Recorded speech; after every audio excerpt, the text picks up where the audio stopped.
we are back. Right. 39. Those spying the crown.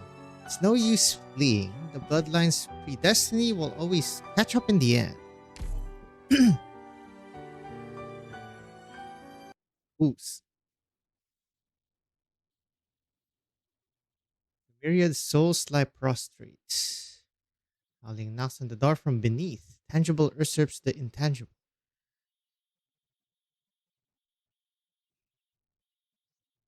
He Sartustaj bears witness. Black crown imprisoned, the offender perpetually innocent. Because kings are born before immortality. This where Calcit is, I think? Well, speak of the devil. Is Dub back yet? Ooh, hello, Shining. No. The time she spent on this mission has already exceeded our worst case calculation.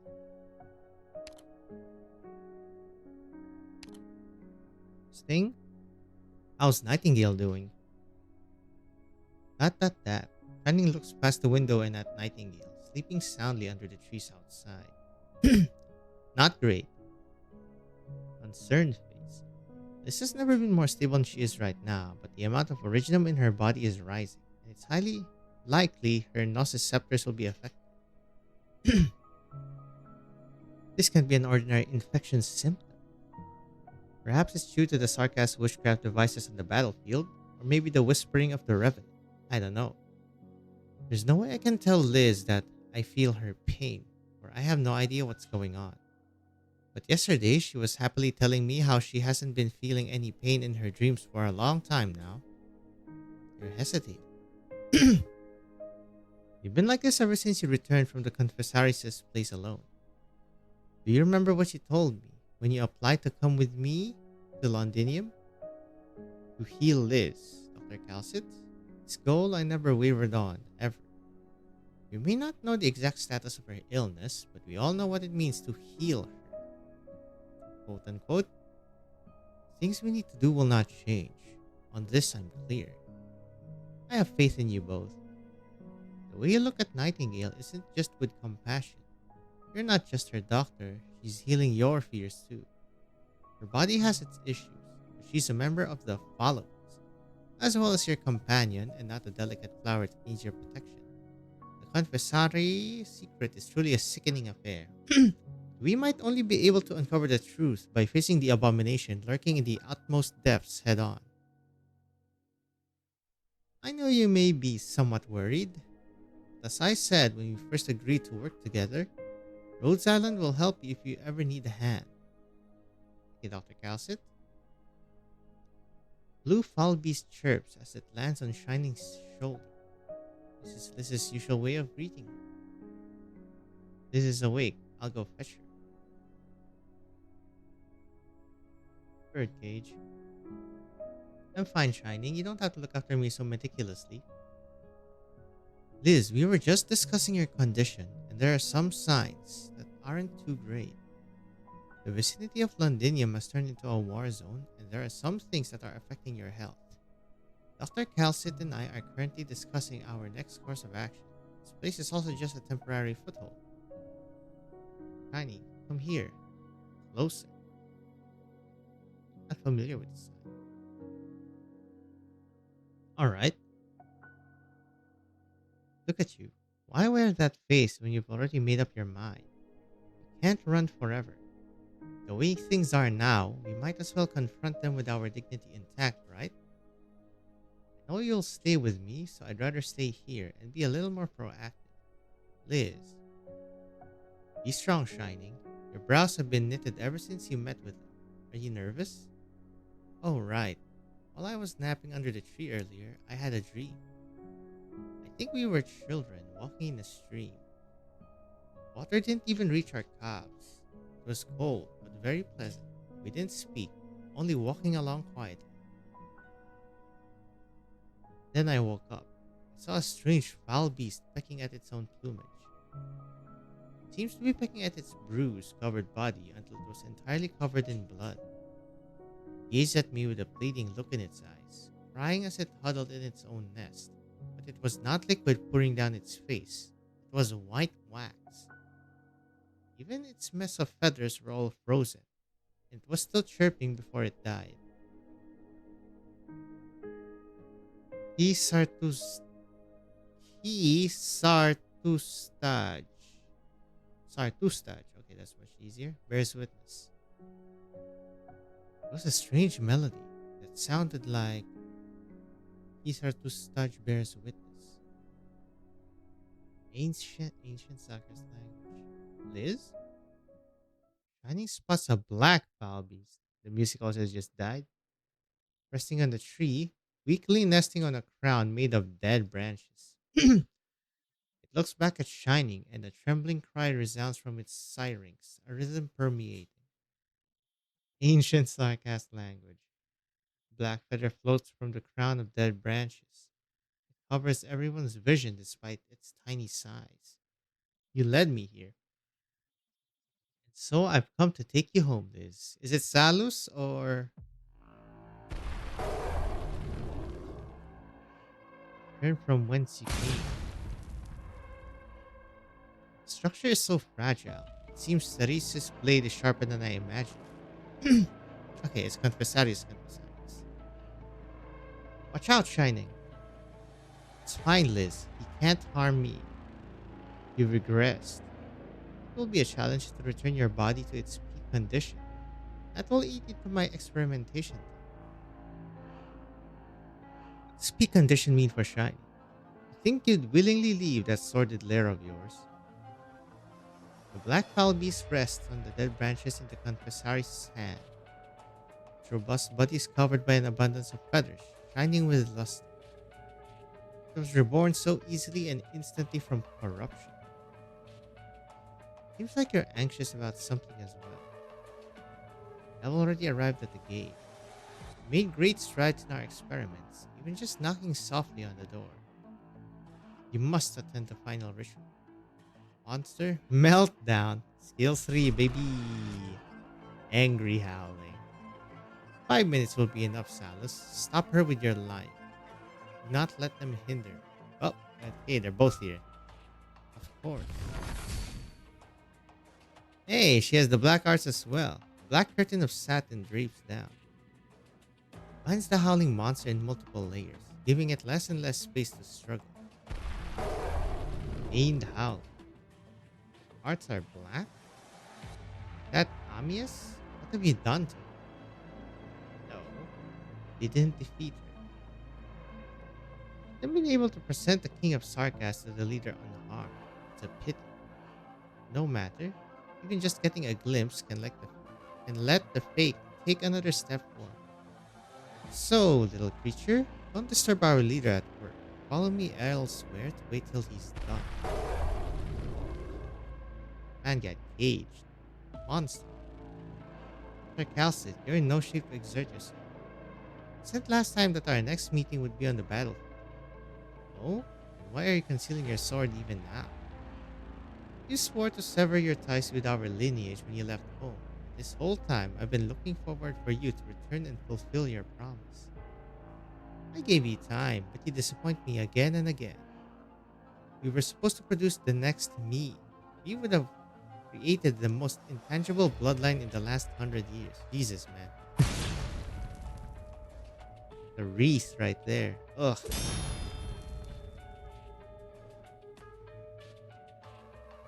Sharp, but so impure. What's happened to your soul?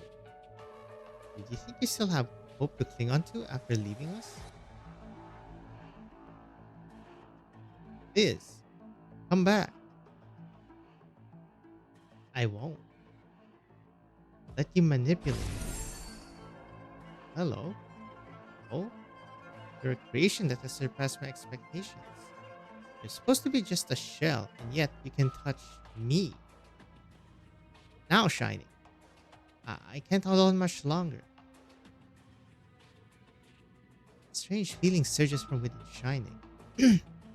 Nightingale is resisting the Confessarius, and even suppressing him. Ancient Devil's soul has never manifested in such a vulnerable state. Bloodline. The world itself sounds unreal, but at this moment, there only seems to be an extensive crack of blood right in front of her eyes. Her shining hesitates. Why is this so simple? How could it be this simple? Nightingale, stop. It's a trap. It's waiting for your arts to resonate. Time slows down. Monster fights with Salus as Calcet yells out. Everything flows past like streams of light. Both you and I know where fate will lead us. But those without self awareness will only trap themselves in their own pitiful cage. It's futile to despise your bloodline and resist your fate. No one can deny the natural gifts bestowed by our bloodline. I will do for you what you're hesitating to do. Crack an opening in the cage. Enter it with me, and I will bring you back onto the right track. Think it through before you make your choice. He says, Qui. A white sword pierces through a heart atop a stone platform covered with dead branches. Shining remembers the first time she cried.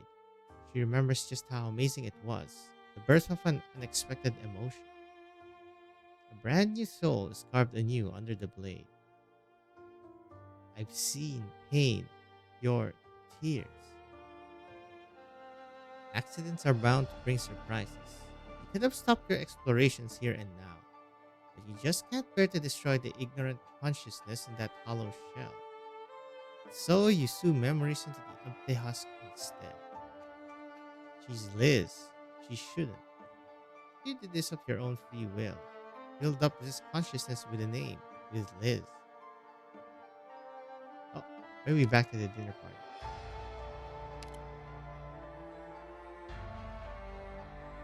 Liz is afraid of the completely silent person sitting across from her at the long table. They agreed to sit here every night at the same hour for dinner together. The white-horned Sargass opposite her with a sword in her hands no longer speaks or moves, outside of recording her every action she can remember today. Liz always asks herself, Have I done something to upset her? Have I done something to upset her? Liz misses the beautiful memories, how their lives were before. I keep having the same dream every day. I dream of us as children walking in a stream hand in hand. Then I flew upwards, kept going higher and higher. You couldn't hold me back, and I saw you crying from the clouds. Liz? Every time when I wish to return to your side, I always wake up in pain. I ache from your suffering, and I want to bear it for you. I just need you to tell me why you feel like this. Isar Sinag.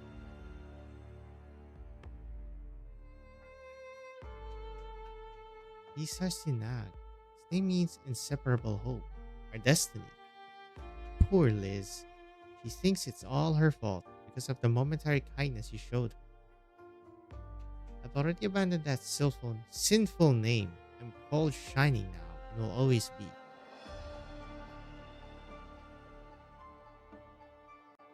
That's so. Are you sure you can resist your family's destiny that has carried on for a millennium? I'm looking forward to it.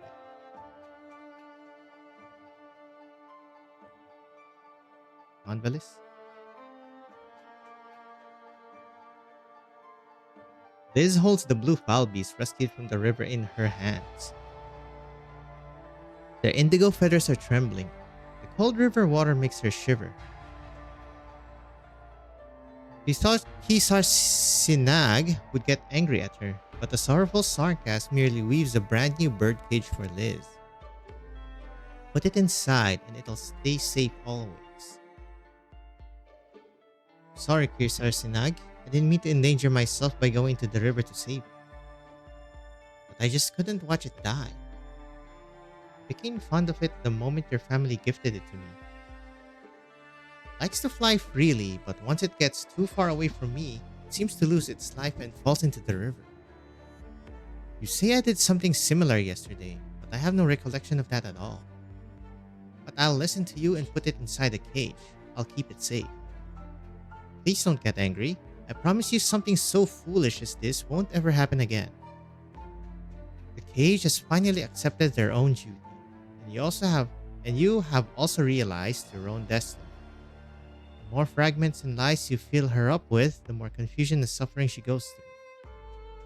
I've lifted those dusty fragments for her. There's no undoing her awakening, and eventually she will suffer as her rootless consciousness crumbles. Awakening. I really need to read the oprex. I won't let that happen, Father. I'll end our sins with my own hands, and Liz will be cured. And what next? Isn't her regaining the truth the very thing you fear, my dear sister? Jesus Christ, one of them calls father, one of them calls sister. Yeah, we got some family circle going here. This is the source of your woeful hesitation. I tolerate you wandering around with this receptacle, continuously strengthening this fragile cage. Because I trust you to cherish it with your all, and you never disappoint me. Eventually, you'll come back to my side with the cage in tow. That's what you've done. Look, she even tried to cage me in, to create an opportunity for you to defeat me. Your rebellious love for her and her fate-resisting conscience have sadly only become another catalyst together. You even want to use the hope she found herself?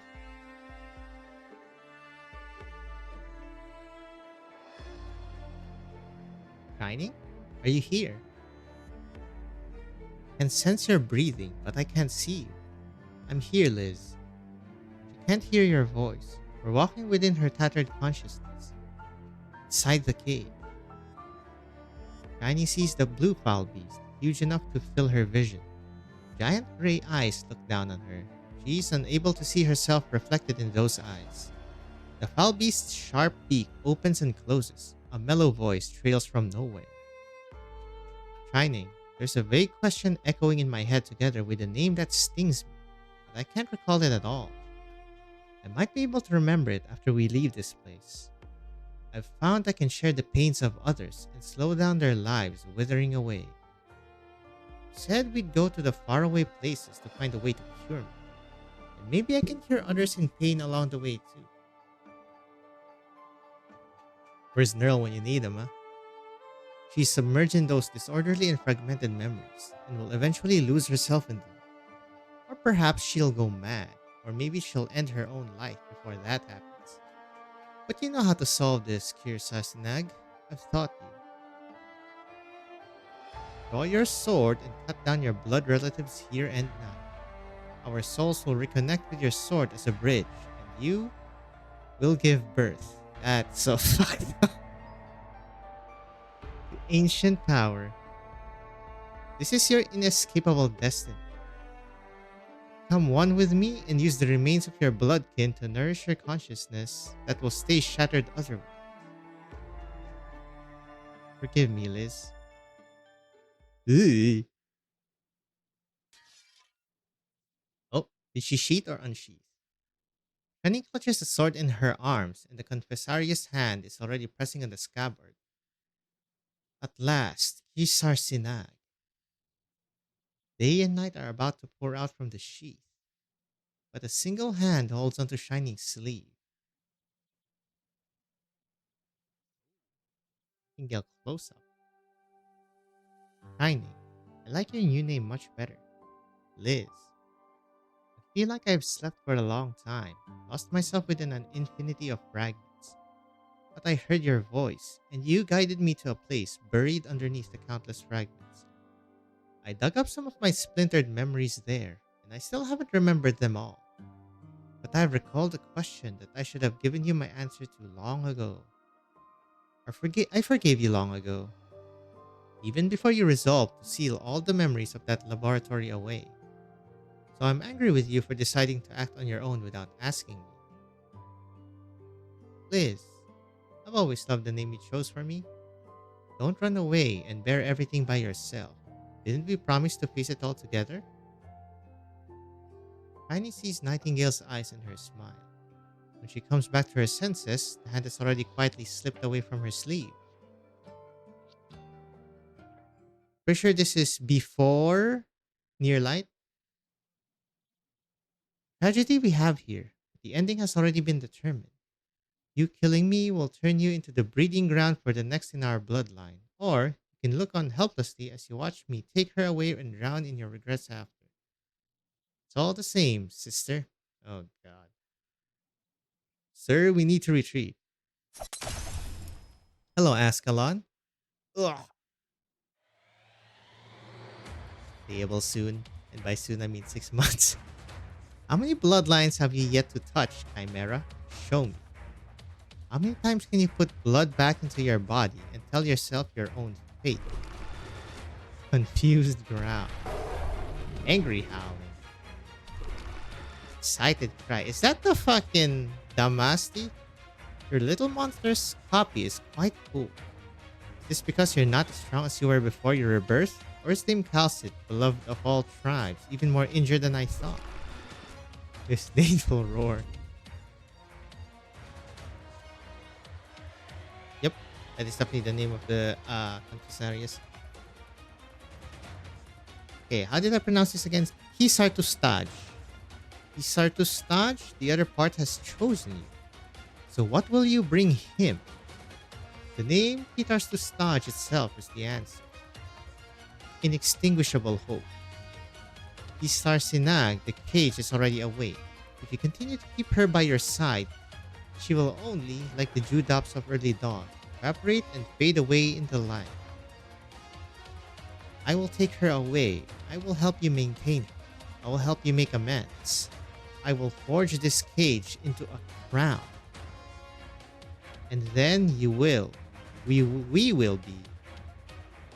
the king of Sarkas for all eternity. Oh, that's a Sanguinarch sounds. There's no point in chasing after him. Take stock of our losses and prepare to move at once. We still have unstabilized wounds. Unstabilized wound dead. Why did I say that? Our cover here has already been blown. Dr. Calcit. Operator Nightingale is an employee of the Rhodes Island Medical Department. We will not allow anyone to take her away or to do her harm. But we might place her in greater danger if we make any rash moves. After all, we're facing an immortal Lord of Fiends that has been coveting the crown for thousands of years. Isar to Staj, the one who knocks on the door, the king of usurping kings. Okay, well, I guess that's the reason he wanted to revive Teresa, huh? Is to become the Lord himself. I guess there's definitely quite a bit of infighting in the royal court. I knew the threat of the Confessari since the days of Babel, even though my numerous countermeasure attempts were all in vain. What are these countermeasures, madame? Theresis concealed them so well that everyone merely thought of them as the regent's guards. Also, why does Theresis approve of them? If he knows of these things, please be at ease. I know what we have to do now. I thought you'd be less calm than this. What's your plan? Liz, she has made her own choice.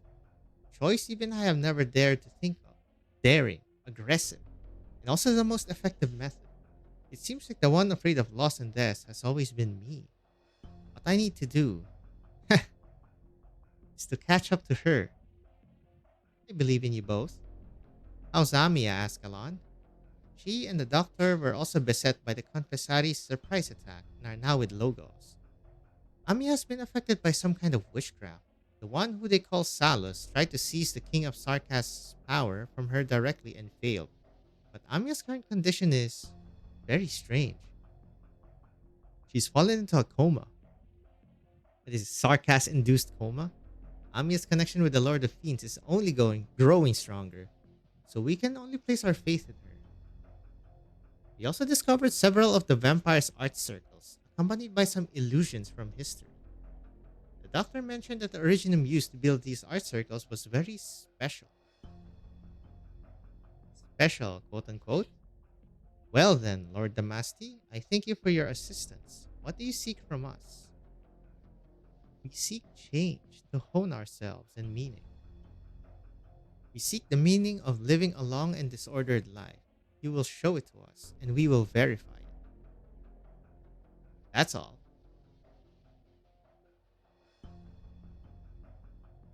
Tell Closure and Feist to sweep this space thoroughly. We'll leave in 3 hours. Leave a message for W to head towards Brentwood as per our original plans. We really have to hurry. Still going. Hey, Uncle Noel. The lens in my glasses fell out again. Okay, I kinda know of this guy, I think. Ah. Also, Uncle, I told you so many times your ears are too soft. You grip on the frame so hard every time you feel your glasses sliding down that you break and change their shape. So of course the lens won't stay in place. Let me have a look. Nice, a goggles guy.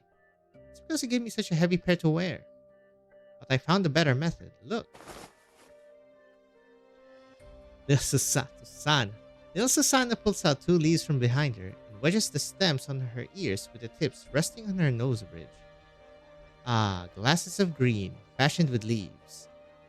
Ta-da! What do you think? Can you see with them? I can, really. Just face the sun like this. Child goes over to Noel and puts two leaves on his eyes. Noel's vision is filled with a verdant green. Alright, kid, you just look. Leaf veins. The sunlight at noon in the forest is not very strong. It is enough to shine through the thin leaves, reveal their interlaced veins, clear for all to see. How is it? You can see, right?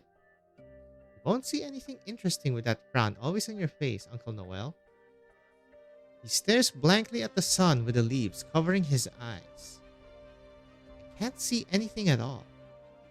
But I know of a story from Yan of the East, a tale of missing the forest for the leaves.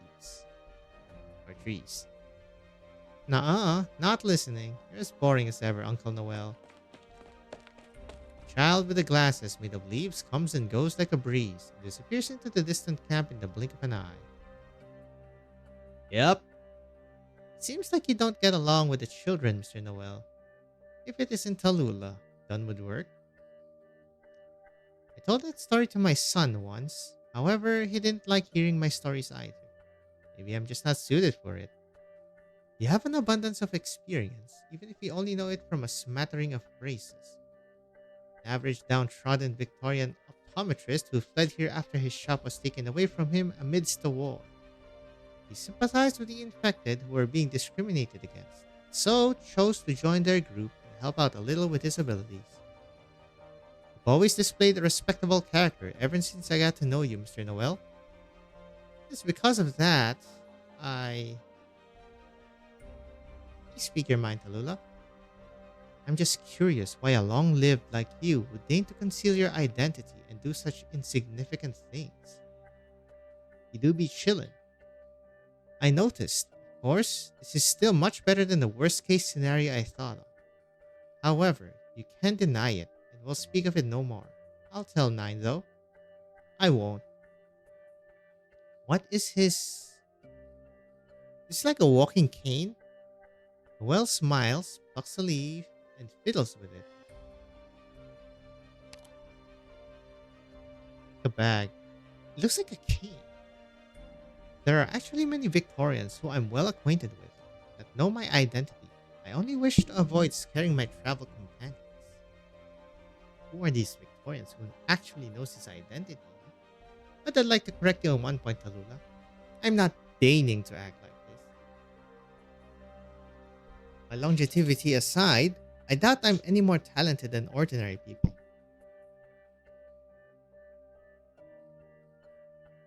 The long-lived gain their longevity through different means, as diverse as the original arts they use. Oh, I just noticed there's like a weird blue glow underneath him. What does that mean? But we aren't always influential figures, Tallulah. In fact, I'm much more interested in your story. A descendant of the Red Dragon, founder of Reunion, and the leader of the infected movement that took off on Ursus. You think you'd still act so shrewdly towards a so-called long-lived?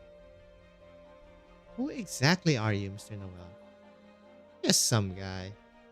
150 years ago, I was telling my third son, sheesh, my, the fables I learned from my travels in Yan, and he left my side from impatience. And as I stood before his granddaughter's granddaughter, I was once again a stranger in a large family. So now I harbor anger and pain inside me, giving up entirely on both family and love as I try to locate the villain hiding in Victoria who manipulated my fate.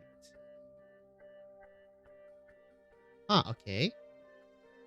Villain in Victoria doesn't mean it could be Sarkas or Dukes. Spent the last century researching the long lives, the gods, the masterminds, the immemorials in myself. I tried to benefit from the system of nobility, to hone my original arts, accumulate wealth and exchange it for secrets. I tried every method you can fathom to get closer to the truth, but I haven't been successful at all. I don't I didn't manage to become nobility or wealthy. I only had a little shop. That's all I really had. Combat abilities wise, I might not even be able to defeat Mr. Guard. Okay, what have you been doing then, man? Time has only taught me to recognize that the reality that I hold no talents at all. That's the story of an ordinary person, Tallulah. This tale I can freely share with you. Well drops the leaves that were in his hand. The breeze blows them far away. He dusts himself off and picks up his suitcase once more. Please, rest assured I held no ill intent towards you all. I only wish to find the hands of fate that cursed me. Interesting. She hides behind the country, treating her monarch as her glove, and the city-state her chessboard. Gee. She merely looks upon everything labeled Victoria with a cold gaze. If needed, Victoria can even be destroyed and rebuilt, and popped off with a new flag after. How can I believe she isn't involved in our current turmoil of absurdity?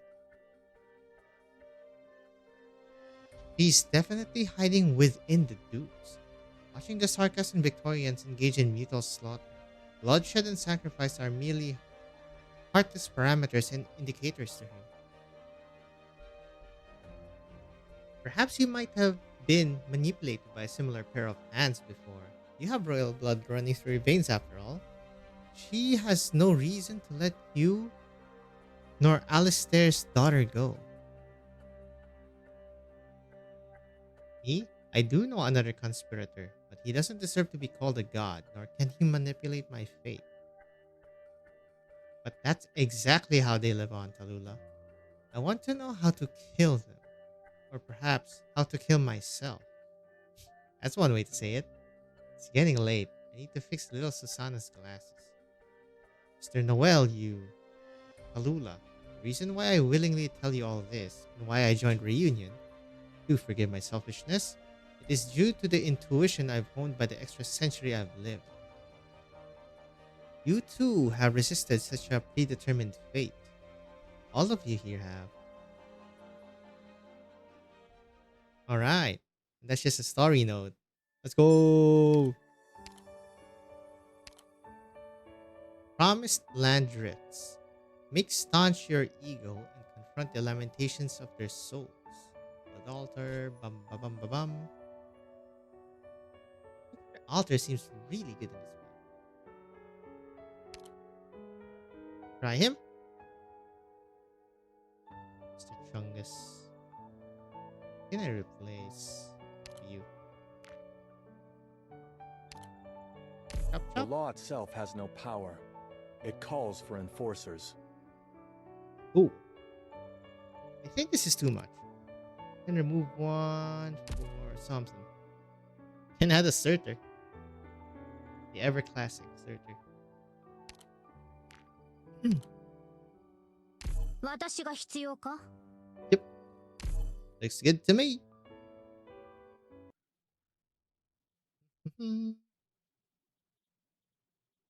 Oh, nothing. Okay, good, good, good.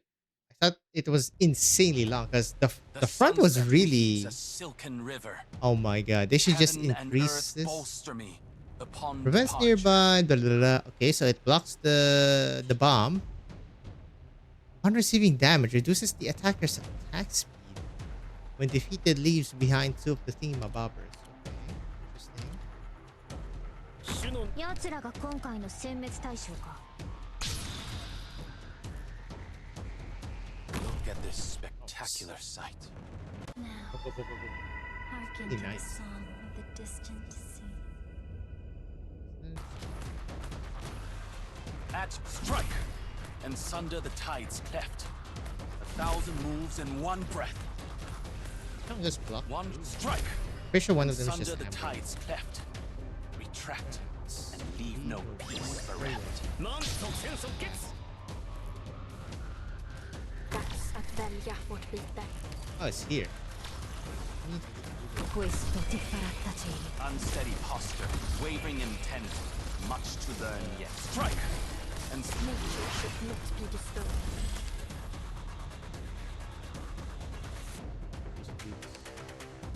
Let me create a diversion. Actually, I didn't need to do that. I did have fungus. To your souls. Fungus. Prayers are unnecessary. Not one step forward. 1,000 On you moves in go. one breath. Obiettivo avvistato. Ci vorrà solo un minuto. Più fai veloce, meno farà male. You Strike, then? and sunder the tides cleft. Oh, wait. My Typhon was skill 3? I didn't even realize that. No need to worry. Monster Minar. How very flattering. God, yeah, that's Strike, insane. and sunder the tides cleft. Retract, And then, leave no peace Gucci. bereft. Bada-boom. Butter bomb. Let's go. Obiettivo avvistato. Ci vorrà solo un minuto. Stay calm. Break the silence first. Oh, it's Strike, really constant. and sunder the tides cleft. That's funny, because, Leave no yeah, peace bereft. it's gonna keep tracking that until it dies. It's gonna die here. He's gonna get targeted. Does it explode? Unsteady posture, Kinda wavering does. intent, much to learn Nice. Perfect. This won't hurt your eyes. Swing, swing, swing. Mission accomplished. So nice. Is there an after story? There is an after story.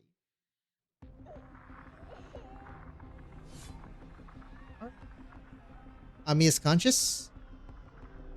Where am I? Pain ripped, shattered.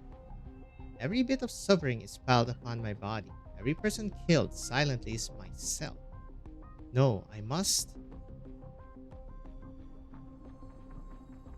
For me, this is Amiya. But why can I not summon the strength? Someone seems to be urgently calling my name. Yep, Amiya. You promised me. Incoherent voices. Is that the doctor? I can't tell. I want to reply. Try opening my mouth just to tell the doctor I'm fine. Pain starts to fade away as the chaotic scene finally becomes clear. Search for what strength remains in my body. Oh. Bazam. I see cities devastated. That's a Patriot line. I see Originum blanketing the line. That's the Patriot line. I see you melting millions of lives, right? The fuzzy echoes get further away as I open my eyes. The Originum crystal. This is a battlefield. My battlefield. The battlefield of the King of Sarkas. The army lies dormant behind me, silently raising their banners up high, soaked through with blood, pain, and suffering. Of ours, of our enemies. Hello, Naxdrer King. We will take this last city. The resistance has reached an end. You are the king of the Naxdrer court. What's your name? I have no name. I am merely your loyal subject, King of Sarkas. This is your fate. You will bring us salvation. All that we fervently wish for, all that we have finally achieved. Salvation. Yep, there's the Naxdrer's cane. I nod slightly.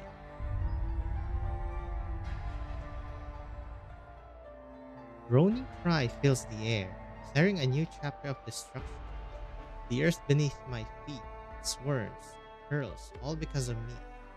This is the grace the Lord of Fiends has bequeathed the lands. The formation begins advancing. Your will is our will. You have answered the prophecy. Thus it will yield its rewards.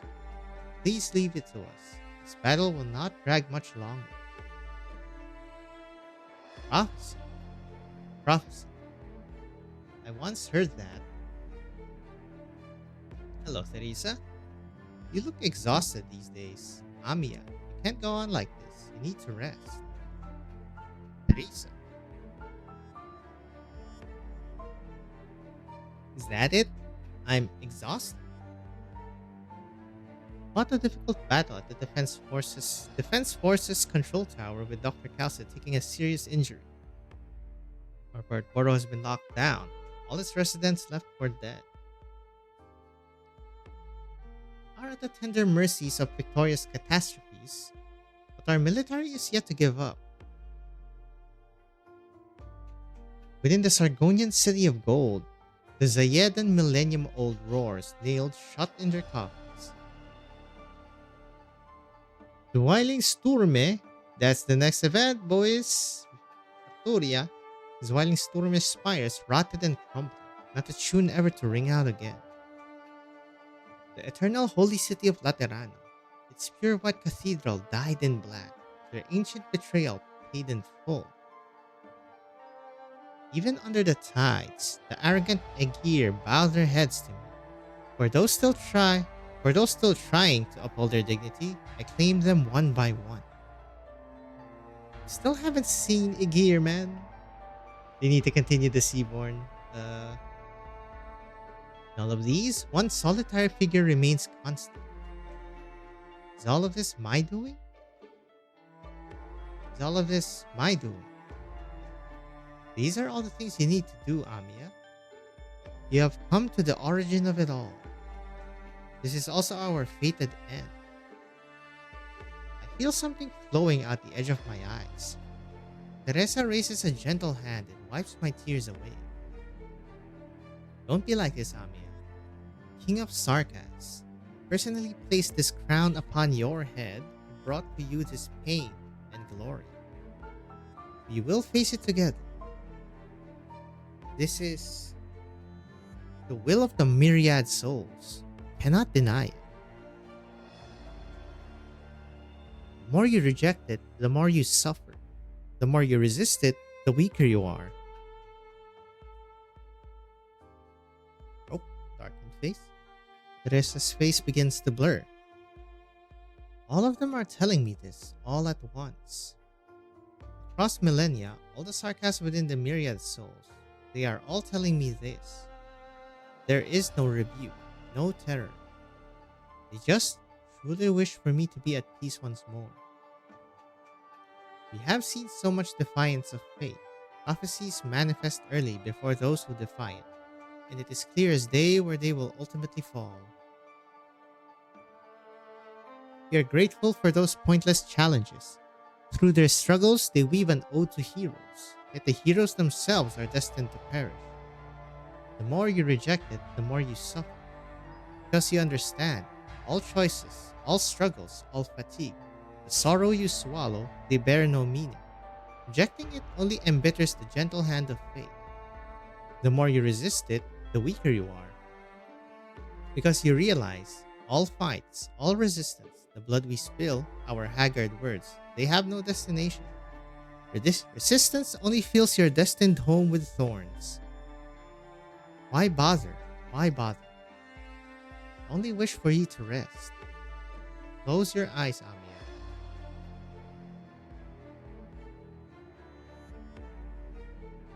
Close your eyes. Millions of kin bow down before my rusted throne. They will bear Kazdel here.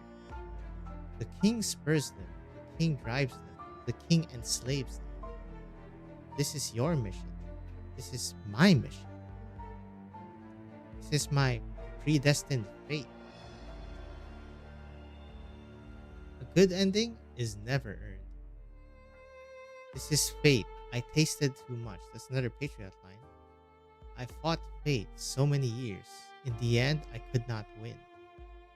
But you, maybe you're. Will you admit it? I. There it is. Is he actually talking to Patriot? You're afraid, little king. You know my ending. You believe altar prophecies will be realized. Why does he still talk like that? Okay, bro, you're kinda dead. You will be the origin of ruin. You will be the harbinger of disaster. You decide, you accept. Really? I.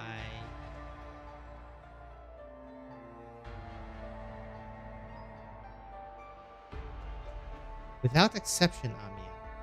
Even he, Boldrokasti, succumbed to fate. Are you stronger than him? Braver than him? Do you think those soft shoulders of yours can bear the weight of frost and blades he's borne? At the end of your journey, you will regret, you will suffer for your sin. Your sin of not being able to accept who you are. Look at your hands, child. Look at your hands. I glance down, feeling at my hands. I try curling my hands into fists. Is this my will?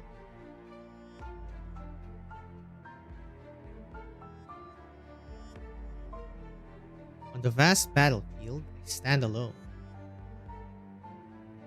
Innumerable corpses.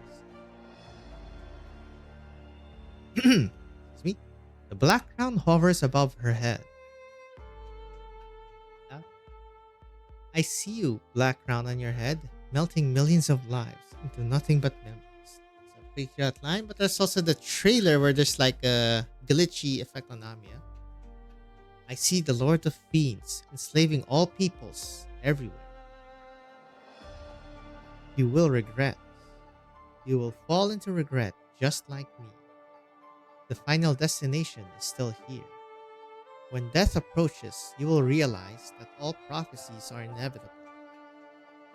I am the most horrific disaster to afflict our world. Is that like the crown talking to her? I am the most horrific disaster to afflict our world. Step forward towards Amia, towards myself, towards fate itself. Then, black arts weave into a sword, stabbing the Amia in front of me, stabbing myself through the chest. Then I will kill you. Even if you are me, you are the Lord of Fiends. I once made the same choice as you. I thought that I was strong enough, powerful enough to unbind myself from fate's shackles. You can't do it. Amiya, you can't do it. Really? Maybe. You may have tried once. You may have faced all sorts of bitterness and still fallen into the same abyss in the end. But I haven't. I have not walked on your so-called fated path. I will challenge you. I will challenge you in the King of Sarkaz's name, Ami. The end of it all was set in stone long ago by those prophecies you espouse. The meaning of our lives are just to prove your inevitable conclusion. Then why do we live? Why do we exist? The Patriot's lifelong struggle, Dr. Calcit's assiduous choices, Dr. Nicolor holding my hand and affirming our path. All this just to become a footnote in fate's manuscript. I refuse to accept it. Amiya, this will only beget pain. It will be an endless torture. Myriad souls of Kazdel, I ask you, did Theresa break out of her own fate? Even Theresis, did he face you head on? Theresa, she handed over this crown to me for this. She didn't believe in the predestined tragic future that we paint. So she is suffering now. Listen to our voices with nary a rest. Only to relieve her burden, King of Sarkaz, you must know. Theresa doesn't need any rescue. The King of Sarkas will no longer be a symbol of conquest and revenge. Maybe that's why I must be the one. How arrogant, how conceited. No, it is only because I have worn this black crown that I brandish my sword at you. You cannot escape fate's choice. The further you run from it, the faster it will come. I won't run. I'll wait here for it. Fate. When your plans have dissipated, when your taunts fall short, I'll show you all. We, the peoples of this great land, can choose an ending for ourselves. I find the strength in my body. We call this power the King of Sarkas. But I know it was never about the king. This power was never meant for conquest or subjugation. Its true objective is survival. Isn't the crown like a USB basically? But it just got mishandled when it went to Terra. The battlefield abruptly shatters. I hear a distant sigh. It carries no anger, no fear, no sorrow.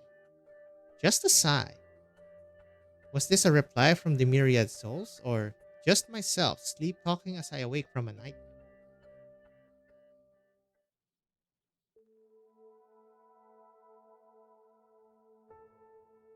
Ooh, I like this music. Mm. Hello, Doc. That's me. Amiya, you're awake.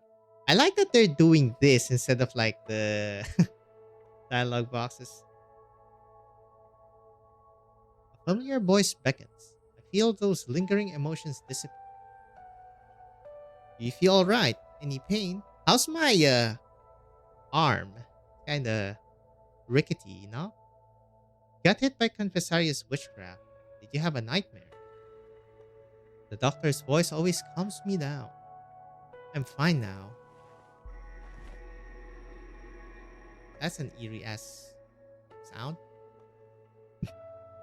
I lift my hand, the black art sparking out as usual. As usual? The King of Sarkas. Doctor, this power is not a curse. It's not forbidden witchcraft that brings disaster. Teresa passed it to me so that we can use it to find our own path. I trust you. The doctor holds my hands tightly. Hello, Logos. You're up, Amia. I'm sorry. It's fine, Logos. Whether or not I was caught by Confessari's witchcraft, I would have had to face this self-reflection eventually. In my dream, those voices proclaimed the prophecy again. Prophecy? Yes, the prophecy the patriot spoke of before he died. No matter what voices they were, it's all a trick of the Confessari. Don't worry about it. No. Was that a method of Confessarius torture? Or are the myriad souls still deeply connected to my heart? Or maybe I still hold on to that scary prophecy deep down inside. It's not important though. I already rejected their offer. Again. Good. I still want you to get a full checkup from Dr. Calcit though. Your rings. I do. Logos, where are we though? A classic. The TV, that's so funny every time. The sound of footsteps approaches. It's some sarcastic mercenaries. They're moving a crystal shard the color of blood into a truck not far away. Is this Paprika? I recognize the girl leading. Okay, there you go. I recognize the girl leading them, Paprika. The doctor says she freed the workers in Highbury. Logos requisitioned the use of the Sarkas Transport Squad's vehicle in the name of the Lord of the Banshees. I remember that. We need to escape the Confessari pursuit. Yesterday, Closure's drones found us. W Safe House that they were staying at were also attacked by Confessari, and Nightingale was captured. Confessari. We let our guard down against this Sarka squad named after the Confessari. Teresa's plan also allowed them freedom of movement. However, they finally left the shadows they've been hiding in. Dr. Paprika and the others are loading the original samples you need on board, but they're still wary of us.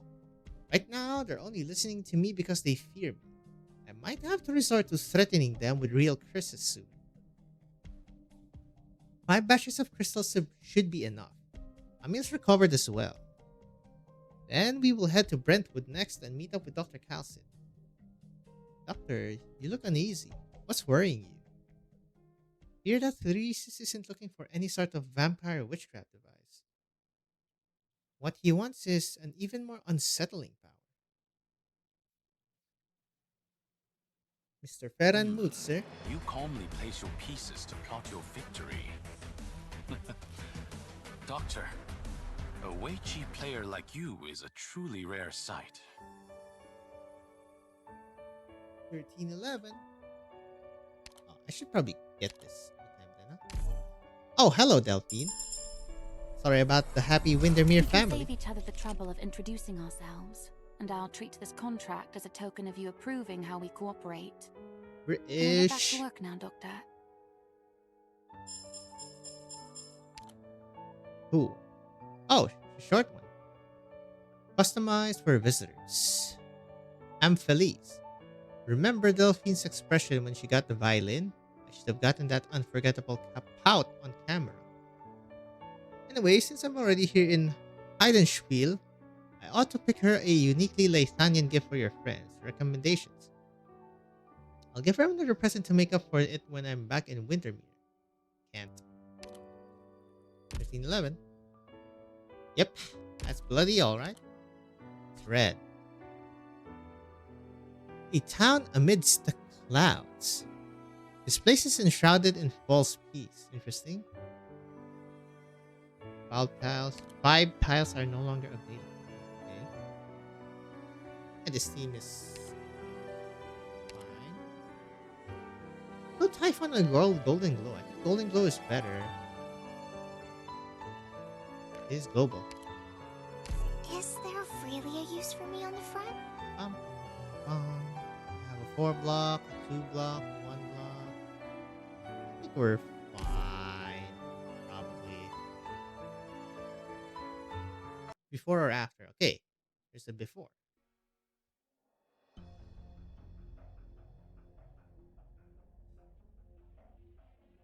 Notice. 1. Residents must comply with all regulations previously announced by the Military Commission. 2. Must comply with all work safety regulations, no time off allowed whatsoever. 3. Why is it like going diagonal? Leaving your place of residence after 7 p.m. is strictly forbidden. 4. Morning Mayor West in any manner is forbidden. Acting Mayor of Brentwood, Breda West.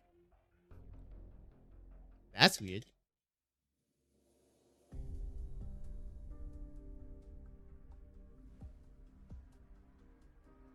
Oh, hello, Verdant.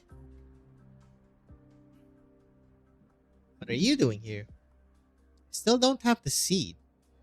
And we still have those flowers ready by the next year's harvest festival. I don't want my family's tradition to die in my hands. Where is this? Magdalene.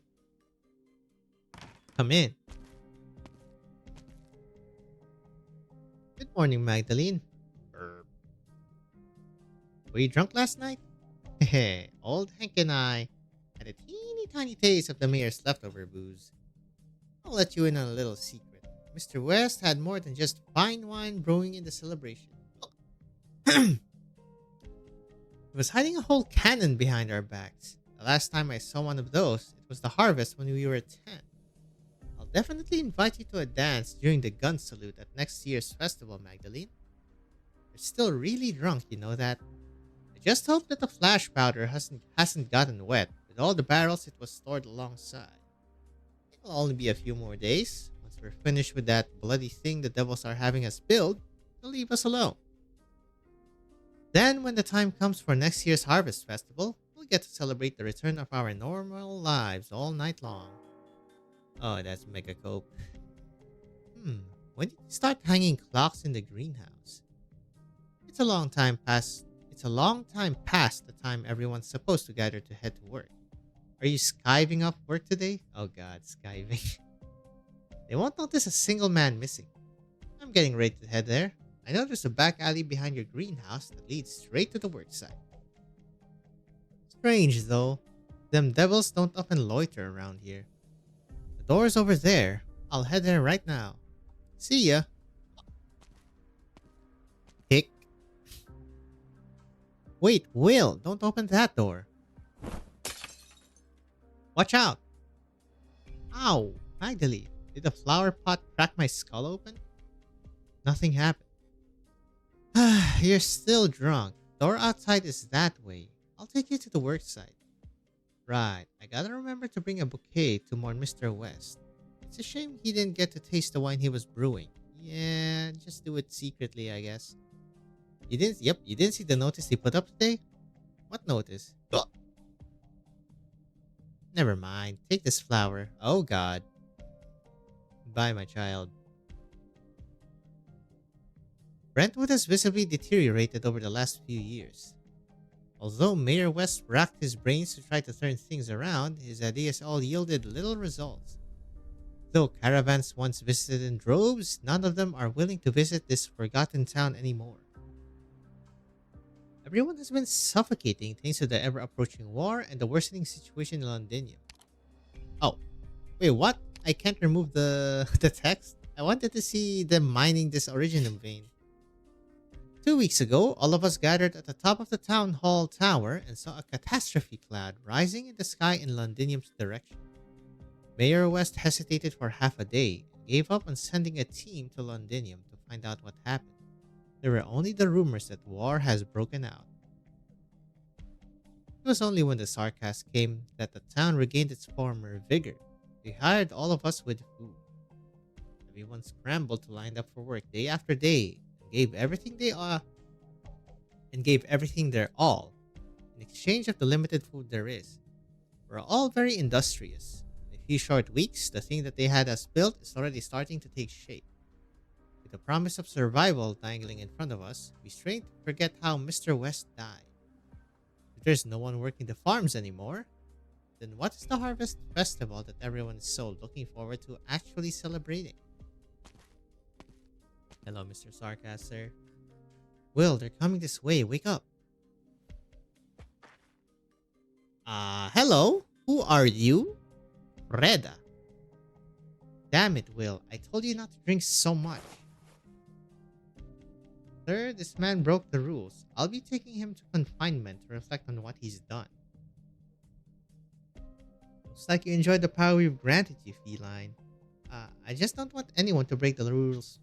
I just don't want anyone to break the rules we agreed on. That was weird. I can tell you're trying to protect him. Childish tricks. You'd best remember how your unlucky father died. His Highness is willing to overlook your disrespectful attitude before. That alone is your greatest reward. What we need now are honest workers. It's that simple. It won't happen again, sir, I swear. That's right. Your legs should be shaking. Don't worry, you'll live. If you were dead, I'd have to find a sarcastroplanety to do your job. I'll keep an eye on him. I promise there will be no more delays.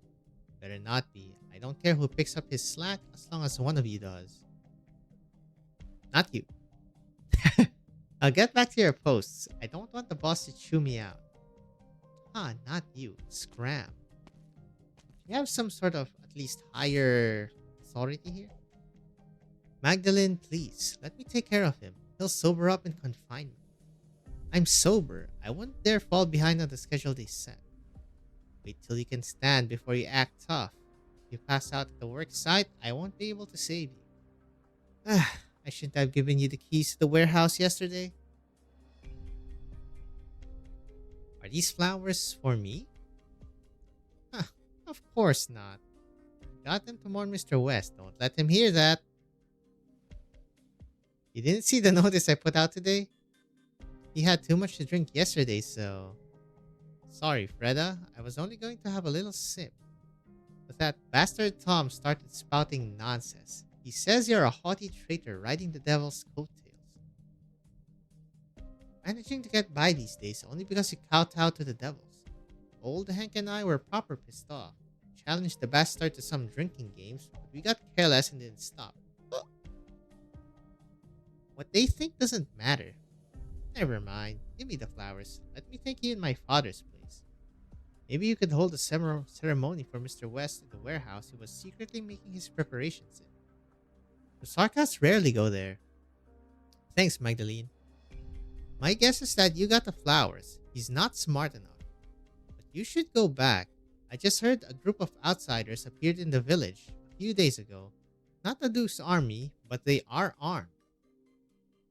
The Sarkas are afraid someone in town could help them. They'll start today's search ahead of schedule. So early? What is she running that fast for?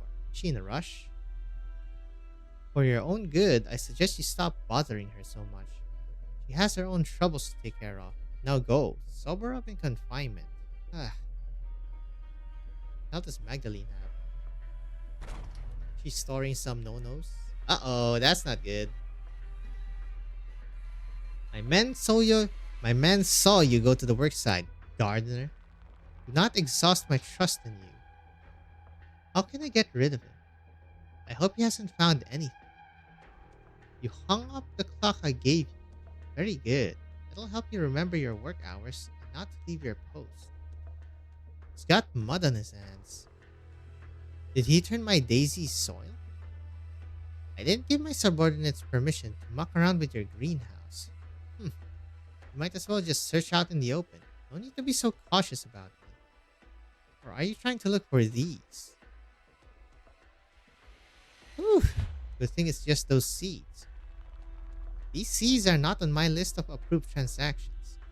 I don't care how you got your hands on these, but I suggest you knock it off with the stupid ideas.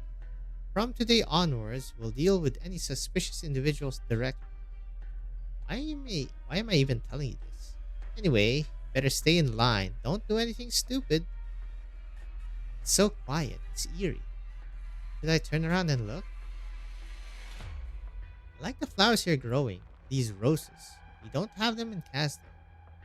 There's a battle. I need to leave town and I won't be back so often anymore. Must be happy about that. Hand these flowers to my tent later, gardener. This coin is my down payment. One last word of advice. Don't go near the worksite at the center of the town. These carrymen are interested in such fragile flowers? Oh, my roses. The white petals are stained in red blood.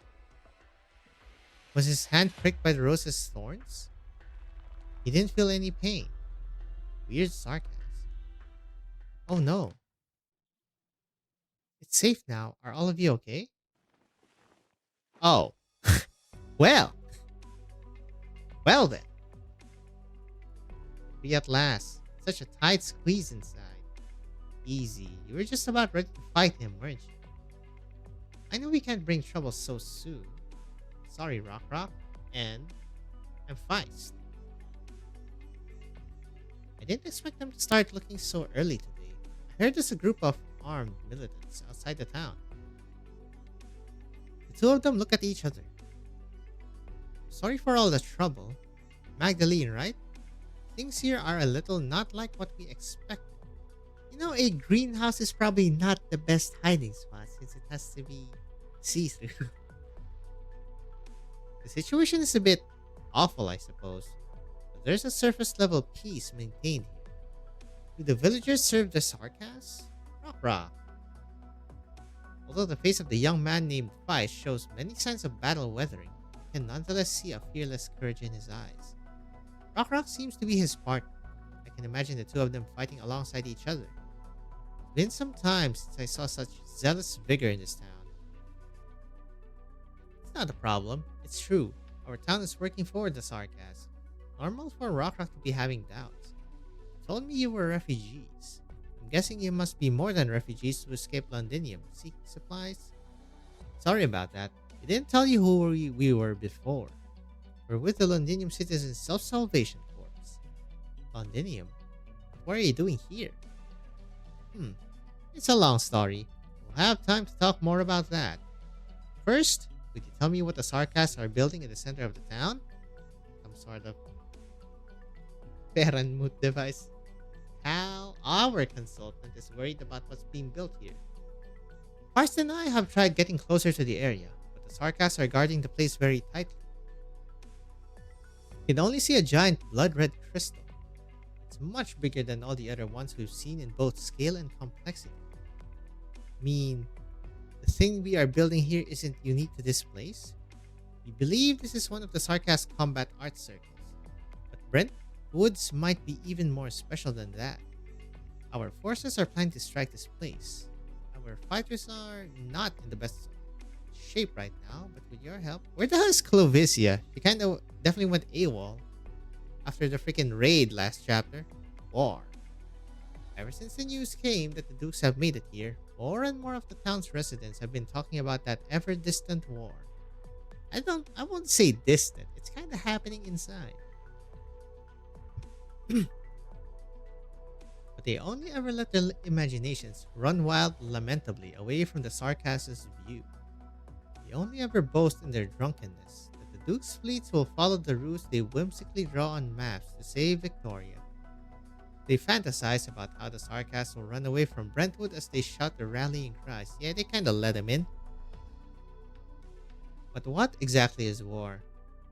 I can't see any of it whatsoever in this quiet, Sarkas-controlled town. I don't want to ever see it either. Sarkas are going to be leaving very soon. There's nothing that they could want in our town.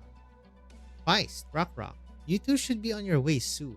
It's dangerous for outsiders to be here. You can take the alley behind the greenhouse. Sarkas don't patrol that area. Even though Brentwood isn't at the forefront of the conflict between the Dukes and the Sarkas, the situation here isn't normal at all. Whether it's a change in the movement of supplies to Brentwood for the last couple years, the almost intentionally ignored geographical location, and the enormous arts node you're building. Where are these originum crystals from? How did the Sarkas come up with such a detailed plan in such a short time? This is a little embarrassing. We still don't know what exactly the Sarkas are trying to do. That's not a good thing. Magdalene, if you could help persuade everyone to help, we still have a chance to stop them.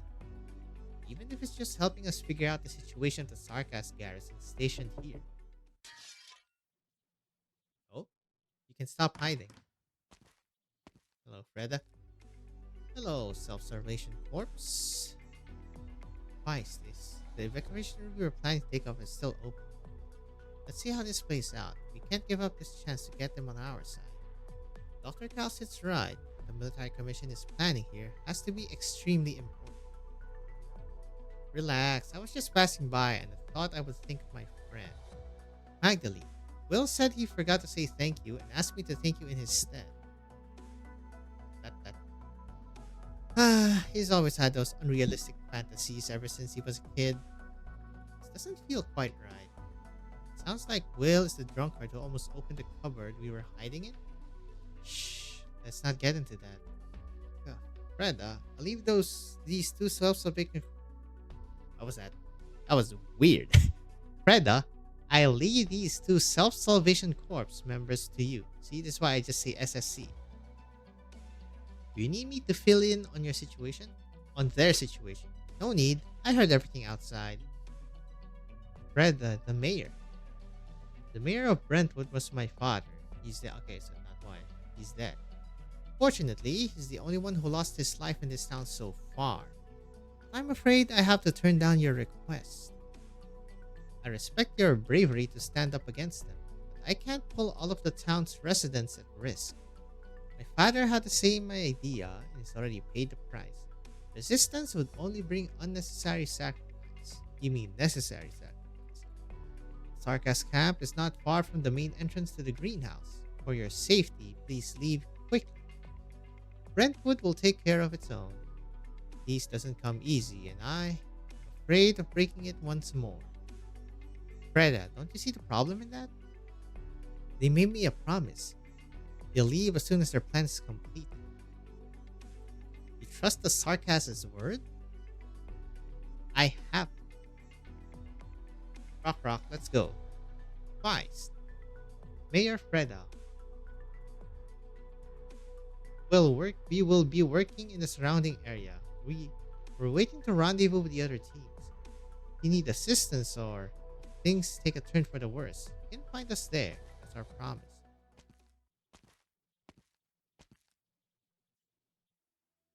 SSC. Magdalene, No, never mind. Freda and I don't actually know each other too well. She has always been fairly asocial.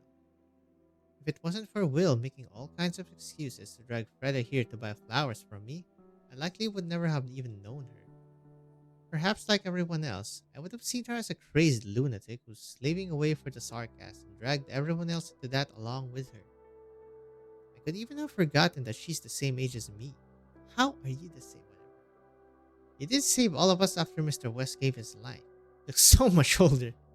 I traded everyone's freedom for it. Someone has to be the villain. Oh, hold up. I'm too afraid to give up, even if it only buys everyone a small chance to survive. At the very least, the Sarkast leader here, the officer who comes to your greenhouse, doesn't kill for fun like the Sarkast and the rumors. So, I'd rather keep things the way they are. To be honest, I don't know what I should believe myself. Magdalene, I'm really jealous of you. Please forgive Will's stubbornness. He's just being childish.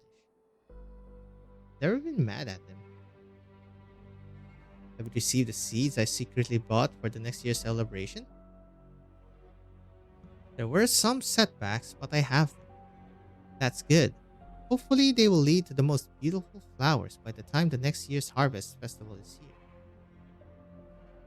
Father planned for this festival for a long time, and I don't want to see his efforts go to waste.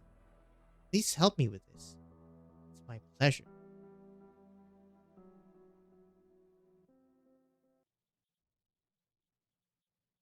Down amidst the clouds. 出発だ。 Interesting music. Very interesting music. Okay. Oh, it travels there to there. Interesting as well. Okay. That's just going straight. Okay, it's just wormy boys. How do I do this? How do this?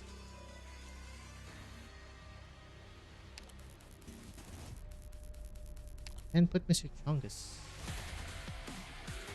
Probably here, Mr. Chungus. Put for this one. And the Weird. Check out this one. I shall ensure the integrity of the law. Yep. Mr. Chungus here. Where are you going, friend? Okay, it's just that. Many Fine. intellectuals must join a battle before penning a decent verse, including that sister of mine. Rest at ease. The tide also rises. Okay.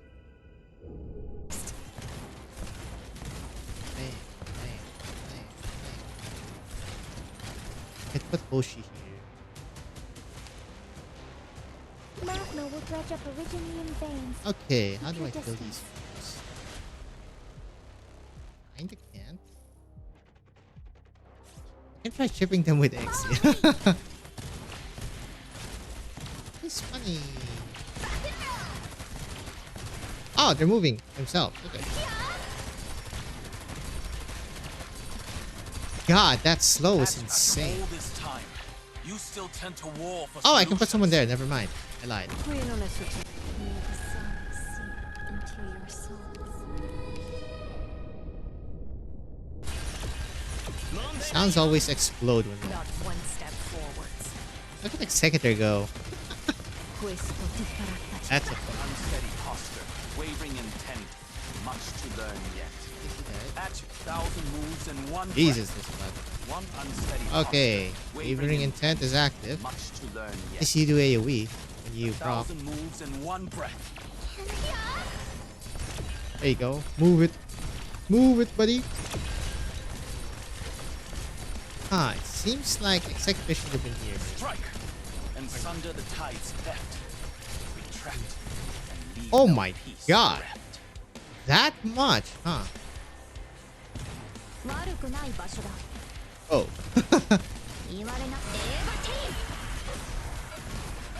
Turtle for that is so 1,000 moves fucking... in one breath. Okay, Chungus is still good. Eh? Wait, from where? Damn it, this side? Oh, wow. Okay.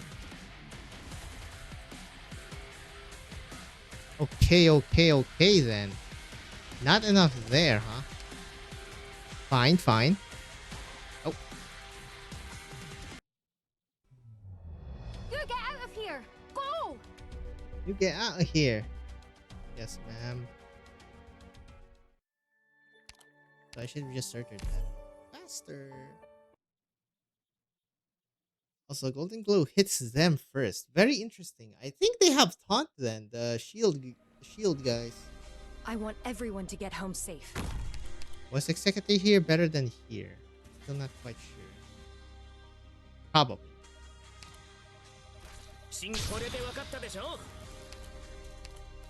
My speed and I hail from Victoria! Victoria. Now, hearken to the song of the Maybe you distant shouldn't have been there, sea. but whatever. Come evil!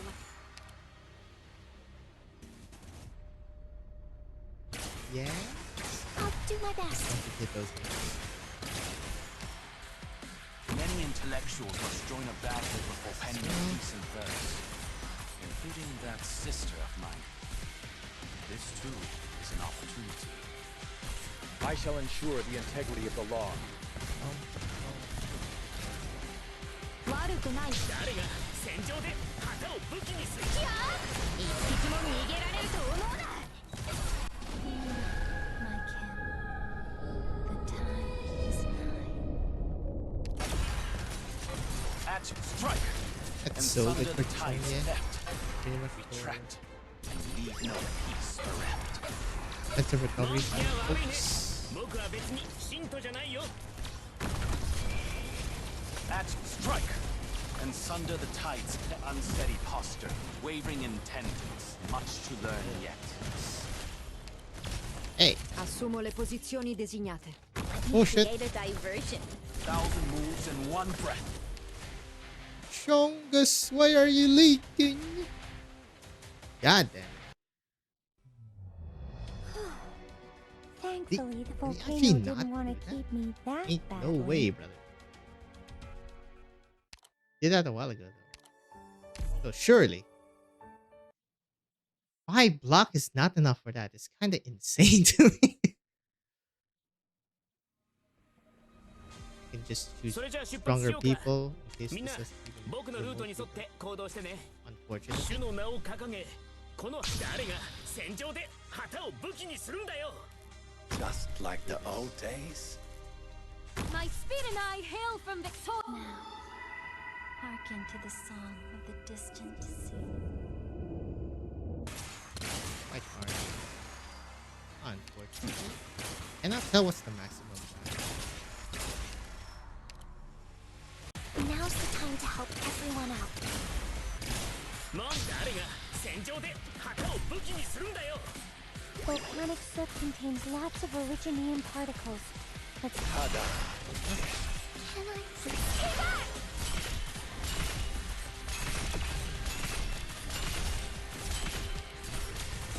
May the song seep into your souls. Eh?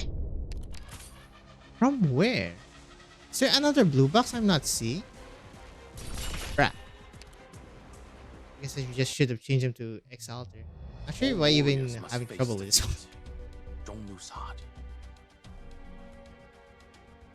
Chungus to do it.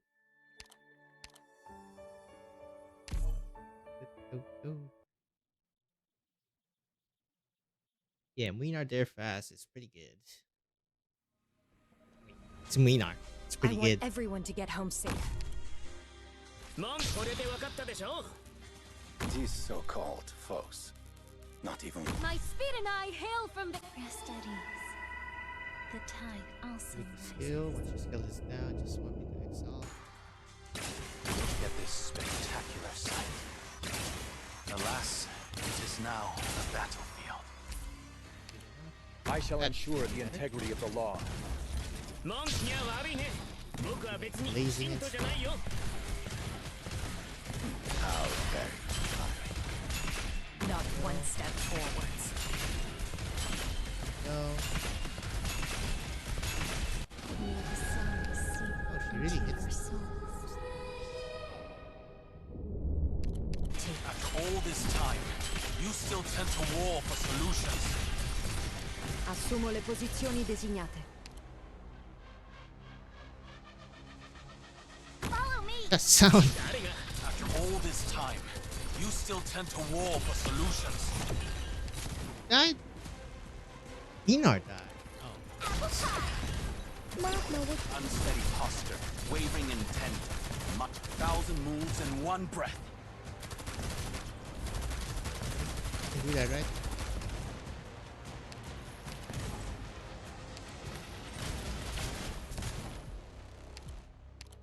Hey!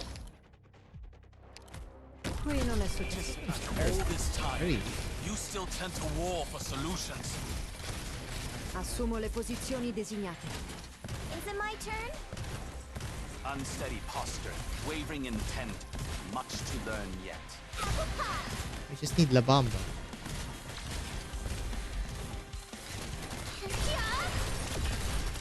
Go, go, go, go!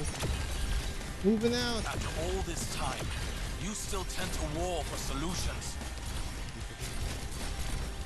Hai un problema da risolvere?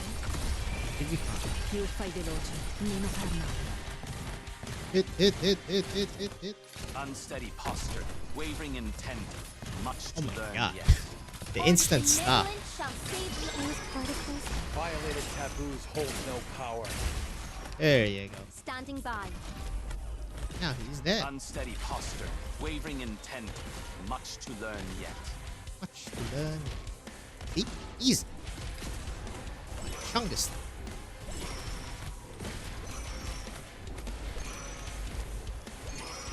Freaking castles. After all this time, you still tend to war for solutions. They like gargoyle? They are gargoyle castles. Bro, chill. Obiettivo avvistato. Ci vorrà solo un minuto. Nice. Elimina gli ostacoli e vai avanti. È l'unico modo per risolvere un problema.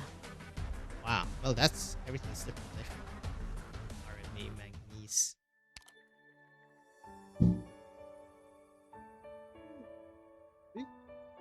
Shattered greenhouse. Well, that's not a good sign. In the midst of a war. Oh. How luxurious a wisp of hope harbored by a tiny greenhouse is. Very cool. Hierag. Railroad commemoration? Get to the opening ceremony on time. Papa brought me along on a caravan route that only a few outsiders would know of. We did not see their pops. The hunters specially picked their most docile burden beast to carry us up the mountain. We had to nestle in 2 large saddlebags on its back. It was so cramped, but it was a really interesting experience too. I even learned that some burden beasts can drag a sled full of goods with their tails while carrying 3 to 4 people. I couldn't believe my eyes. This trip has not only corrected many of my misconceptions of Yerag, but helped me understand some other things too. The backward and isolationist Yerag exists only in the imaginations of those who understand Terra solely from the papers. In reality, things have always been changing across this beautiful land. I understand now why Papa was so insistent on bringing me along. 1093, that's quite a ways away actually. Range units have reduced max HP. Okay, interesting.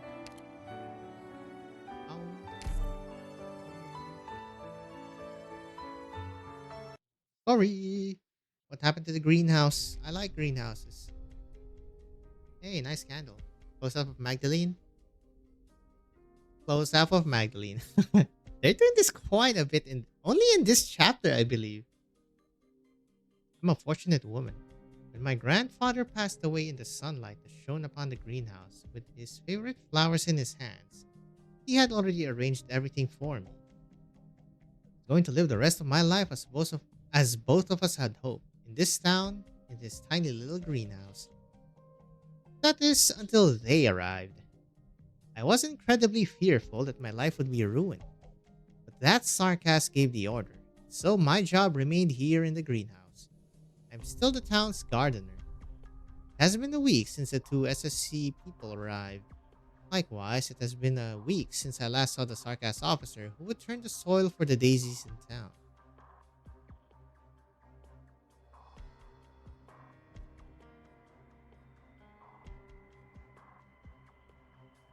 Hired citizen. Good afternoon, Magdalene. Your flowers look just as beautiful as always. Thanks, Hank. Have you seen Will? I'm looking for him. I really like this staff design. He ordered some flowers the first thing this morning, but he still hasn't come to pick them up, even though it's afternoon already. Will ordered flowers. Oh, he must be for Freda's birthday. He ditched right around noon. Most likely, he left to prepare whatever surprise he has in store for Freda. Don't worry, he'll remember once Freda gives him a scolding. Everyone seems very exhausted. I've been hearing noises about the worksite at night.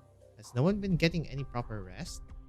The devils are apparently trying to show up for somebody, or working us to the bone like there's no tomorrow. I haven't seen any bigwigs visiting either. We're really lucky that you were given a decent job and don't have to suffer like us. I didn't expect us to find building this in a month just by gritting our teeth a little. It's like a miracle. I'm willing to bet that before, the Londinium lords would have hauled all this into their museums.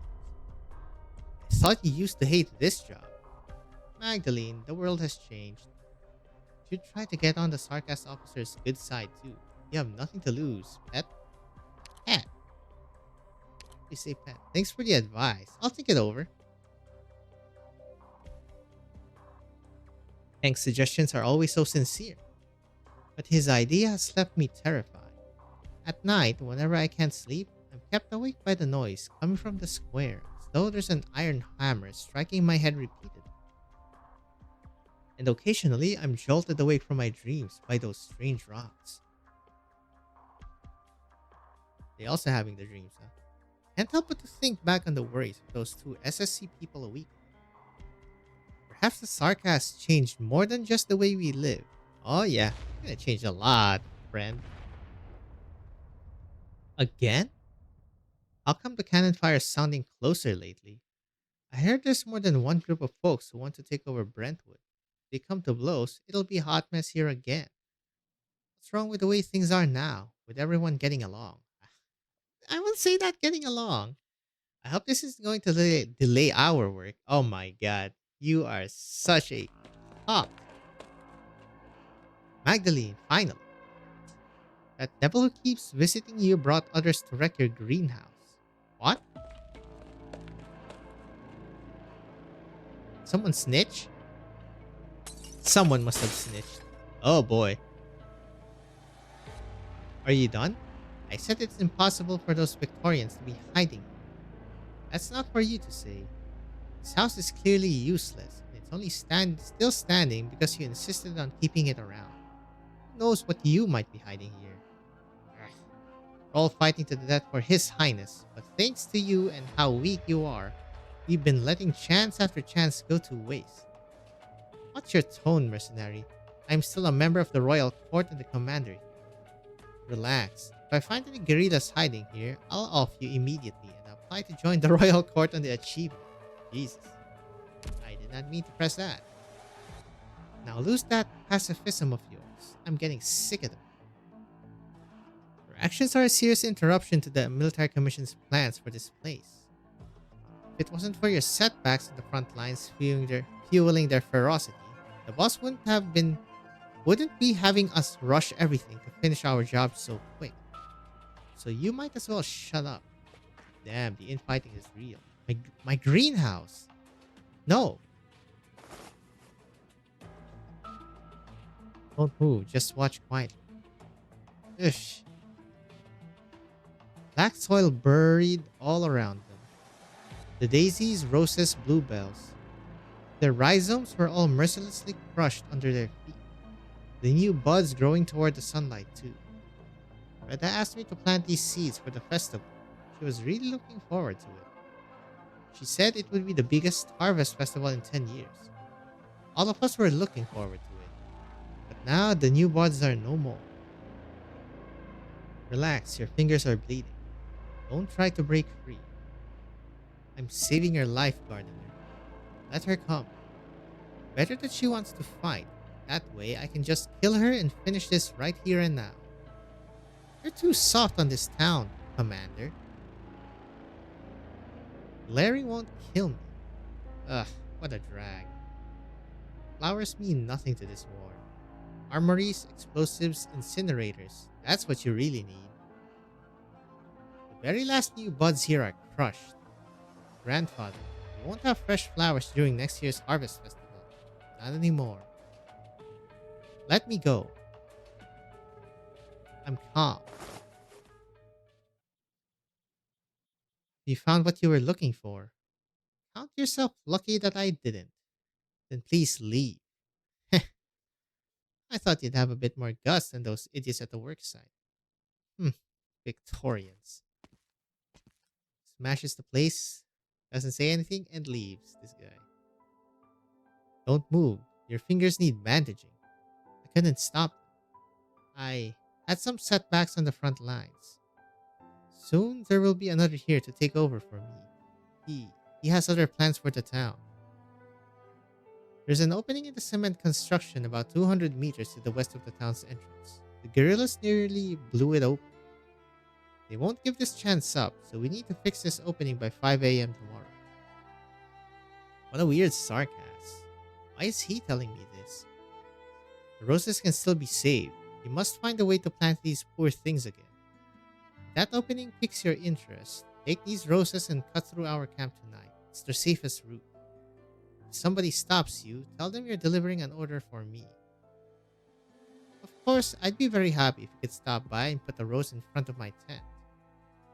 Some things should never be ruined, Gardener. Why does he always say that in italicized? My name is not Gardener, Sarcas. It's Magdalene. Then let us reintroduce ourselves. My name is Shovel. Shovel. Remember, Magdalene, time waits for no one. Okay, I guess he was a gardener. These Sarcas names, man. But we are planting for the Harvest Festival represents hope. That's what my grandfather taught me. Flowers that line the streets during the festival each year are entrusted with everyone's simple wish for a bountiful harvest. There's nowhere else that needs hope now more than Brentwood. I can't leave. Oh, hello.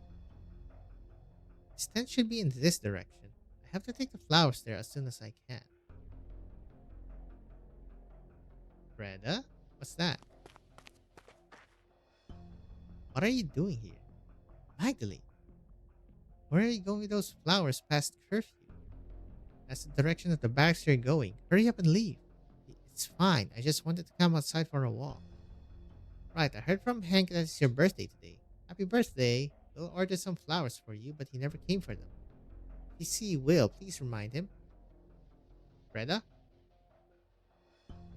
Why aren't you saying anything? Come with me. It's not safe here.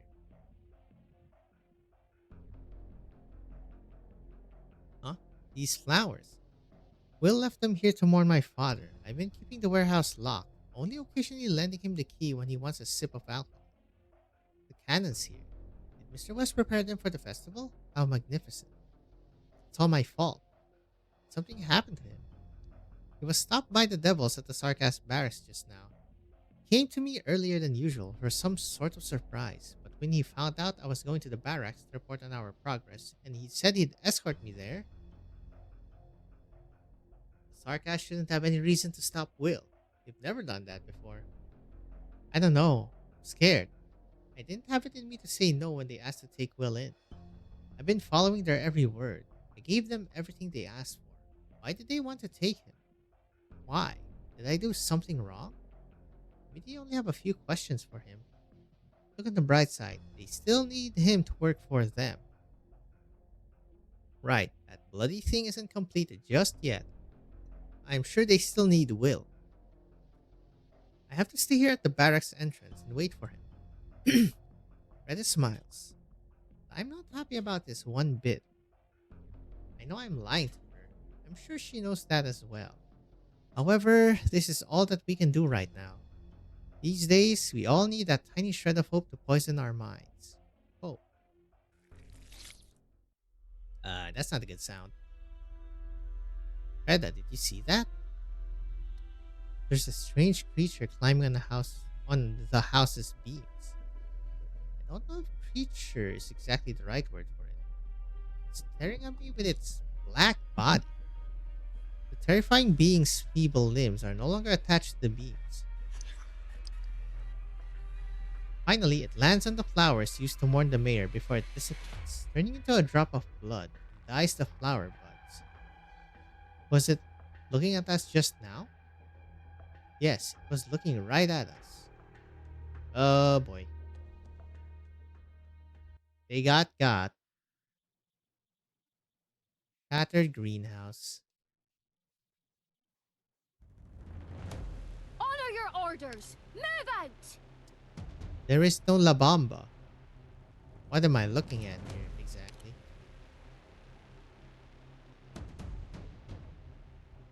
Where is La Bamba?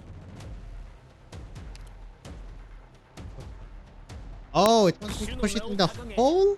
That's funny. Okay, let's try fighting it first. Rest at ease. The tide Psycho. also rises. Mr. Chungus. Alas, it is now a battlefield. I shall ensure the integrity of the law. At unsteady posture, wavering intent, much after all this Can't time, we solo this you stage? still tend to war If it's for all solutions. that enemy? 1,000 That would be moves funny. and- これで分かったでしょ At unsteady posture, wavering intent, much to learn yet. Strike! There you go. Gege. Sunder the tide's cleft. Retract. The sky and the land, both a drought to relieve. Volcanic After all this time, you still tend to war for solutions.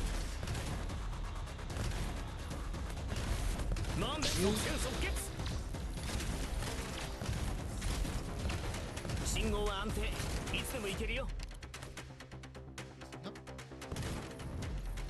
1,000 moves in one breath. let me create a diversion. Right. Not one step And forward.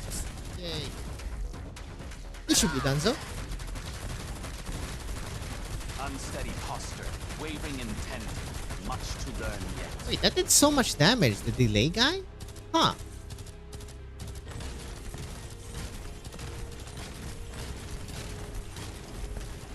Unsteady posture, wow, they're doing it. wavering intent, much to learn Here they yet. come.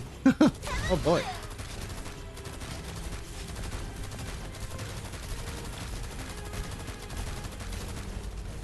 Ouchie. Qui non è successo. Okay, that guy does a lot of damage. Even if Più it's- fai veloce, meno farà male. We are killing some of them. Very cool. This time,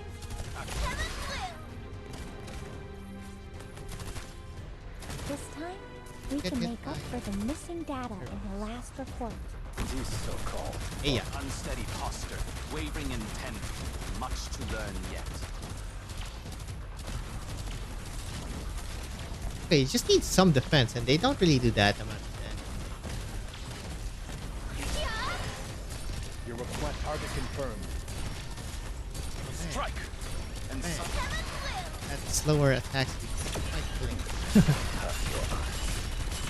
Swing, swing, swing. Easy gege.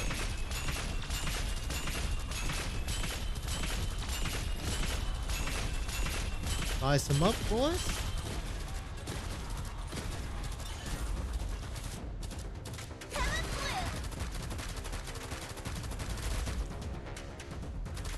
That's funny as hell. Yes, sir. Even Questo ti...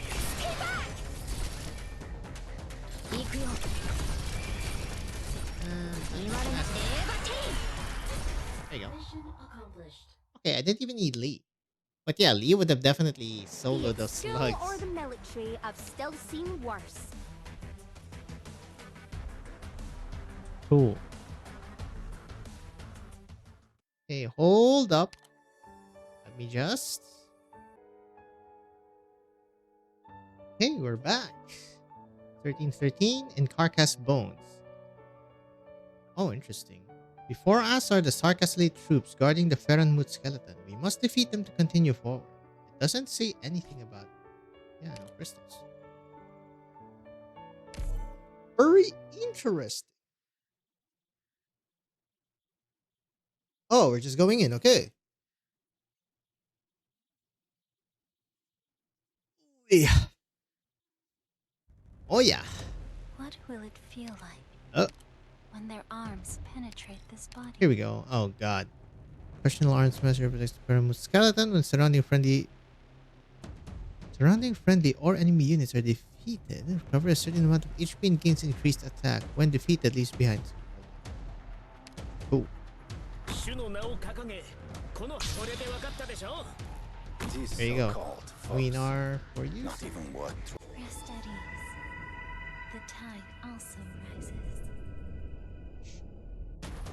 Alas, it is now a battlefield. Unsteady posture, wavering intent, much to learn yet.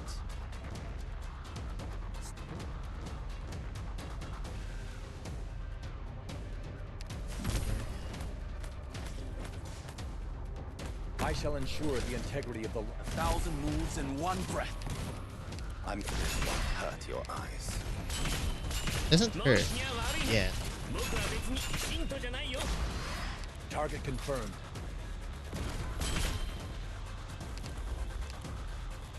Volcanic soot contains lots of Okay, he originating died. particles. Let's not stay too long. Classic Queen R.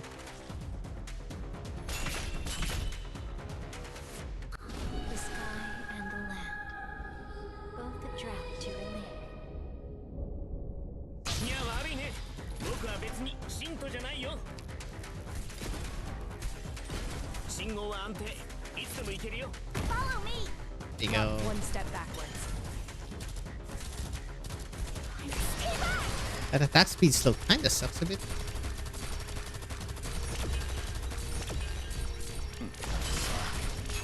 Still haunts.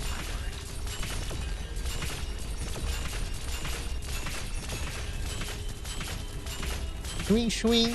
Classic Moon Arc. Man, I wonder when lords get their modules. They really need it. They've actually fallen off quite hard.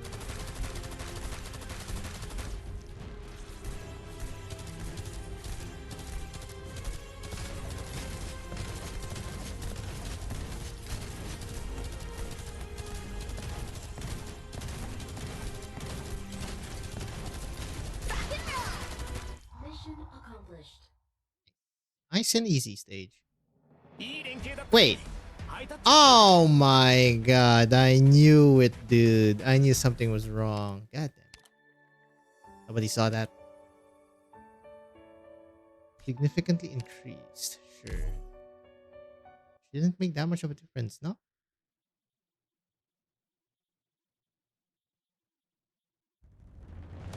I want everyone to get home safe. 主の名を掲げ. I already called dibs on the most lucrative real estate in hell, and you guys all get a share. Now, hearken to the song of the distant sea. Oh. Alas, it is now a 1,000 moves in one breath. Oh. Maybe I should have placed him right. Whatever.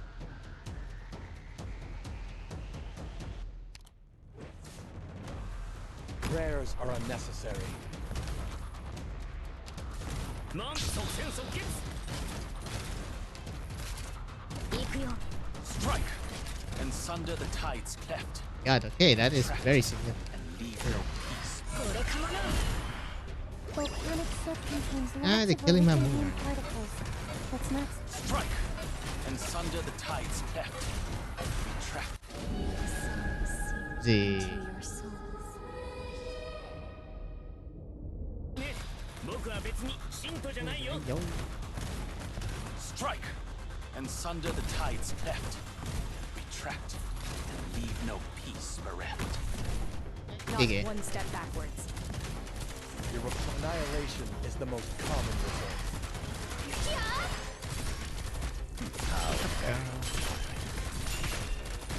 Strike and sunder the tides cleft. Limb. Leave no peace bereft. Out of here. That's gonna be a problem later on, I can feel.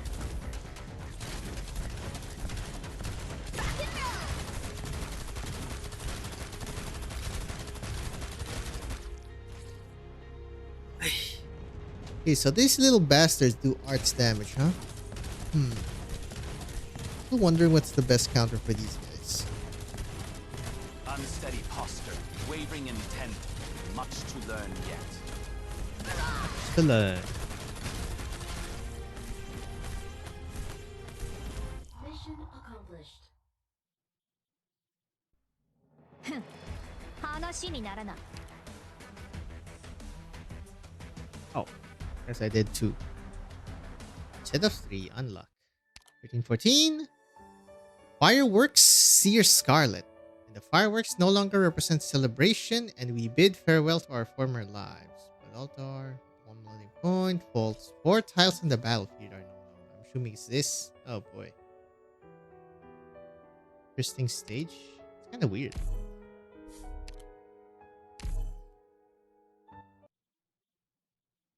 Nope, no story. We're just going in. Is there going to be an after one, though? Sand, dust, and blood. Oh, hello. Most kind of enemies fail are to those? imagine the sight of their admixture. Boy. 主の名を掲げこの旗の下で誰が What? 戦場で旗を武 Oh, 器にす a るんだよ wraith one, bruh. 悪くない場所だ。 Yeah, bruh. Okay. What do I do here? 言われなくても分かってる。 We just win our honestly. Classic solution to all your problems. Just win our them out.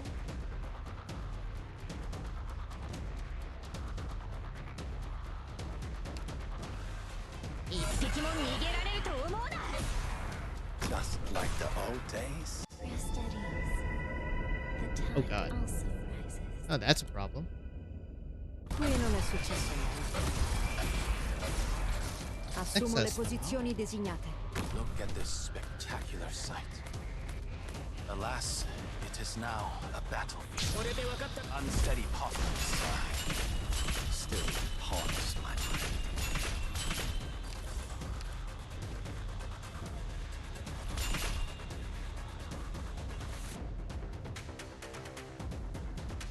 Now's the time to help everyone out. Volcanic soot contains lots of originium particles. Let's not stay too long. Oh, gee. To our eternal home, we will return. Nice. Scalper is fine. Oh, shoot. I have to protect this. I shall ensure. Shoot it down, Exia. At unsteady posture, wavering intent, much to learn yet. Not one step backwards. After all this time, you Onexia? still tend to war for solutions. Unsteady posture, Come on! wavering There you go. intent, much to learn yet. One strike, and sunder the tide's theft. Retract. Sure, that's illegal. Bereft. Violated taboos hold no. He's right. Unsteady posture still haunts my mind. Accomplished. Okay, that was quite easy. Ooh, after story. Okay. Where are we now? So, Ami is Gucci. We're in Magdalene.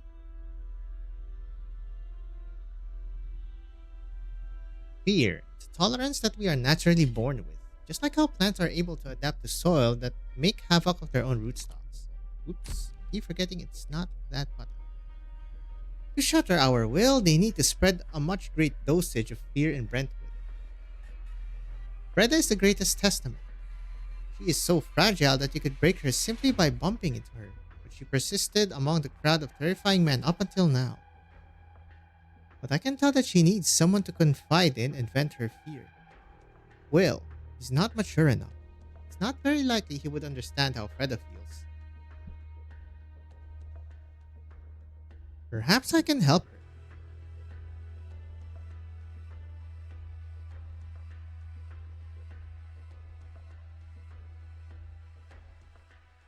Oh, hello, sir. You didn't bring my order to my tent, Magdalene.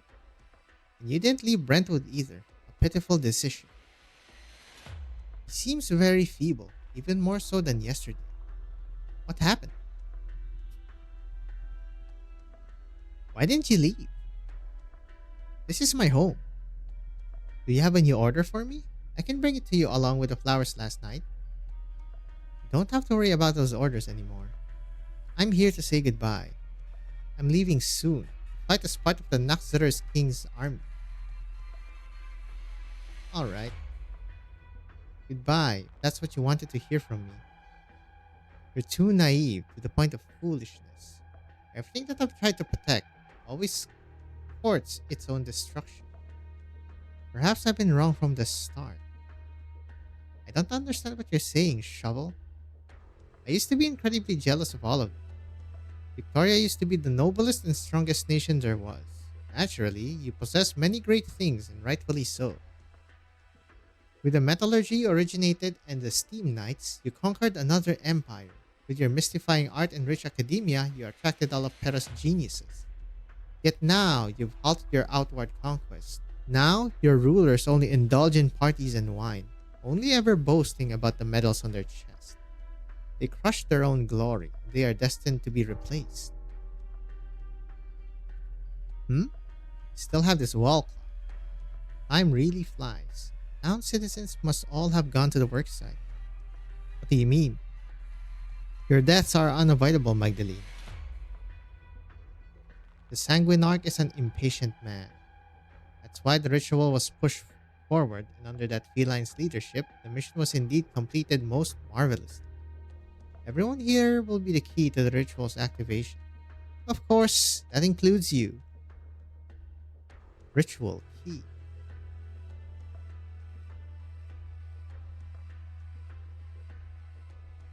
He was stopped by the devils at the Sarkas barracks just now. Freda, do you see that? The blood-colored worm is staring at me. Is that whale? The entire town will be the key to the ritual's activation. Man, that's a crimson red right there. The key. My soul is trembling. I need to go find Freda. Let me go. You mustn't leave this greenhouse. Wait a little longer, Magdalene. I'll be here with you. Until we bid each other farewell for the last time.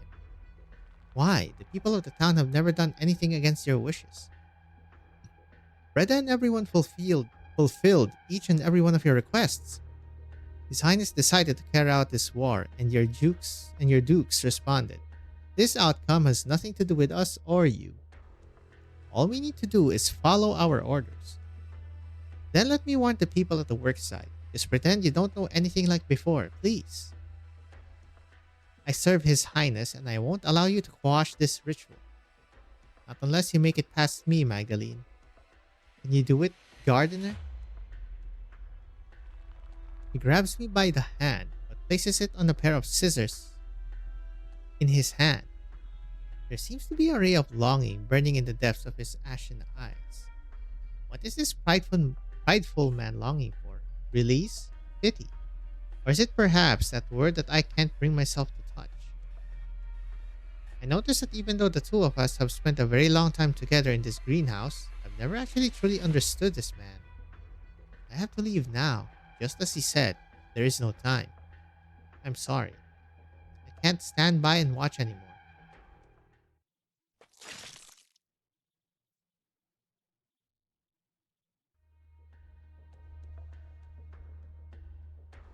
Magdalene, where are you going? Why the rush? Is that blood in your clothes? Are you okay? It's fine. I cut my finger while I was pruning branches. Hank, where's Freda? Freda? After she came back from the barracks by herself this morning, she went straight to the Sarkas offices. She seemed rather out of it, and she kept saying sorry no matter who she ran into. Something happened. Everyone has to leave this place right now. The farther the better. What's with all of you being so bloody barmy today? There's no time to explain. I need to tell everyone else. We're almost finished. Besides, if we all ditch work, what are we supposed to do when those officers find us? Well, fireworks. Where? Who blew that wall open? Is that Freda? Oh, that explains the title. Last time I saw such beautiful fireworks was the Harvest Festival when I was 10. Grandfather put me on his shoulders and walked through the crowd. Everyone looked up to the fireworks blooming in the sky astonished. Everyone kept quiet, only for the silence to be torn apart by the explosive sound wave a moment later. This is just like that. Reda set off the cannon Mr. West was hiding for the Harvest Festival. There are countless sarcasms pulling her from behind. Drenched in blood, she is shouting something. But whatever she is trying to say, it's buried by the cannon's loud roar. She is buried by the wave of sarcasm gushing toward her and torn apart. A flame burning bright in the middle of the day. The cannons keep roaring. A grand ceremony has come to Brentwood ahead of schedule. Oh, that's another rip. Just happened. Is there an earthquake? Run! You're bleeding. Bollocks! Stay away. Those disgusting monsters are dripping from your body. What are the sarcasms trying to do? Hank, you can't close your eyes. I'm starting to feel very tired too. So sleepy. I can feel my own blood fluttering out of my body before disappearing into the earth. Well then. Just like Full Metal Alchemist, huh? You're gonna transmute all the people. Magdalene, hang in there. Captain, I got her. Bison Rock? Everyone, hold onto the ropes as tight as you can. Do not touch the ground, no matter what. Hurry and help them. SSC? SSC? I like that blur effect. Magdalene, you can't fall asleep. Rock. This guy's so heavy. Vice, the SSC. Why are you... We figured something went wrong when we saw fireworks in the middle of the day. They sealed the wall we blew open yesterday, but that cannon gave us a new path. Hold on to Rock's hand, Magdalene. Our forces don't have enough manpower, and we're bringing everyone to evacuate as soon as we can. Whoa, Vice, your zipline's even faster after those modifications you made. Right. Where is Mayor Freda? We haven't been able to locate her. Yeah, she's kinda dismembered somewhere there. Freda is... Drat, why did my zipline start shaking?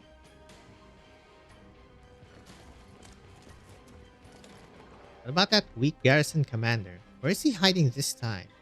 Well, no matter. I'll take over command. I can feel it. My blood is boiling. No need to contact Mayor Ursula. I'm assuming it is Ursula. Squad. We can't take care of these laughable Victorians by ourselves. Kill them all. The garrison here is mounting a counterattack. They're putting more pressure on us than any sarcasm we've faced before. How much explosives does Old Wise still have outside? Can he make it here in time to back us up? Probably not happening. Not counting the members who laid the ziplines for us. We barely had any fighting men to begin with. Start the crawlers. We need to break through by force. Rock, watch out! Your zipline! Ah! Well, somebody fell. That hurts. Magdalene, are you okay? Can you walk? Ugh, these disgusting things. Is Verdant gonna be here? On the sundering earth, a large number of red worms keep gushing onto the surface. They chew on every soul they can reach and suck their blood. This is the prince's blessing. It's the kindness the royal court left for us.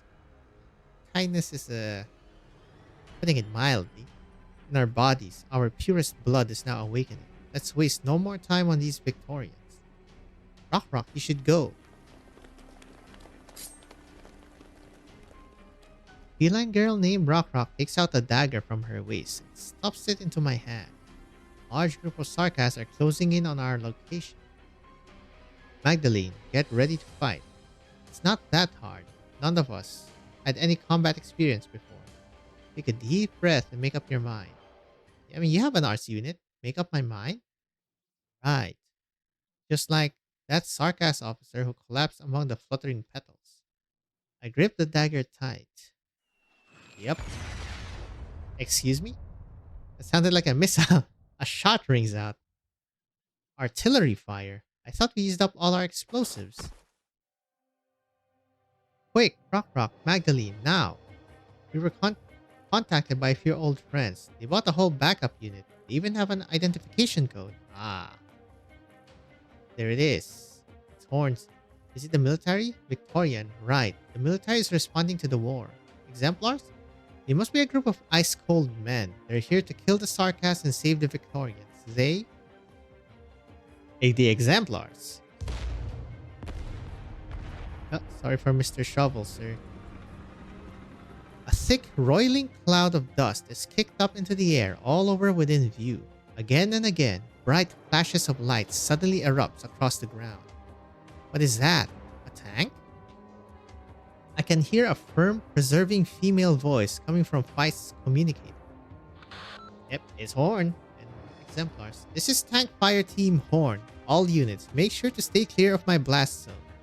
Grenade loaded. Firing second barrage. Opening created. Cover the SSC and all citizens. Horn, continue laying suppressive fire.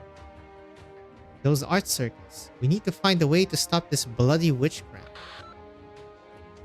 Vina, have someone else drive. I want to join the ground combat.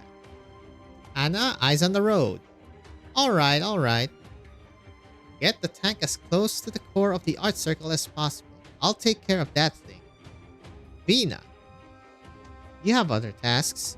All units, follow regular deployment formation. Morgan, Hannah, follow Horn's orders and cut open a path for the tank.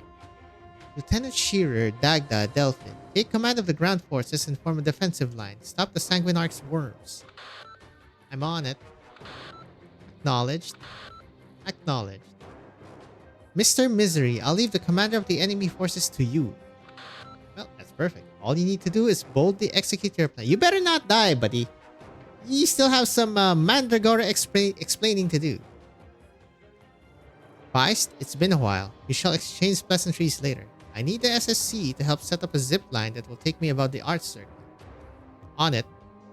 We have no time to lose. Let us take care of the strange art circle first. I will leave my rear to all of you. That sounded bad.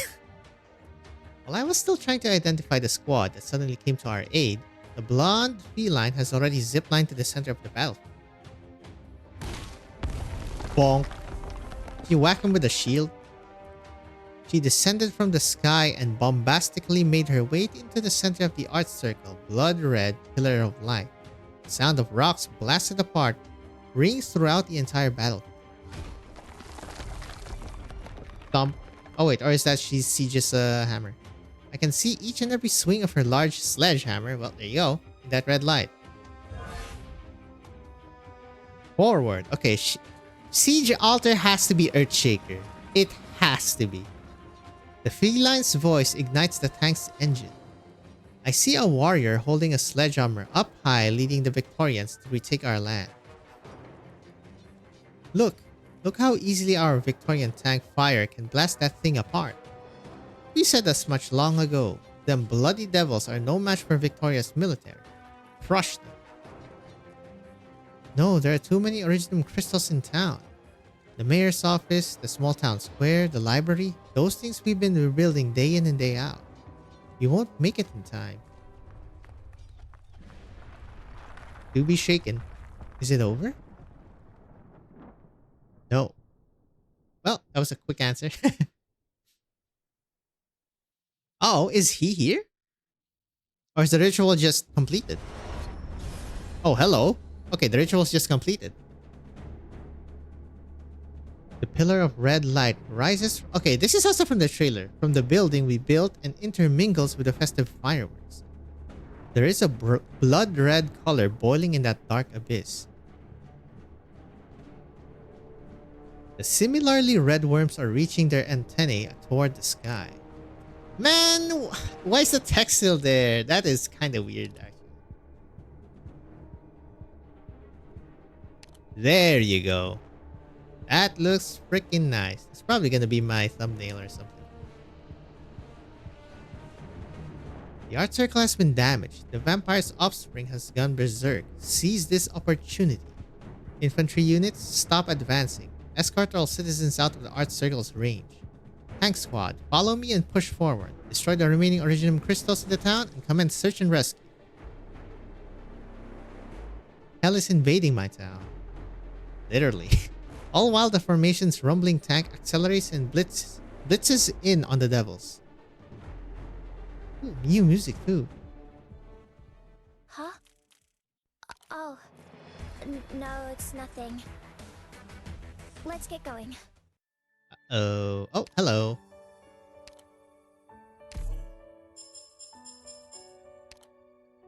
Honorable Duke of Windermere. Postcard. Post.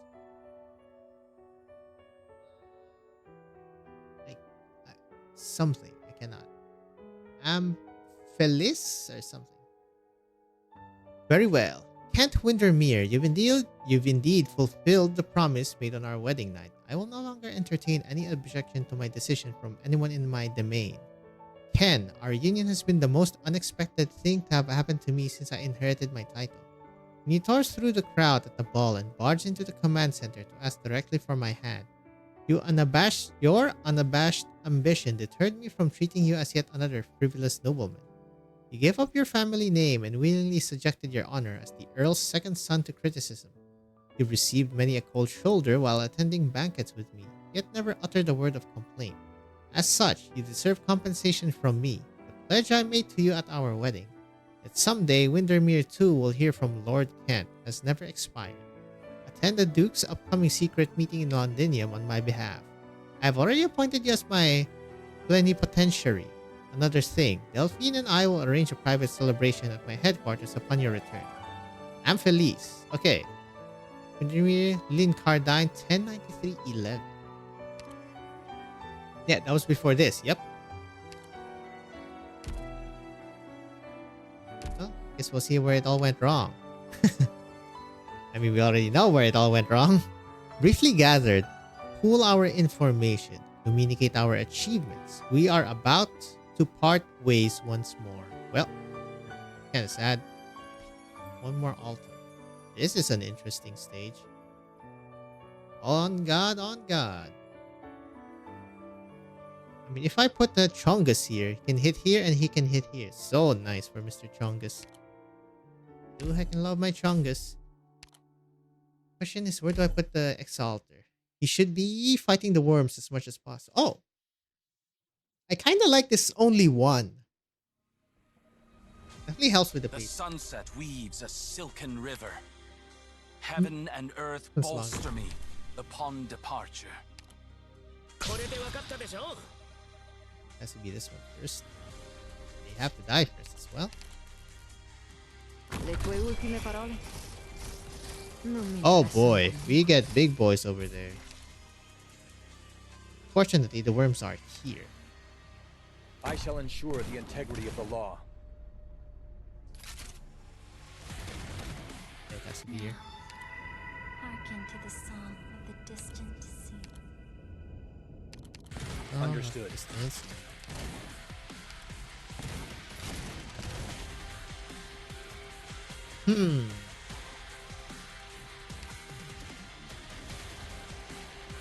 Now's the time to help everyone. Yo. You? Actually, I can just text out. questo ti farà tacere. Più fai veloce, Yeah, she's meno kind of cammini. perfect for that, actually. And you feel? 悪くない場所だ。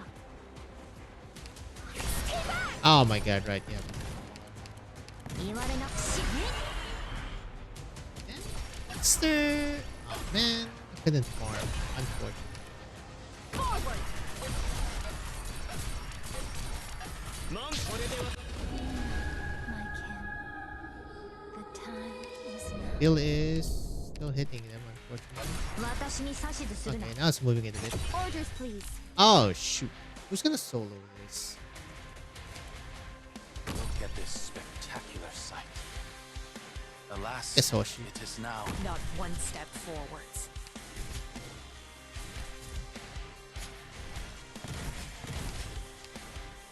Let me create a diversion. Fortuna ti 1,000 moves in one breath. più fai veloce. Para man. Magma will dredge up Originian veins. Strike! And これで分かったでしょ Thunder tides. at you after all this time. You still tend to war for solutions. Qui non è successo niente. 1,000 moves in On one breath. Chungus. 1,000 moves. There! 1,000 moves in one There you breath. go. Boom, boom, boom, boom. 戦場で Classic 旗を Chungus. 武器にするんだよ問題ないよ These Did so-called read? foes. Oh, it doesn't. Not even Dumb. one. Okay, so it doesn't. I need one more there. You still tend to war for solutions.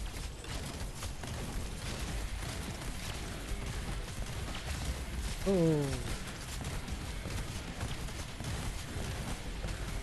After all this time, you still tend to war for solutions. Obiettivo avvistato. Ci Fucking vorrà solo hurts. un minuto. There's gonna be a problem there soon. Or something. I'm so tense. 1,000 moves Go, in go, one breath. go, go. Pop him. Chungi is so good on that, man. Obiettivo avvistato. Ci vorrà solo un minuto. Strike! And sunder the tides cleft. Retract There's still another one. and leave no peace bereft. Actually, you can just kill this. Get away from me, please! Wait, what? Why is it not over? Oh, this is right there. Obiettivo avvistato. Ci vorrà solo un minuto. Yay!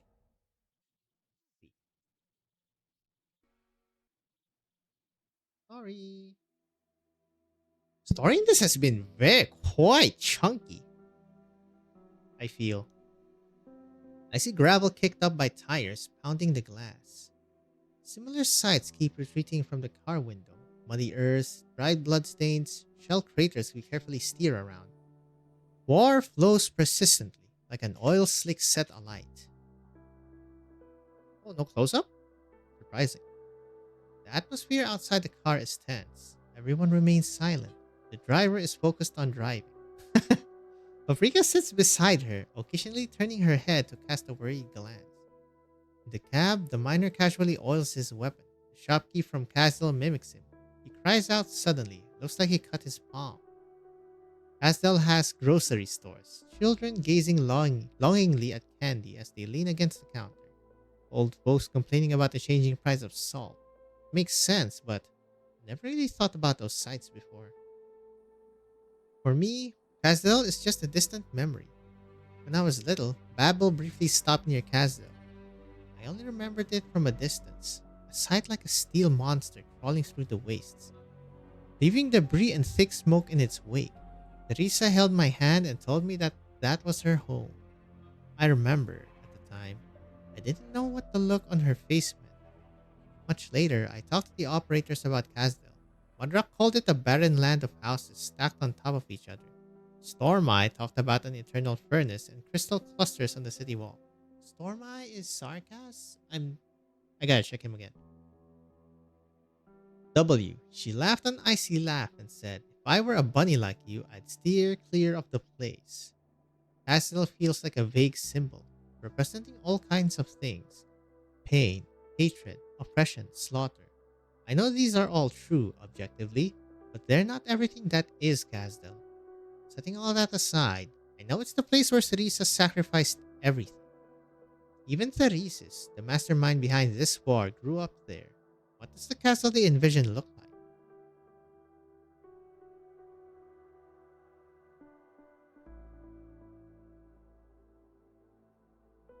Lucas quietly wipes his bone pen. On the other side, I see the doctor turning to look out the window. What's out there? Nothing. Rubble. I tug on the doctor's sleeve. Doctor, when the war is over, I want to visit Casdell again. Ooh, okay. If it's even still up.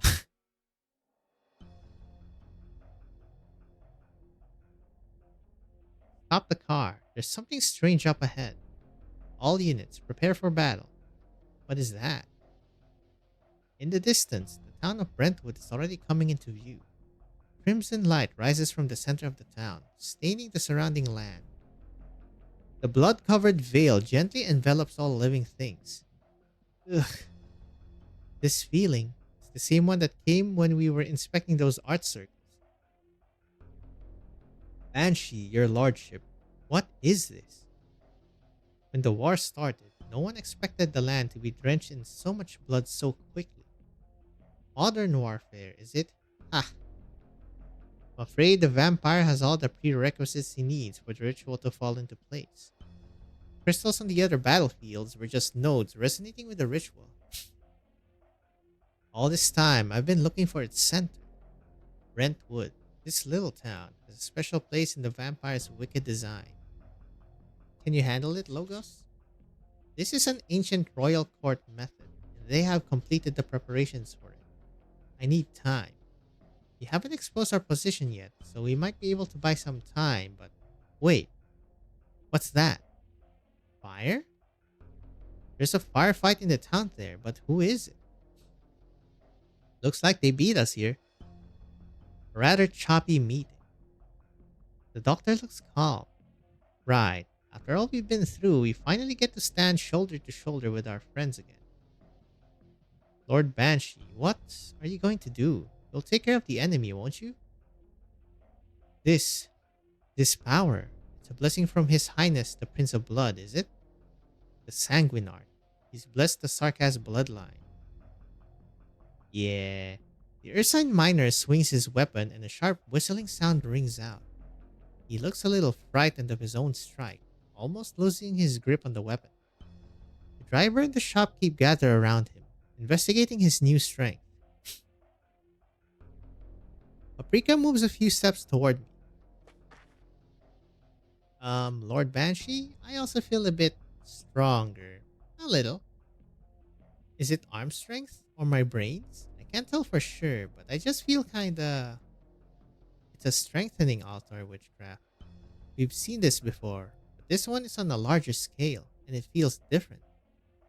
Logos, could this have any adverse effects? Quite unexpected. It does not demand a price of us, at least not one drawn from our own bodies. Then why? Well, it's gonna be the Brentwood itself. Logos looks at the sarcasm. Paprika, was it? What do you hope to use this power for? Well, the more skilled the Sarkas becomes in war, the more efficient he spills blood on the battlefield. Doesn't matter if it's his enemy's blood or his own. The ritual can continue. Sanguinarch is prepared for this decisive battle, but Therese's plan was just for this ritual? The art circles seem to have come under attack, and the vampiric creatures are going out of control. Yes, a large colony of crimson worms is drilling out of the ground, rushing around in all directions. A good number of them seem to have caught our scent. Leave this to us, Logos. Please look into the ritual for us. Amiya, you and the doctor could accompany me. I look at Paprika's team in the distance, those Sarkas unaware of the danger here. Let's be quick. Roger.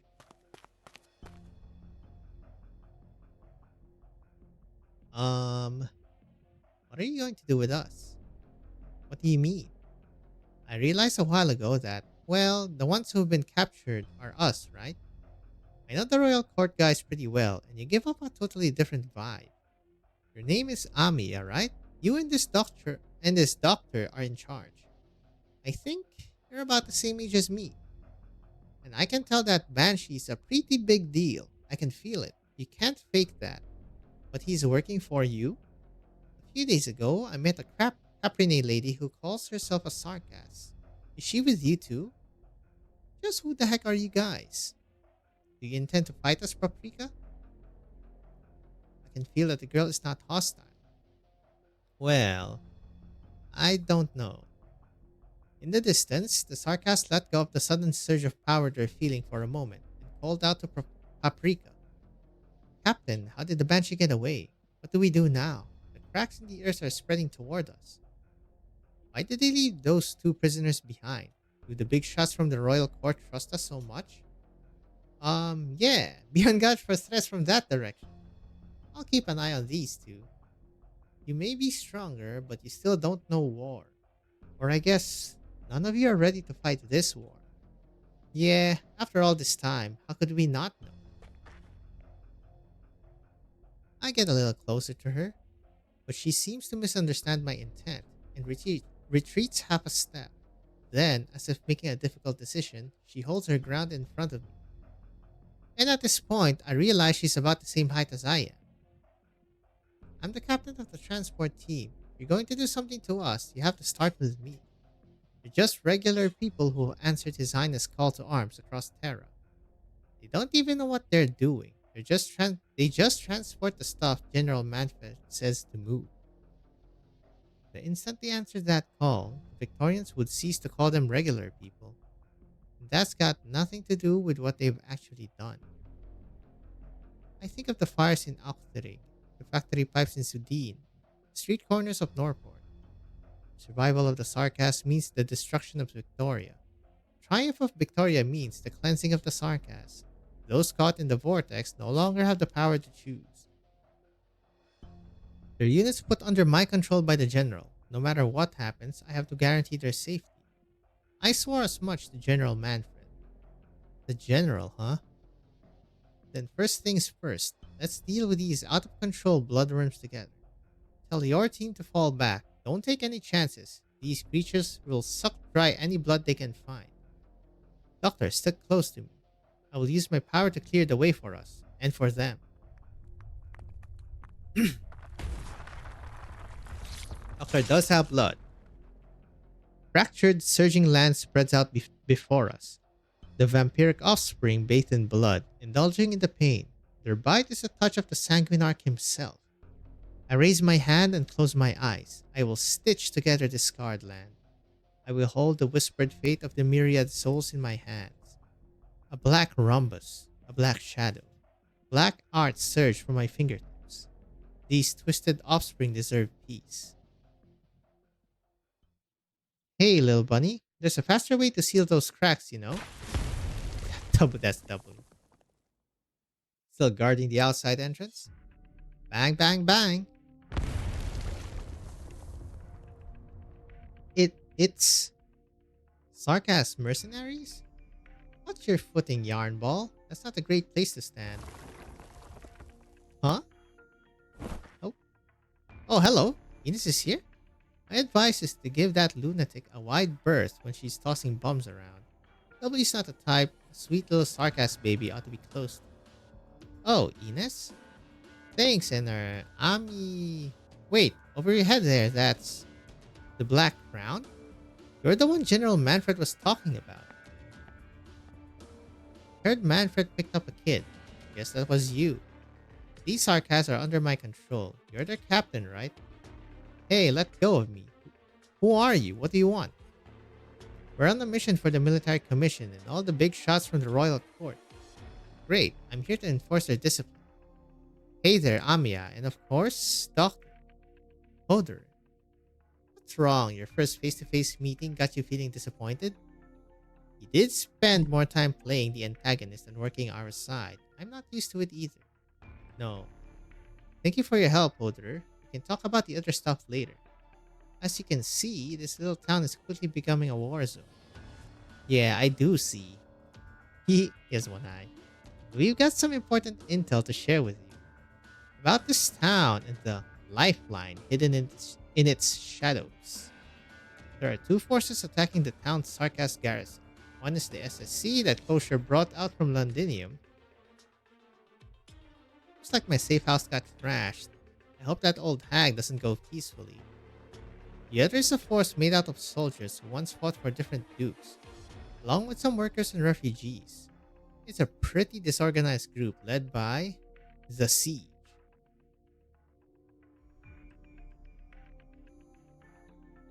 We reach the town to find the battle has mostly subsided.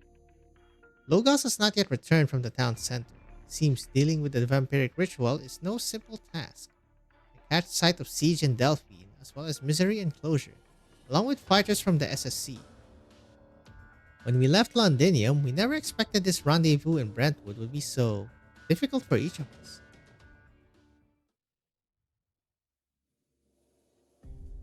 Hello, this room.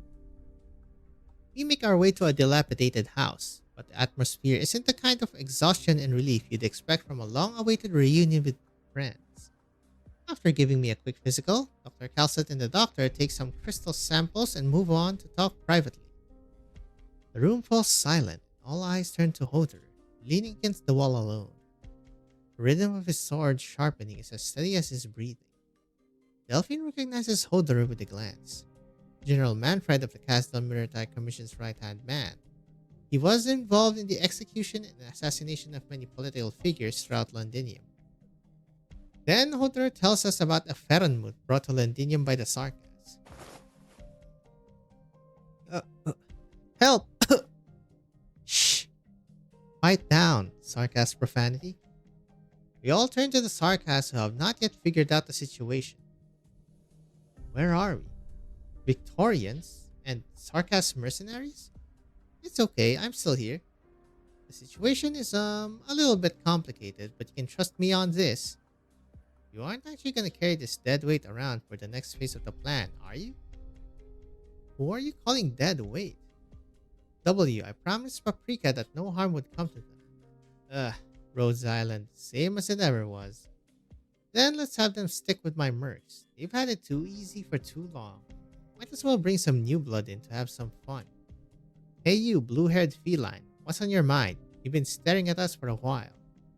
You like killing us? Go ahead, draw your sword. Not gonna do it. Poof. All you want is a Bolivarian standoff. I'm gonna pass. Me and my man ought to hit the road. You can stay here and stay mad.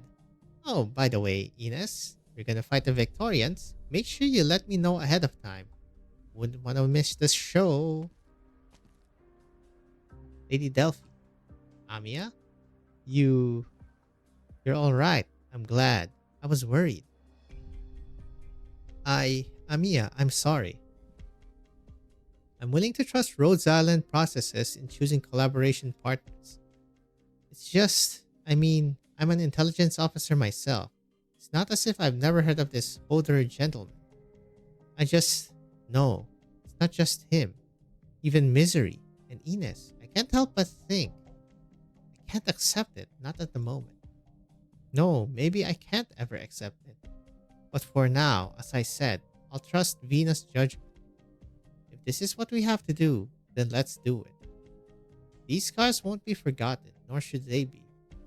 Sarkas wars have never ended, feline. At the Military Commission's support lines, indeed. This has been our goal all along. In any case, this is a way to end the war quickly. And as for this Ferenmut, I know what you're thinking. Now that no base is safe, the skeleton can become our key to counterattacking Londinium. We can't take any of these armies head on, and we can't work around the essentially unbeatable firepower of that airship. So this elusive Ferenmut is the best vehicle we could hope for, and at the same time, it's a fortress and a spear aimed right at the heart. In that case, if we succeed, it'll be thanks to the leaders of this counterattack and not Sarkas mercenaries. It seems we have no grounds on which to refuse cooperation. However, from a rational point of view, I understand that there are differences among the Sarkas, that the Exemplars appears to function seamlessly with Misery. But we're talking about individual friendship. We may be able to respect, trust, and even love a few select individuals, but now, we stand before a war where all sides have blood-soaked hands. Given enough time, we may be able to determine one by one who has committed war crimes and who is innocent. But we do not have that time. Yes sir, gonna Nuremberg trial this crap. Even that is like a failure. We are at an impasse, Hodor. Our cooperation will not be so smooth. And that is why we are here. Rose Island will serve as a mediator between the two parties, such that we can end the suffering of the Victorian people that this war has wrought, such that we can prevent the Sarkas of Casdel from being dragged back into the abyss. For We're not here to force handshakes and reconciliation. We can leave that to the end of this ridiculous war. Platitudes mean nothing. It's actions that will put an end to all this. This is all very Rhodes Island indeed. I've heard Hodor has been in contact with Rhodes Island in the past. Dot. You mentioned the place where the Ferranmut is docked, among a large number of Sarkas garrisons.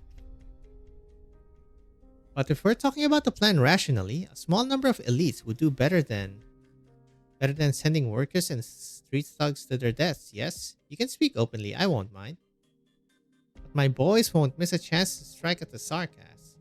Our armor can draw the garrison's fire. I see Hodor is smiling. It seems this is a side of Siege that relaxes him, at least a bit. After all, he seems to be hiding something. That'll do, thanks. Hodor expresses his gratitude and the discussion comes to a close. Sarkas mercenary, Hodor. After reuniting with W in Chernobog, Ascalon gave me his complete file. It dates back to the time of Babel.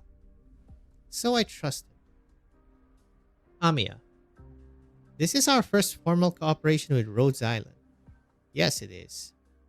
But, if I ask you a question, sure. You didn't express your worries or concerns just now. Your innermost thoughts are to save lives, to put an end to war and hate. Isn't that right? I've heard that the King of Sarkas can see into people's hearts. It's different from the ambiguous feeling Enos gets. I probably can't hide it from you. I can respect the Sarkas who has struggled since the Babel days. I hope you can answer from your own free will. So that's how it is. Yeah, I'm fighting for that future. Very good. Thank you for your answer and your trust. Oh, hello. Logos, Dr. Calcit, you're back. I've analyzed the vampiric ritual. The results are worrying. It is indeed a blood blessing, using ancient and very fine techniques. The Sanguinarch borrows the witchcraft's power, collecting blood spilled in the war to activate the bloodline within the Sarkas warriors. He is giving the Sarkas a constant reminder of our fundamental differences with the other races. It's less amplification and more incitement. But most importantly, I'm afraid he's using only a small part of the power he's collected for this purpose. More energy is going somewhere else, somewhere I don't know. I tried to track it, but the structure of the arts is complex and chaotic. It only points to Londinium. What is he playing at? And that reminded me. At this very moment, at the center of the battlefield stands the Sarkas leader, even better at absorbing and exploiting death than the vampire. If it was really just about strengthening the warriors, why would they bother using the witchcraft of the Crimson Court? And why use an art circle? Such that even the towns on the edge of this war get roped in. Do you have a theory? The airship, the Ferranmut, the shard, and the witchcraft device right here. The doctor's concerns are justified. As he said, the Ferranmut will be our most important breakthrough, and we must take action as soon as possible. Whether vampire or Naksurer, even the Confessari, they are all exposed to Nightingale in a most unusual way. They are taking risks. They are all exposed to Nightingale in the most unusual way. Interesting. Nightingale. There is a reason why the war is being fought at this particular point in time. Ceresis is preparing his final trump card in Londinium. Sure, seizing the capital of an empire is already unheard of, but what could it be? Let me start with a fundamental question. Question so fundamental that even the Sarkas have forgotten it. Why are the Sarkas so uniquely susceptible to oripathy? Yes? Oh my god. Classic Calcit. God damn it. Calmly place your pieces to plot your victory. I've been questioning that, Madam Miss AMA10. We lap at our wounds in the ruins. We seek a new direction in our duress. Enemy movement speed is increased. Sure.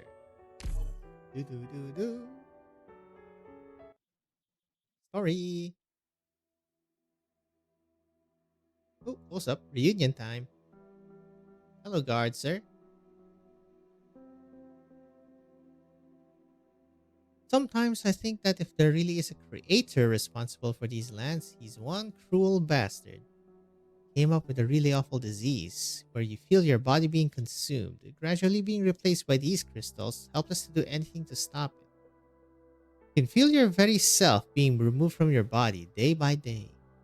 You can only accept it. We can only accept it. And this creation of oripathy is actually one of the gentler ones across the lands. The infected and the uninfected. Nine tells me our persecution is as old as civilization itself. So, what about poor and rich, slave and noble, foreigner and local, disabled and able bodied, even abnormal and normal? A parasitic disease is scary, sure, but oripathy is only the most obvious, the most prominent of the terrible diseases out there. Speak, based. Greatest really awful inventions are poverty, war, bottomless, insatiable greed, the malice and hypocrisy that brings so much suffering, gaps we can never close. But the truth is, we all know, no creator came up with that stuff. Humans, we invented it all on our own. That's a really rare word to see, humans. You and me, we created them. I wouldn't say you and me though. Good news or bad news?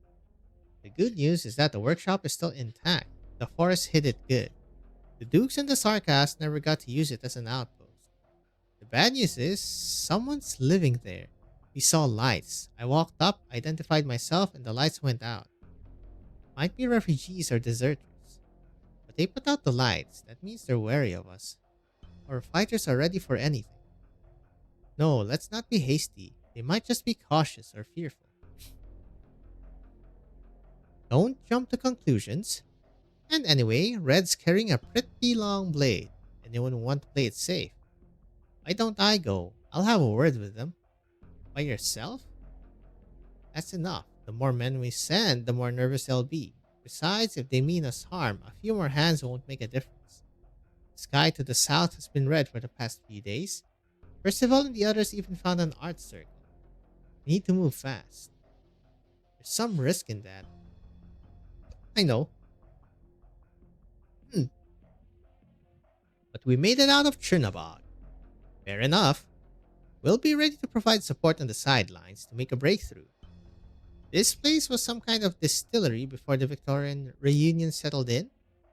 I can already smell the booze. Romanich would have loved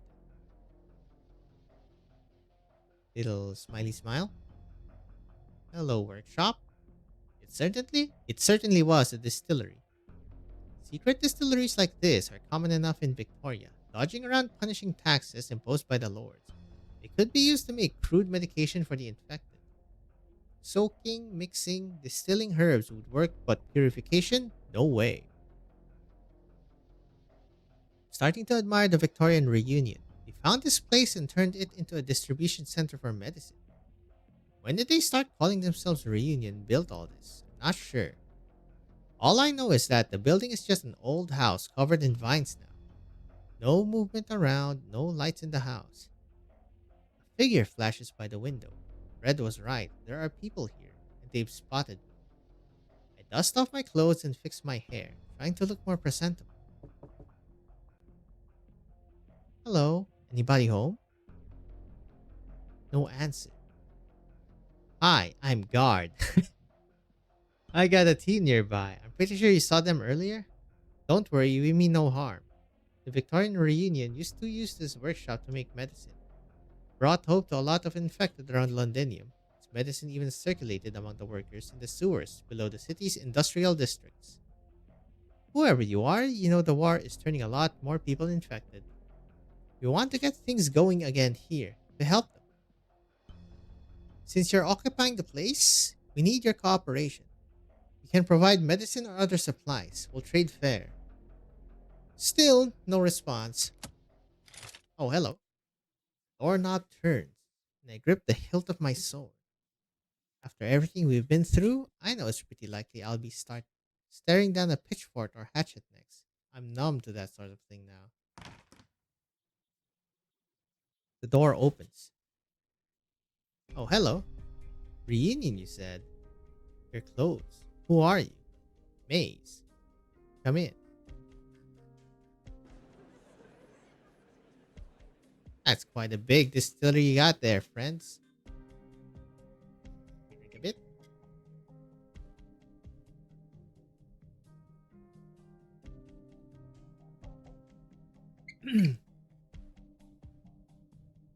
There are more people hiding inside than I guessed. It's quite a group. Some of them are obviously infected, while others leaning against the wall are probably ordinary refugees from the city. They're all looking over, silently, watching me and the woman in the Victorian reunion uniform. Look away and clear out. The crowd falls back, and Mace leads me past their collective gaze. These people are terrified. Are you in charge here? This place is under my control. Let's find a place to talk. Victorian Reunion. Percival is in Victorian Reunion too. Our organization doesn't exactly have franchising procedures, and once word of the name spreads out, the reunion flags started popping up in all sorts of places. It also means that there have been various acts of violence, acts of revenge, taking place under the reunion name. Kind of thing that happened in Chernobog. I start looking at this Maze. She seems nervous. Her gait is unnatural.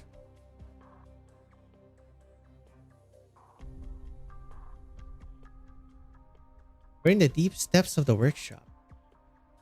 Here we are. Nobody comes in here. So your reunion, the real reunion, you came from the north? From Ursus. Yes, Ursus, Colombia, and now we're in Victoria. That's a waste. Your uniform is...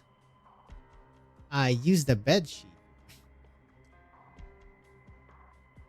I ran into a group from Ursus before. You said you dress like this. I think I got the emblem right. Looks a bit big. Did you come here just to mock my handiwork? So you control this place just because you dressed up in the garb of the infamous reunion. Let's get to the point. I don't have much time. You want to get this place up and running again? Start making medicine? Yes, if news got out that the reunion is running the place again.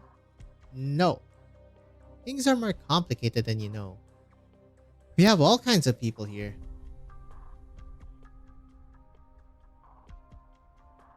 I'm worn out breaking up the daily fights between infected and uninfected. And you want to make infected medicine? You might as well blow the place up. It's hard to keep a balance between them. You're a reunion, aren't you? At least you claim to be. More or less. Who are your people? What else would they be? Homeless, infected, war refugees. People have lost everything. We all need a roof over our heads. When I first came here with a few other infected, we found this ruin. Later, more people came, including some less than honest folk. We don't take anyone else in anymore. I'm glad to see you, reunion comrades. But I don't want to worry anyone here. Worry that you're conspiring with us to wipe out the uninfected in our midst. Whether or not it's just a pretext to get us to open our doors to you, we can trade supplies, but let's leave it at that. There are plenty of uninfected here, so I get what you're saying. I still think it would be a good idea to talk it over with your people before you come to a decision. As long as we can get back to making medicine here, we can come to a long-term agreement. No, thank you. Now, off with you. It was nice meeting you. If you want to take this place, you're welcome to it, so long as you can take it. Oh man. Can't see her expression behind the mask. Maybe she's just bluffing. Alright then. But I turn around, nevertheless, getting ready to leave. Hey, reunion. Yes? Is Tallulah with your group? She is. Another Tallulah worshipper? Sure enough, she's our banner, and that's her cage now too. I hear she has a nomadic city. Does that city of hers only take infected? If you haven't been infected, are you allowed to go there? I've heard from the passing caravans. I've heard it's a nice place. There's some people here in less than ideal positions. Refugees from the wilderness. Orphans without a single relative. Talk of that reunion city has everyone full of hope. But you only stand with the infected, right? City?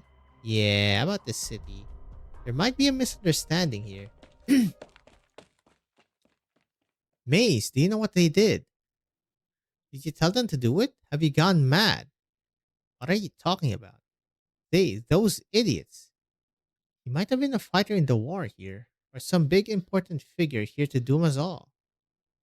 We might be just a couple hours out from a battalion of sarcasts coming in here to wipe us out. What's going on? Are you with Reunion like Maze? It was your people.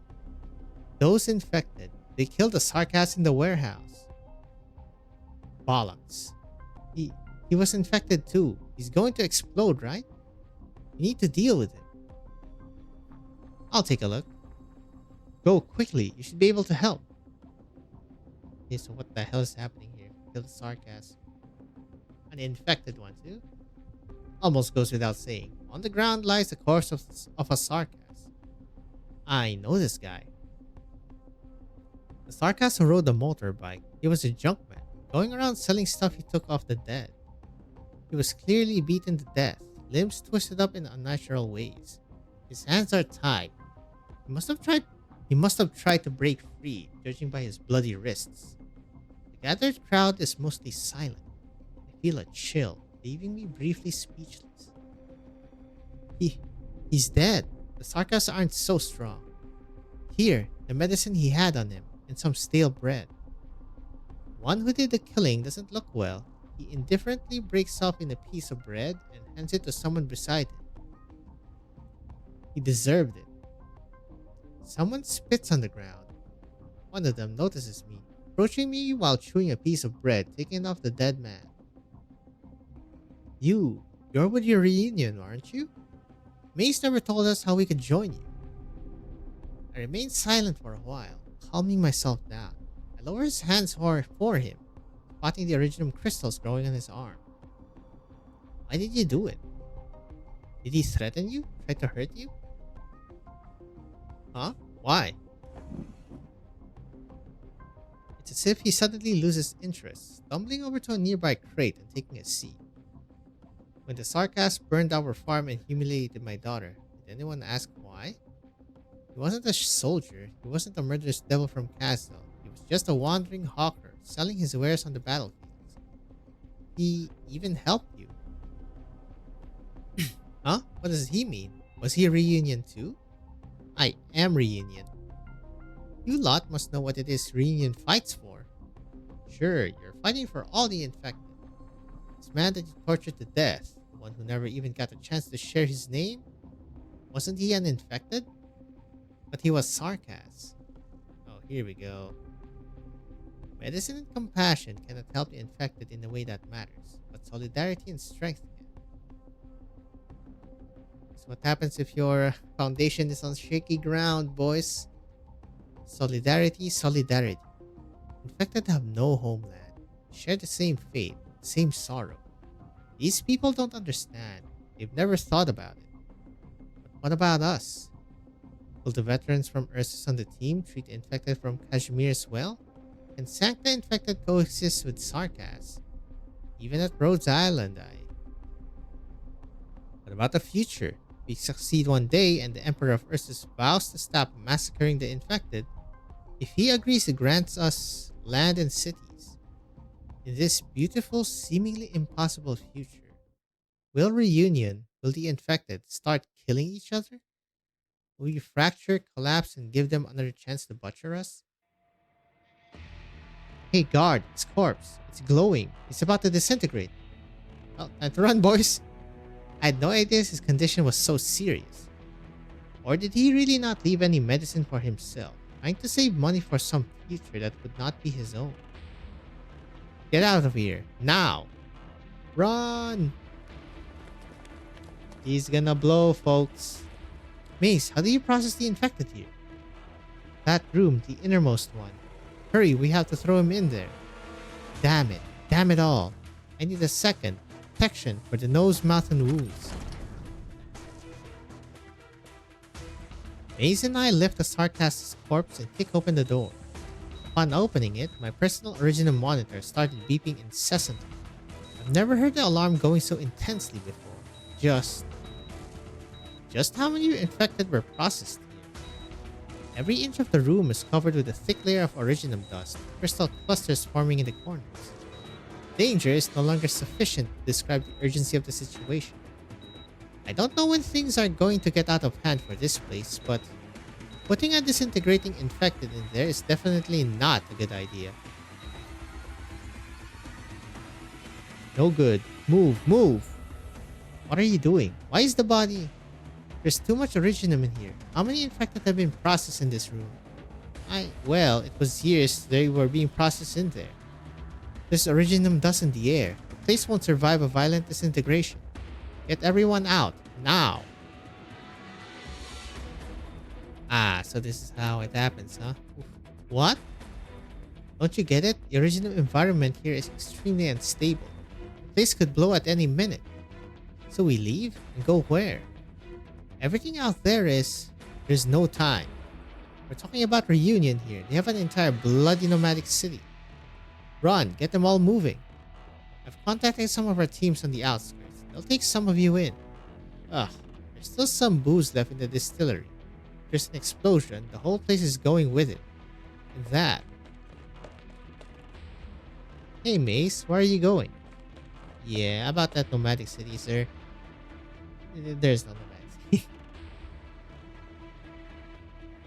The woman dressed in a reunion uniform is struggling with the machinery in the deepest depths of the workshop. What are you doing?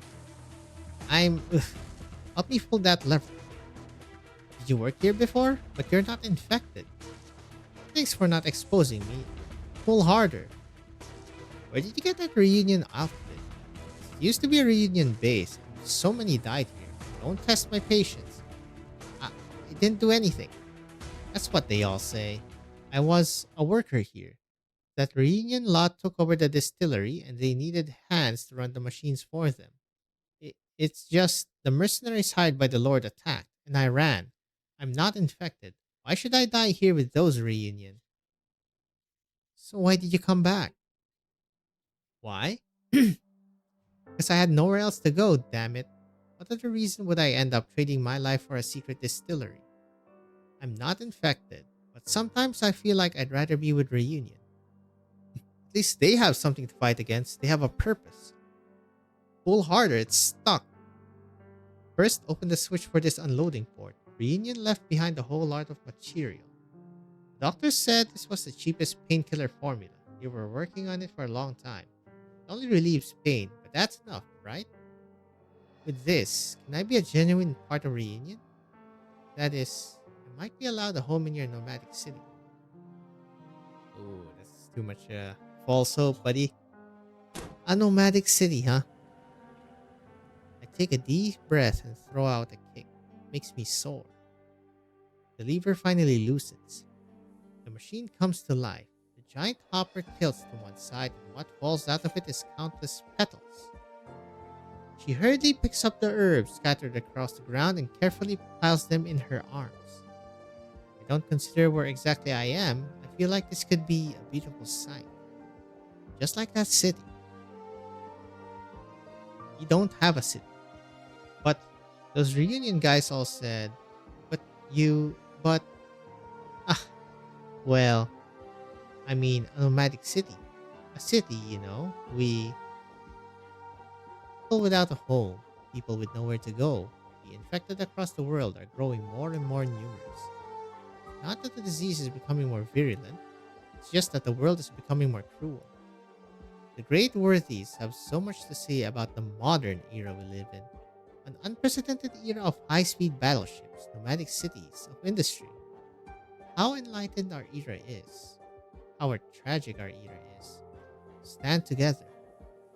Can the infected really stand together naturally? Who do we stand with? Is it just the infected? That nomadic city we're dreaming of, does it have a place for them? Is the city enough to accommodate everything? It's all about material conditions, brothers. Take the herbs, we need to leave. There is no application to join reunion. you're willing to fight side by side with us, you're already a reunion. But I'm not infected. It's not only the infected who want to resist. And besides, I need you to help me figure out who killed that sarcasm man. They need to be punished. Oh, hello, kaboom. Now, come on, let's go.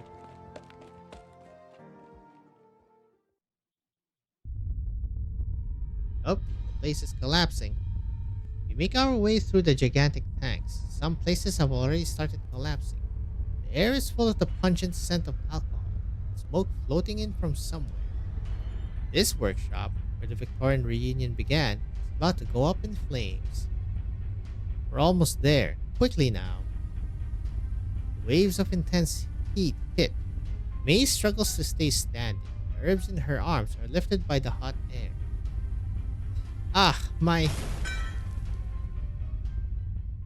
That's not good. Above our heads roars the sound of buckling metal. Well, alright, I push her away. Then I jump up with all my strength and gather up the petals.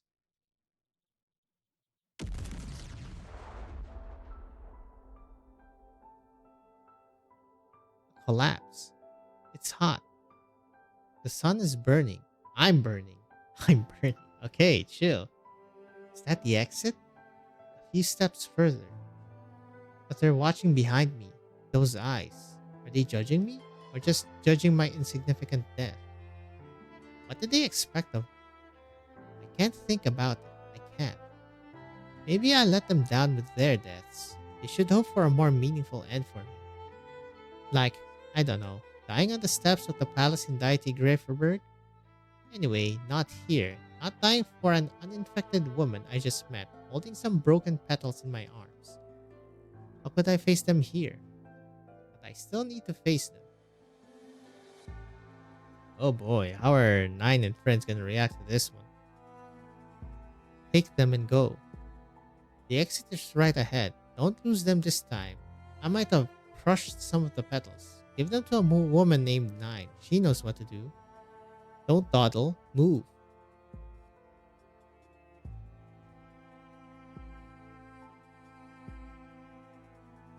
It's hot. It burns. I remember the afternoon when I first learned I had auropathy. What was it exactly that caused my infection? I still don't actually know. Maybe it was the time I fell in the river and something scratched my leg. Might have been an active iridium crystal instead of a rock. Maybe it was the dust I inhaled in the mines. Maybe it was industrial waste from the factories. Maybe.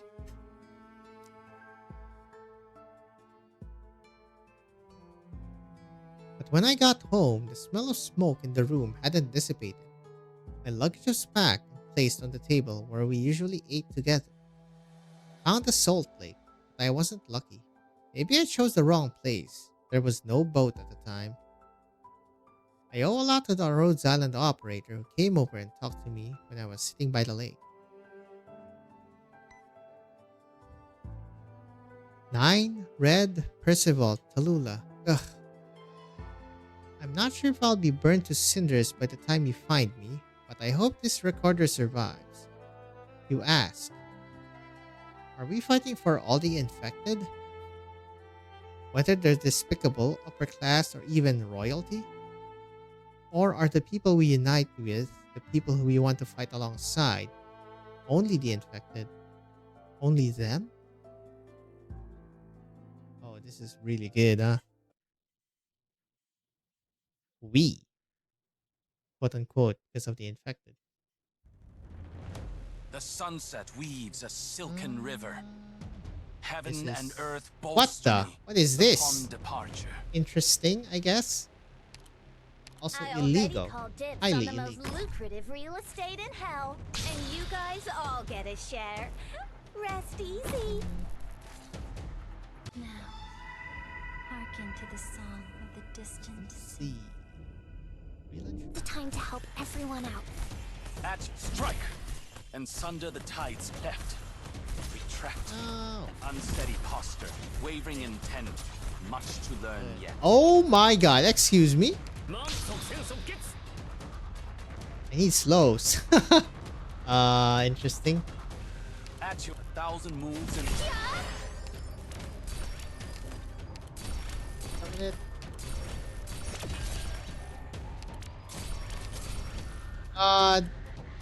Le tue ultime Okay, he goes parole? left. 1,000 moves in one breath.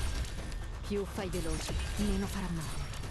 May the sun seep into your souls.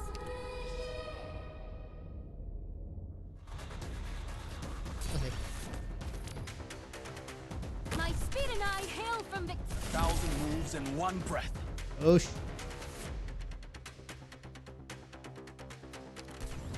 Prayers are unnecessary. not like this!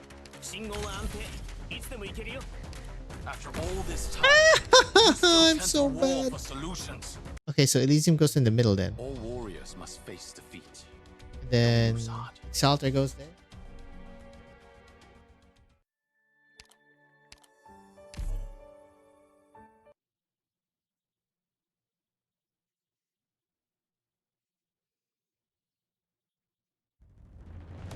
Honor your orders! Move out! I already called dibs on the most lucrative real estate in hell, and you guys all get a share. Now, hearken to the song of the distant Let's sea. see. At your unsteady posture, wavering intent, much to learn. After all this time, you still tend to war for solutions. I'll do my best. At your strike, and sunder the tide's theft. 即戦即決 East. I shall ensure the Unsteady posture, wavering intent, much to learn yet. 1,000 moves in one breath. La fortuna ti ha abbandonato. Più fai veloce. Okay, that's Into your souls. where's the dude? Let's not stay too long. いや悪いね僕は別に信徒じゃないよ 1,000 moves in one breath.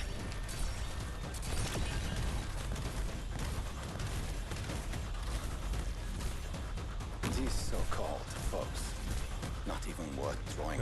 Not one step forwards. Unsteady posture, wavering intent, much to learn yet.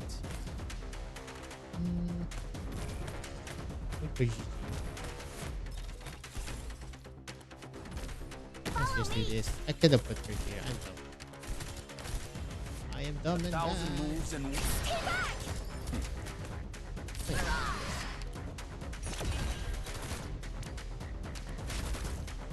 Obiettivo avvistato. Qui non è successo.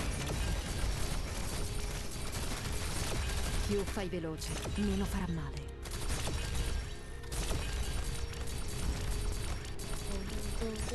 Kaboom! unsteady posture, wavering Nice. intent, Easy. much to learn yet.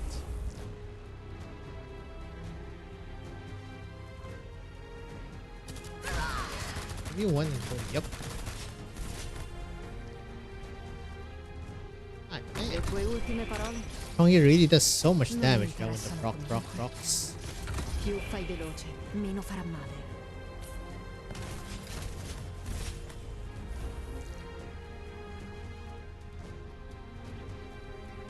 Mr. Chongus. understood. Where Annihilation am I? is Wait, the most for- common result. I really want to go to the bathroom while this is happening. I don't know if I'm gonna leave because it's wraiths.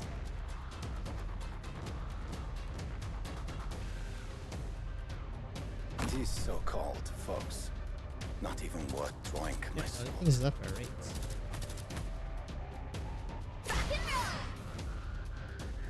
Bro. Strike, and sunder the tide's theft. Retract, and leave no peace bereft.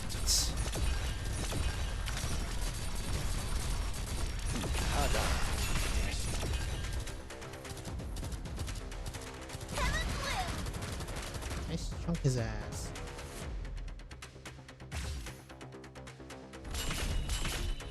Get out of here. Mission accomplished.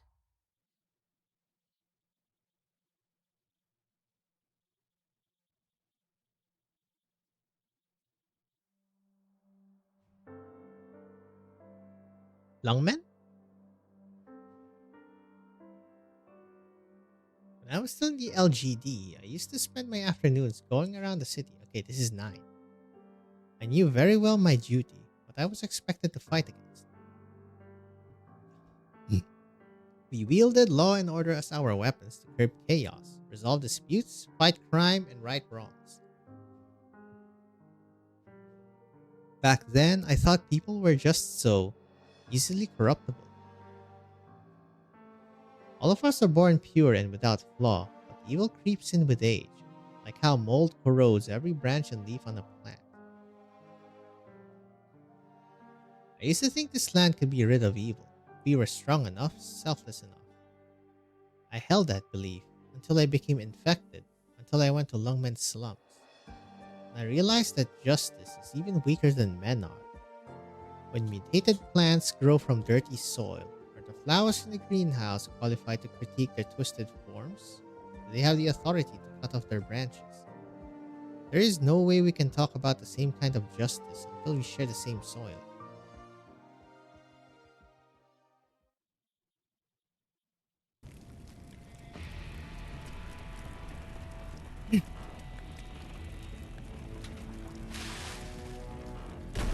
Well, there goes the workshop.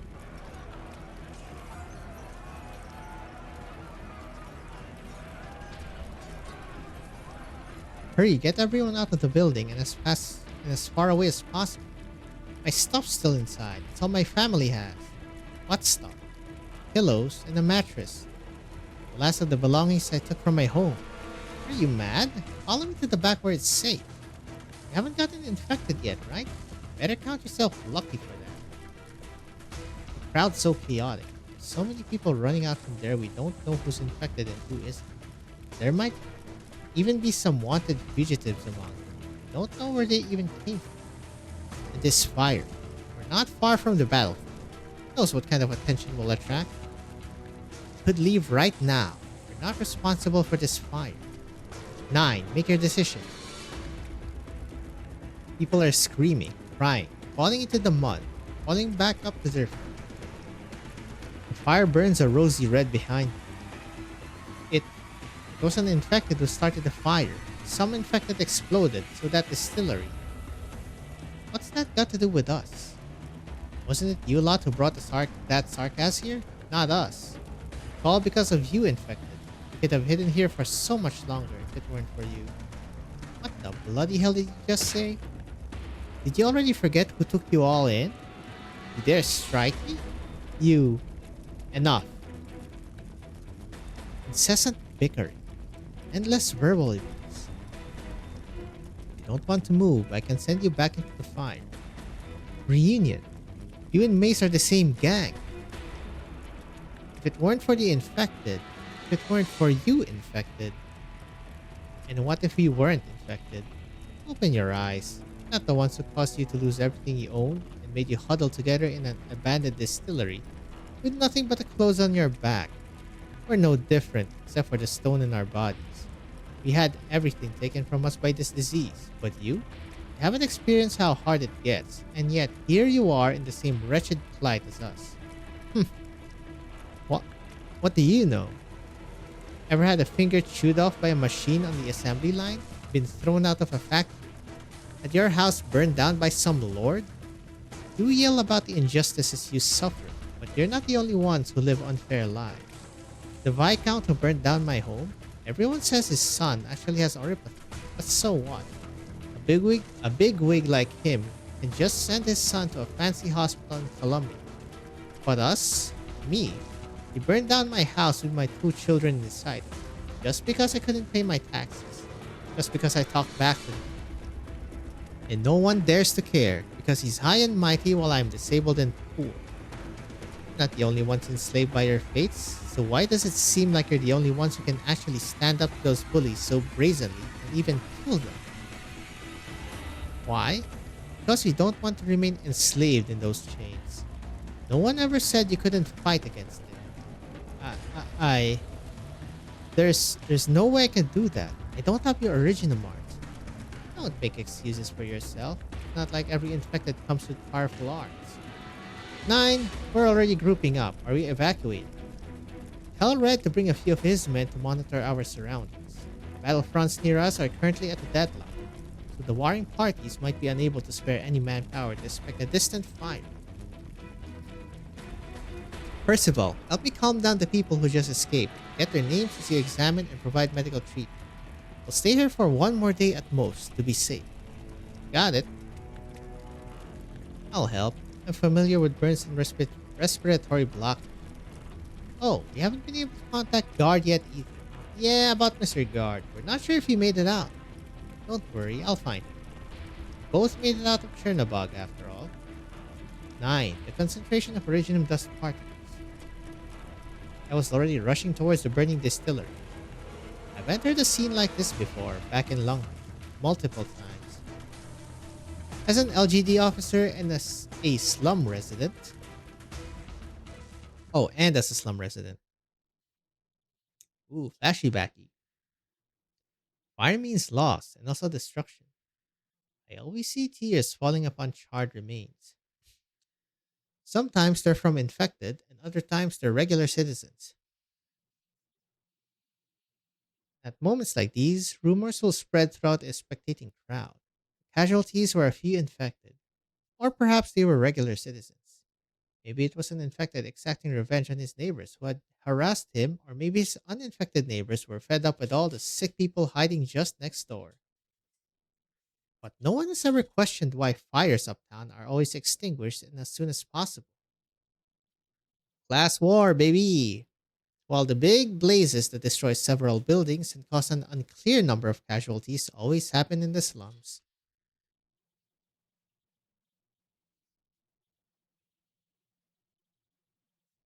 I burst through the distillery's doors and I witnessed a portion of the building fiercely collapsing not far from the exit.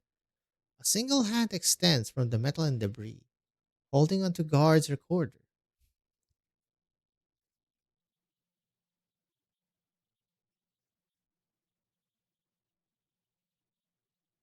Hello, Marsh? Or are the people we unite with the people we want to fight alongside? Only the infected? Only them? We infected are just a culmination of all the decay there is. We gather as one because of our shared experience. What unites us is not just disease. Let's say we meet a noble, abusing his power to exploit the people. How would we treat him? He was actually uninfected. We can't use our infection as our sole criterion and slogan. Our companions must share the same belief. We will not only retaliate against the humiliation we've suffered, but also liberate the same people who have caused us pain. We're not the only ones enslaved across the lands, so we should stand with them together. We need to get them to stand with us. We can't just fight against disease. Then what should we actually be fighting against? What are we building here?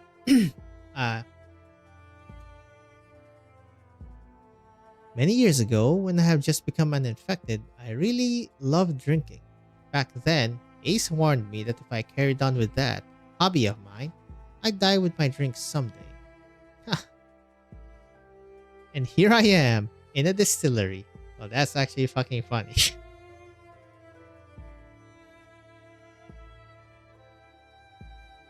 9. You've replayed it so many times now. I know. Kalula, I've been wondering, if we really did manage to build a city for the infected, what would it look like? Are you sure it wouldn't be a hospice at its core?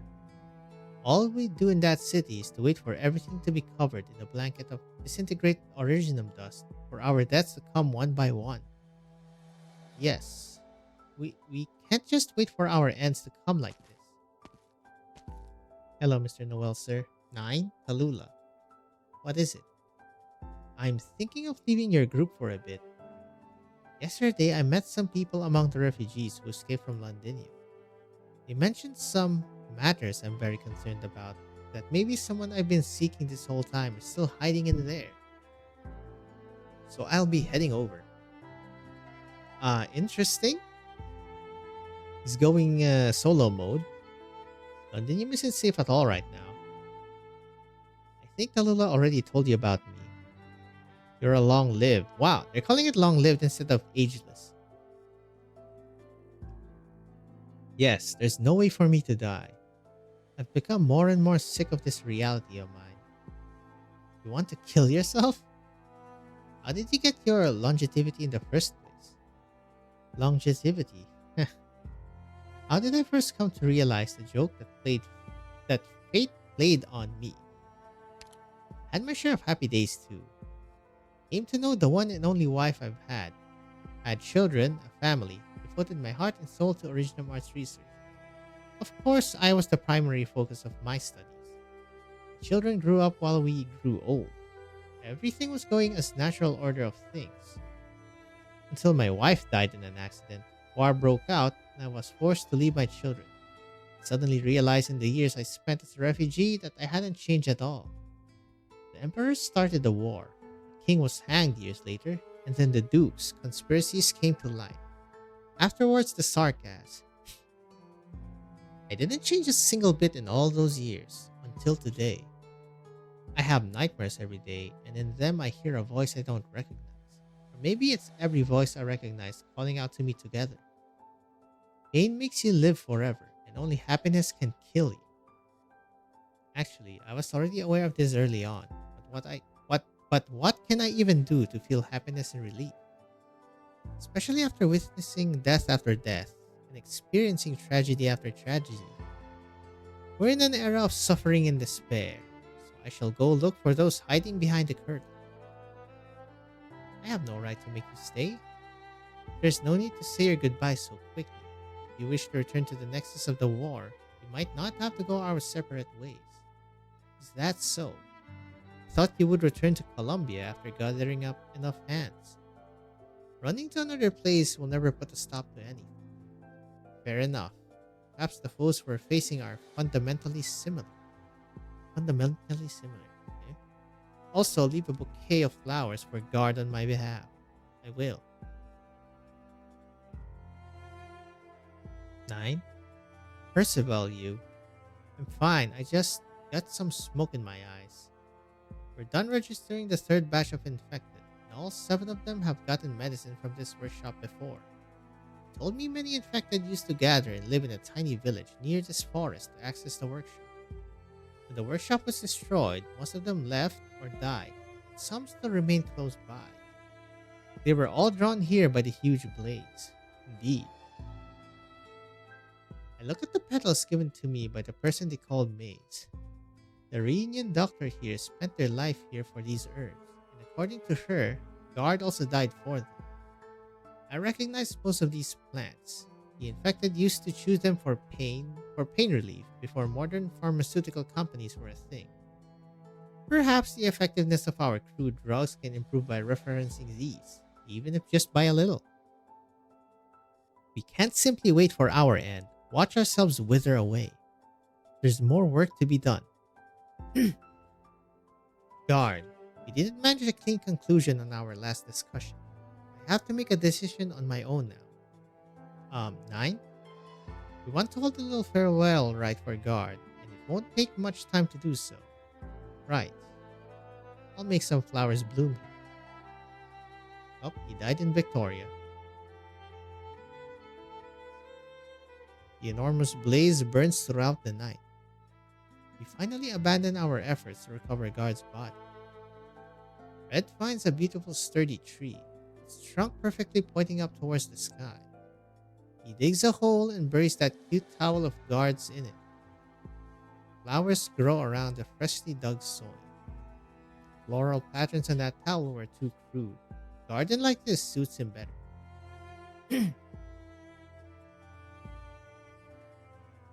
I'm done questioning everyone that came out from the workshop. The Sarkas who died in the underground warehouse, the one who rode the motorbike. He was murdered by a few infected Victorians. They were driven out of their homes by the Sarkas. Some of them lost their loved ones too, so they felt rightfully furious. And I calmed them down a little. What's the plan? Back in Ursus, everyone used to think it was through the power of unity that the reunion managed to fight together with the patrol units, taxmen, and mine guards. That wasn't the case. We simply had no other choice left to break the knife pointed at our throats. Reunion used to act on our enmity, but our targets of hate have both become increasingly vague and broad. The infected have no homeland, no identity, no bloodline. We can't just carry on with just a provocative slogan. We need to set clearer guidelines and principles. Guard and I discussed about this before. He said to ignore the infected in positions of power because they still enjoy exploiting others with their authority and see disease as only a tool. That we should also grant the same kind of liberation to any oppressed people, not just our sick brethren. Because they can fight alongside us, we will need their strength to put up a fight. Chernobog has taught us enough. I was always thinking so much about this, I thought. I thought he could really take us to achieve some great feats. He will, even if he's dead. He merely died when he was still seen as insignificant and deplorable. What about those murders? People who violently vent their grievances unprovoked cannot join us. It was war that turned them to brutality, even if they were just Victorians before. If we let this slide, what will happen to our group next? Ursine, Colombian, Victorian, Lithanian, Feline, Pero, Liberi, Caprine, Sarcas. Ours should be distinctly directed towards a common goal that then become cracks of resentment that give others a chance to dismantle us from within. That was weird. Buldrocas T and Ursa should have taught us this lesson. They will be banished. They will have to find their own paths by themselves. Reunion will make sure of it. I understand. I'll relay that to everyone, and I'll handle those murderers too. Oh, this is so good right now. Kalula, there's an infected I used to know. Who comes from an eminent lineage and held a distinguished position. But she threw it all away in her quest for fairness. You know her. Everyone here has heard of your ideas. Reunion's earliest vision, exaggerated, distorted. But what we want is not a nomadic city for the infected. What we want is to send a message to all the aristocrats and oppressors, those trying to divide, suppress, and eliminate us. The blade they so despise hangs high above their necks. Our goodbyes have already been said. This isn't the first, nor will it be the last. Let's go. Our work in Victoria isn't done yet. Oh, I really like that. You calmly place your pieces. Super lefty messaging there. Doctor, a Weiqi player like you is a truly rare sight. Someone speak your mind. Be sincere as we communicate. Be honest as we enter the fray again. 2 tiles not available. More enemies will appear. Quite wide, but the range tiles are kind of sparse. Oh, hello. Close up. Since our scrap with Ursula, they've tightened defenses around that cave. W and her bombs helped us get out once, but that did not work a second time. Okay, let me drink a bit.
Okay, I'll probably just repeat this one again.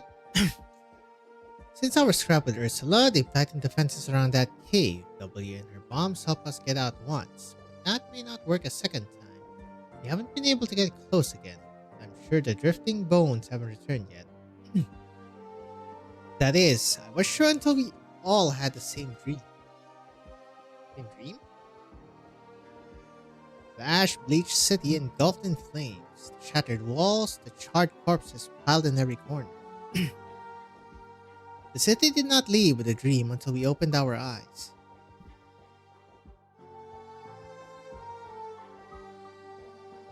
Flames trampled every settlement, every clan. The place we call Kazel no longer exists. Only fire and ruin remain. The despairing giant knelt down and weep. Ancient Sarkas, the king of Sarkas is dead. The king killed the king. Huh. Why? This should not be. Our city, Kazdel. This would be a curse. Curse engraved upon the crown. This would be the beginning of the end of all. What do you mean, sir? That Ferranmut has returned. Tomorrow morning, the attack begins. Siege and her exemplars will be responsible for the perimeter. Us, the Rhodes Rabbit and the Banshee, have to get deep into that way station. Where's that old bitch Calcid? She's sending us off on this suicide mission without making so much as a cameo appearance. Her injuries have not yet healed. Ascalon will look after her and the doctor. They will stay behind. Rose Island recently came under Confessari's attack. They were trying to take the bunny's crown. The crown. Hodre, you didn't tell the Victorians the truth. Your plan works and we go back to Castel. What are you gonna do? Even your new Victorian friends are probably not gonna be okay with you bundling war criminals in with Sarkas caught up in the war. Don't tell me you vowed to bring the Sarkas home but never thought through this little problem.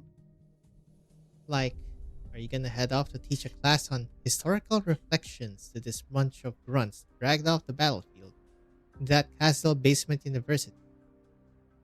No. Maybe I'll start a literacy class there. Make sure future Sarkas have fewer illiterates than like W here. Huh? My ears deceive me? Did Holder actually make a joke out of Ines' words on such a serious topic? What happened? Did sucking up to General Manfred teach you a little emotional intelligence? Chorus over, we're back to Castle. Real funny. We're actually fantasizing about this stuff here. We're mercs, and that's all we're gonna be. You're such a lovely Caprine, Ines. Maybe you could run off to Lythanian and become a governess for some hoity-toity nobles in a big tall tower. You could teach, let me think, how to keep your hair nice and silky in a war zone. How's that sound? Not interested.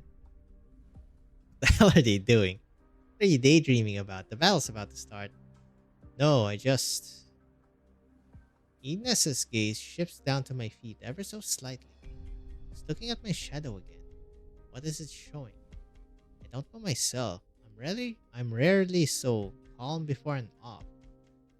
Calm gives me a chance to think about all sorts of things. A few trivial things.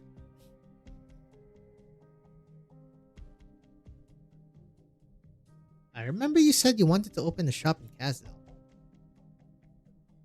Guess I didn't have a place to fence stolen goods at the time. A good one. Oh yeah. How about we use the first round of tuition from my literacy class for your startup capital? What are you doing, Joe? I doubt that class is gonna earn you much. On the other hand, kidnapping a Lythanian governess could fetch a decent ransom. Gotta be at least as much as 10 merc heads. Let's talk about it when we make it home for real. Yeah. Your mental state has me worrying if you can really handle this mission. Did those illusions or the art's circles drive you mad? Maybe they did. In this moment of extreme calm, some tendrils of unease irritate my heart, causing hesitation. With my own surprising thoughts, I find the reason for my anxiety. I'm worried they won't accept me because of some of my ideas. If I have to speak, the arrow is knocked. Pay no attention to this mopey idiot. Time waits for no man. Once we stake the vampire and behead Theresis, then you two can head on back to Castle and talk over all the interior decorating plans for your love nest. Theresis. I've been thinking about this for a while, W. You may not like what I'm about to say, but I still have to say it. Ha! Throwing cold water on me before the fight. Pretty much. We can't kill Theresis, at least not right here or now. Can't be the Sarkas executing him. Ines was right, those illusions did scramble your brains. Killing him means no Casdell.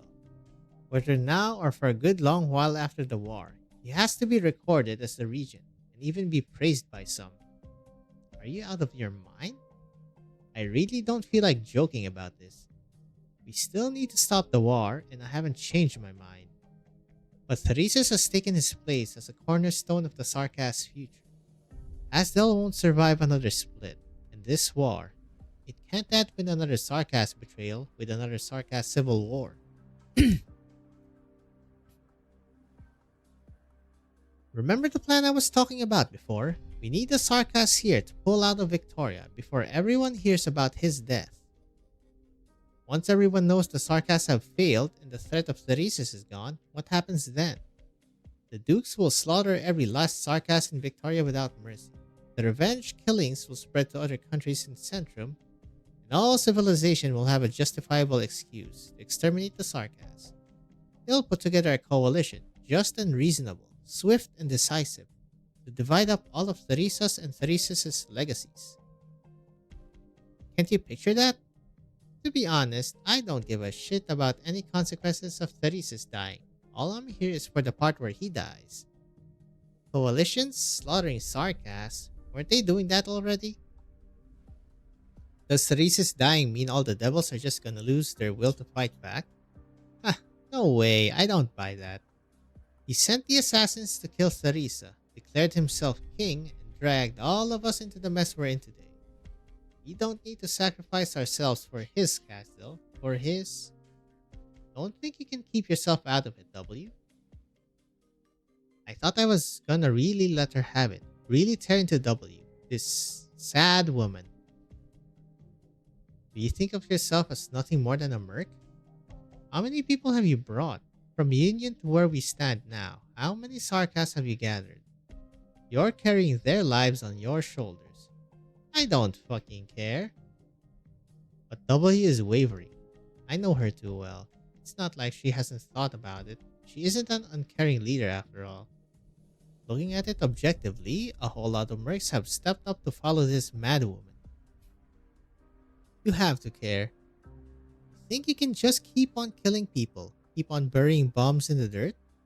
You're leading those Sarkas now. You have to think about how to deal with their hopes and dreams. You have to think through what their lives mean to you. But Ooh, stuttering. Oh, hello. Campfire. It's not just Theresis. Don't forget, there's Theresa too. So, from all perspectives, all we can be is their successors, the inheritors of their ideals. The two of them, they're the reason the Sarkas could come together in the first place. That's not the real Theresa. That's a fake Theresis. That's a fake Theresis has cooked up. You can't fool me, W. Look at yourself. Who do you think you are? You couldn't accept Theresa's death. You're stuck in the shadow of Babel. Like, shut up. You think Amia's walking ahead of you. You think she's Theresa's hand-picked successor, that the King of Sarkas should be thinking about this stuff. You look at her and see another Theresa. You think all you need to do is follow the king.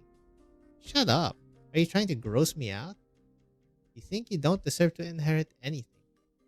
What kind of joke is this? You think you get me? You're my mentor now. You're gonna raise me? Teach me, huh, Hodor? You're just a merc, not much higher on the ladder than me. But you're so deluded you can stand up and call yourself a successor or whatever of whatever. Ugh, it's so gross. The little bunny? I'm gonna follow her. She was in the right place at the right time to be chosen. Chosen by Theresa to become the leader of Rose Island who stopped Reunion and Tallulah, who broke her way into Londinium today. So what about you, W? What exactly does Theresa mean to you?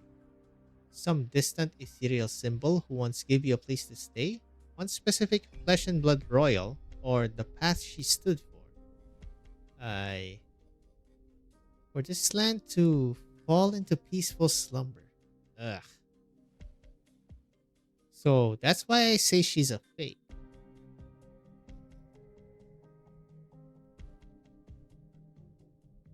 Well, that's awkward. Ines, how have you managed to hold back from killing him this long? Because I'm not deluding myself most of the time. Ugh, spare me. Whatever, Holder. I know what I have to do, and I'm not going to kill you to shake up morale this time. You should be kissing my feet. Polish that sword of yours good. We've got a war tomorrow. Ah, she ran off again. Do you really think she could be a decent leader? She's organized a whole lot of mercs. Are they really mercs though? How much money does W have to hire them? And how much does she earn for them with the things she does? Alright then, why are they following her? No matter what she says, whether it's revenge for Theresa, hunting down the assassins, or just randomly bombing her way across the land, she's definitely walked her path. The ones who follow her really are sad. People forget how young she is. She's got lots of room for improvement. We can hope. Also, the startup capital for your shop. Not a joke. I know. Wow. It was not a joke.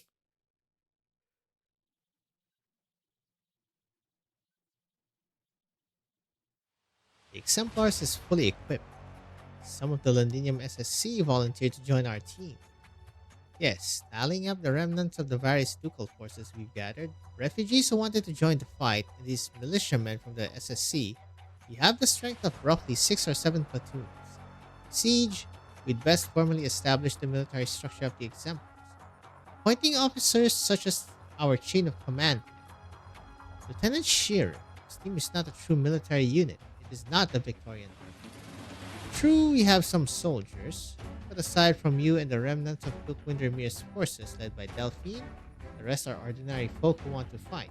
Workers, farmers, merchants, and of course, street ruffians. Should we forcibly incorporate them into 1 or 2 combat units, arm them, and subordinate them to officers? Then what is the difference between us and the Dukes? The Exemplars is a fine name, but I believe it should bring the people nothing but hope. Or to speak less grandly, it should bring the people something intangible, the likes of which the Duke's high-speed battleships can't bring. Which is to say, the Exemplars should not be a heroic force captained by the heir to the throne wielding the realm blade. I'm rather repulsed by such titles. But then, how are we to organize our combat operations? Speaking of combat operations, a considerable portion of our team has not undergone any regular military training. When in Londinium, do as the Londiniers do, eh? Just as we did in Shelley, just as the SEC did in Londinium. Killing the Sarkas in our familiar way, with our familiar friends. No offense, Sarkas. None taken, no harm done. The ritual has been terminated. The blessings bestowed on the Sarkas' blood has not completely gone with it. Over Londinium way, ancient witchcraft stirs. Our mortal enemy operates with unknown purpose, but the urgency they reveal presents an opportunity for a breakthrough. You will be extra cautious.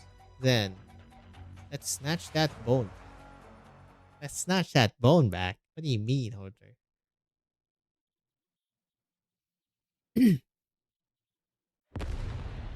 Boom. Sheesh, the flashes, man. Plan was a success. The Victorian attack did distract a portion of forces here. We're in, and it's here. Are you the Sarkaz from last time? How did you... Is this a joint attack with the Victorians? Sorry.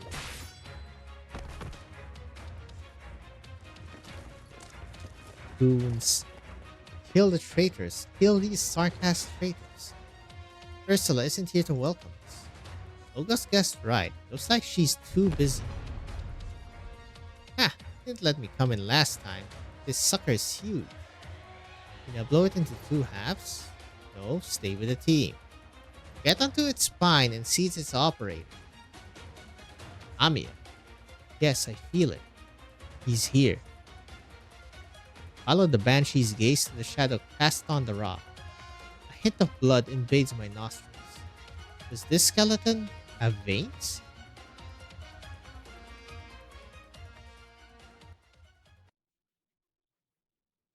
"1317, we're getting there. Someone speak your mind." Please double check your protective gear. Also, remember to keep a safe distance from the lava and give regular status reports. No scalter for that, though. Could be annoying. Plus, there's a lot of these guys. Le tue ultime parole? Non mi interessano comunque. Assumo le posizioni designate. Nice. Doop, doop, doop. Where did these guys go? Let's go up. Okay, this one goes here at least. Rest at ease. The tide also rises. Where is this one going? Oh, it goes here. I see. This too is an opportunity.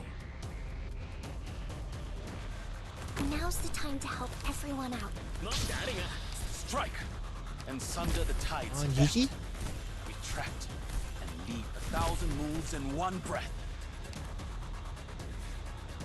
Magma will dredge up Originium veins. Keep your There you go. Not one step backwards.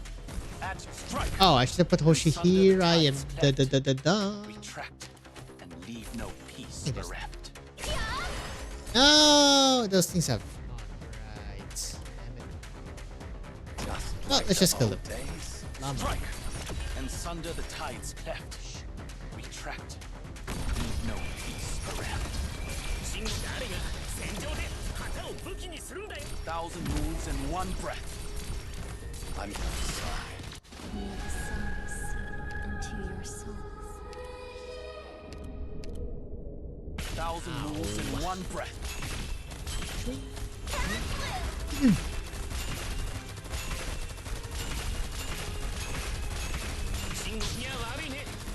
Maybe one next. Yeah. My speed and 1,000 moves in one breath. standing by. Hai un problema da risolvere? Oh wow, just killed all of them. Tongue is so strong. Più fai veloce. After all this Here we go. time, Okay, we're you good. still tend to war for solutions.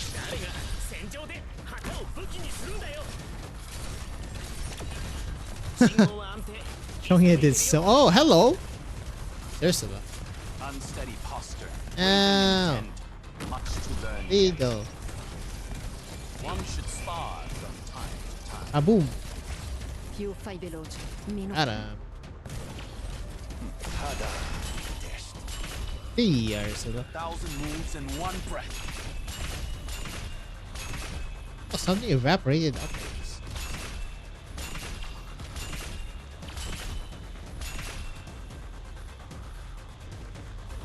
Mission accomplished. Nice. They will become Nice and easy. our bloodkin. Oh, nothing here. They no longer need to feel the suffering of aridity. Ooh, let's see, we're Their getting prior close there. existence was already too painful. I'll be continue again tomorrow, so see ya. Alright, friends, we're close to the end, so let's just keep going, huh? 1318, throw out your chest. March on. For victory we live, and for honor we die. Places Commander Ursula in Firist. Okay, not the worst thing in the world. I think.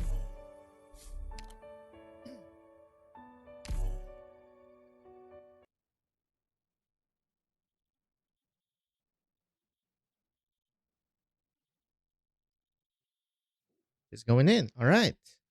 Getting real close to the end, huh? It's only up to Sir 21. Please double check your protective gear. Also, remember to keep a safe distance from the lava and give regular status reports. God, that's a lot. 文句誰が戦場で旗を武器にするんだよ。 One should be better.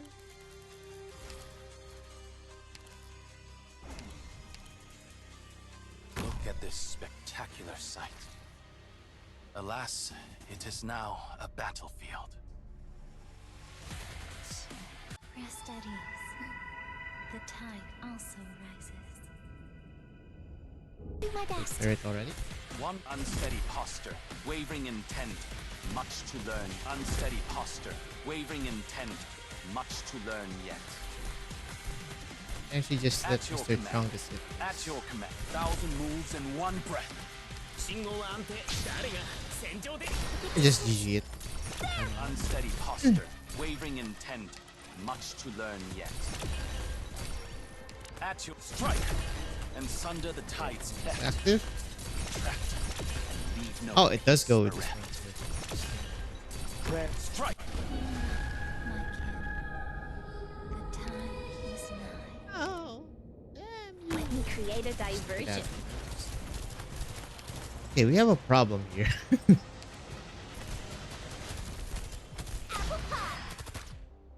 Unsteady posture, wavering intent. いや悪いね。僕は別ねにヒントじゃないよ。 Obiettivo avvistato. Ci vorrà solo un minuto. Più fai veloce, After all this time, Hello, still Ursula. sent to war for solutions. Get away from me, please! Oh. Somebody destroyed my thingy. Oh my god. Well, here's problem number 1. Volcanic soot contains lots of originium particles. Let's not stop. After all this time, Stop it. you still sent to war for solutions. Still a damn tanky, huh? Died? Oh, she died?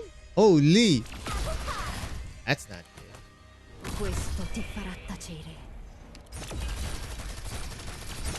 Got wormy boy. Your request violated taboos hold no power. Assumo le posizioni designate. Unsteady posture, wavering intent, much to learn yet.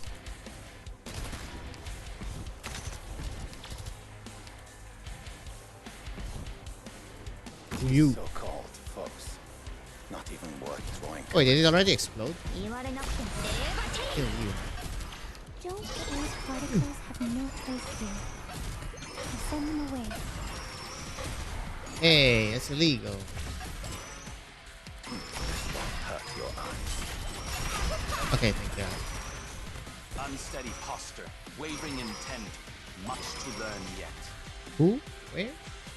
私に指図するな。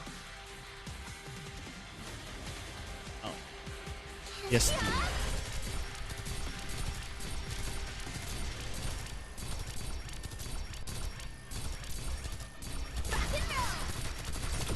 Damn. Mission accomplished. After story?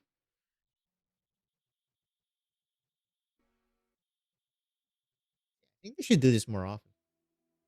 Unless there's like an important character, then you just do the before story. In my wardrobe, I have a drawer specifically for collecting medals. The medal I received upon graduating from Sear Military College, the 15-year service medal from the Defense Forces, the Londinium Freedom Medal awarded to me by City Hall 4 years ago after quelling the chaos in the city. Deeper in the drawer are the remnants of a previous order, passed down through my family. The emblem of the Vu Vanguard is Vieux. View. Yep, I was right. View Vanguard, a piece of brick from Lingonus. He owns, probably.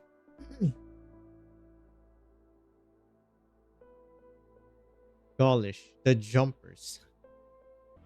Let's leave it at that. The Golden Cup awarded by His Majesty Corsica First. The cup is now split into two pieces, and the etchings on top are unclear. However, I remember the layout of each pattern, and the expressions on each relief figure. Like bas relief.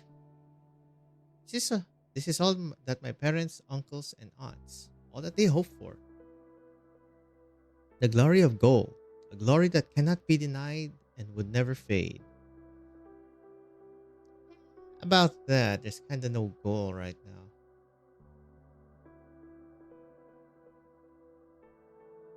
Cup is quite weighty. You should be able to sell it for a good price. The market for goldish pieces have always been brisk. Even if you just melt the thing and sell it as raw gold, it should be enough for you to easily buy an apartment in the finest part of any city. Here's the key to my home. Keep it. Things are in the wardrobe. Pick a place and start over. Forget everything that happened this past year. Call it a fleeting night. Sir, it was you who saved me when those sarcasts were chasing me. You hid me in the Defense Forces office. I should be thanking you.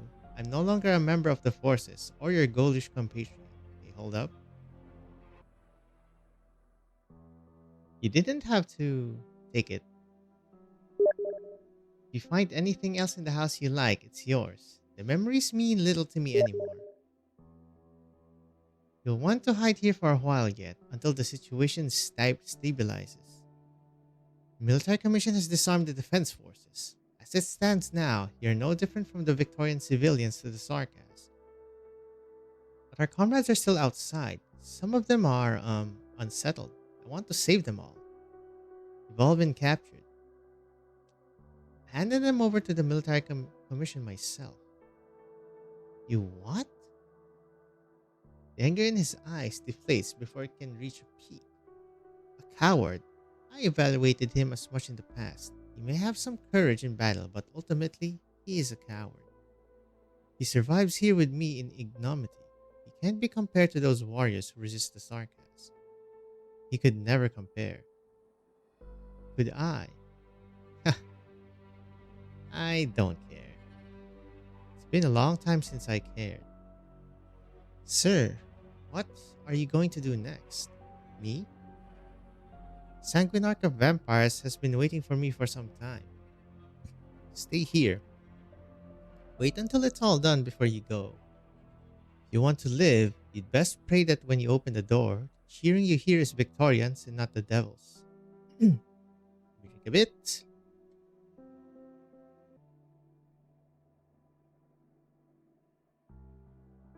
Hearing Victorians. First thing that comes to my mind is, surprisingly, that Victoria will win. No, it's probably just a force of habit. Naturally, I hope that Theresis will win, as the prerequisite to him restoring Gaul. All my sacrifices, all my betrayals, all my unforgivable sins were enacted in the service of Gaul. Yes, of course, I serve Gaul. I hope. About that, my friend, you do not have any guarantees, unfortunately. Groups of people are led out by the Sarcast forces, heading for the city walls in the distance. Sarcasts intend to fortify Londinium, and I'm afraid the final battle lies right before us. Do they plan to defend the Victorian capital? Perhaps. Some of the men cast resentful glances at me. I know them. We once shared a toast. No one stops me. Sarcasts don't care where I'm going. Even if you open the door for a caged foul beast, where can it fly?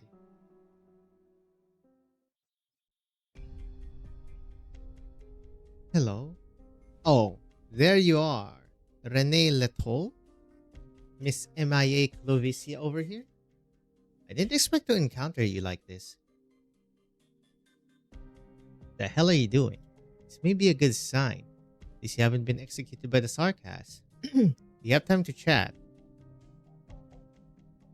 I know you. You're Clovicia, the little leader of the SSC, yes? You cleared out all your bases. The remaining forces should have all fled Londinium. Why are you still here?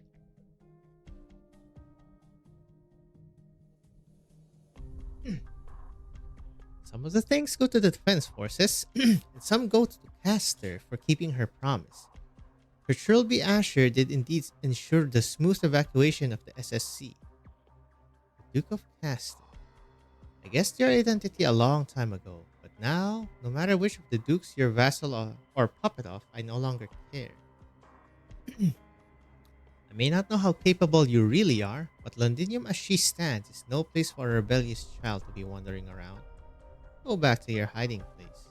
Treasure the fact that the Sarkas have not caught you yet. I'll pretend I never saw you. Leto, you've been cowering in Londinium for long enough. After losing contact with the SSC, I quickly found new objectives to work on within Londinium.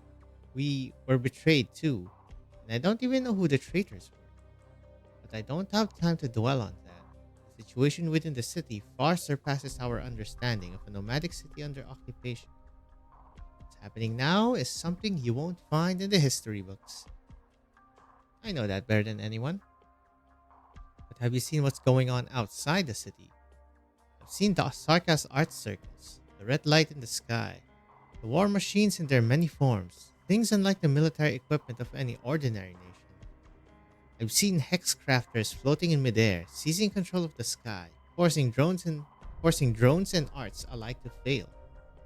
I used to think the descriptions of the Sarkas military in the so-called Nachzeder were tall tales, literary embellishment for horror's sake.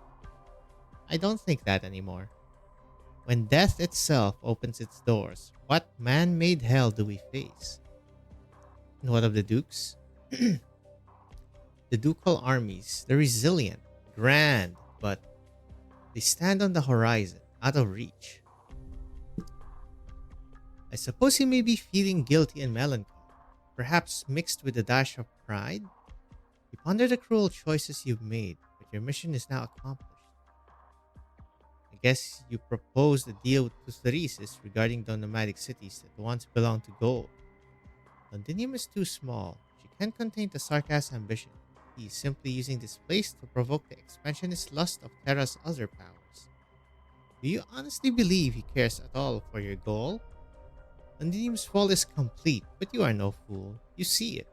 The military commission of Kazil has no intention of occupying Victoria. Correct. I am no fool. I never once placed my hopes in Theresis keeping his word. And yet you still had a hand in so many tragedies. Are you trying to create an opportunity? Like what the Sarkas are doing for Kazdel? Perhaps this war will exhaust the ducal militaries, making space for the ghost of Gold to return to the land of the living. But the question is, do you actually believe that, Renee Lato? What else can I believe in? I've admitted my weakness. Do you need me to admit my stupidity, my despair, my irrelevance? What do you want from me? Cooperation. The SSC, those resisting the Sarkas, those struggling for survival among Victoria's nonsensical nobility, they all still have a chance. And that which you seek, your so-called goal, may also exist within that chance. Goal. Oh, goal. It seems you're still willing to fight. For a person like you, the dusty rubble is a platform for which to grab the next ledge.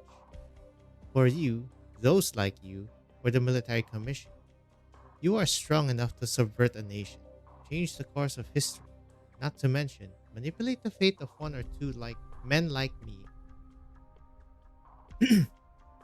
Enough of the self-pity. There's still much we can do before hell descends upon us. Whether you consider this a form of atonement or the beginning of a new struggle doesn't matter to me. But Leto, I hope we can... Now then, O Great One, can you tell me how I might save myself? That's kind of a bit too late for that. There it is. You haven't a clue yourself. Let me by. You really won't turn back? I won't. Then I can't say I wish you well. Your hands are stained with the blood of so many, with the blood of my friends, and you carry on with such despicable decisions. Rene Leto. That'll do then. Rung along now. The sarcasms are coming. Still have to say goodbye.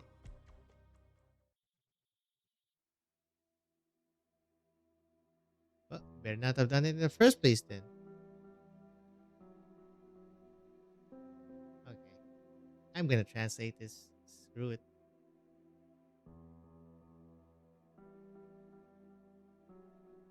Translation.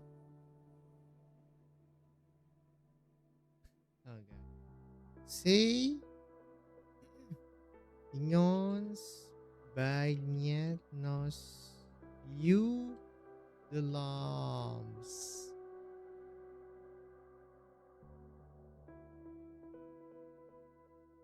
To English. These Nyons bathe our eyes in tears.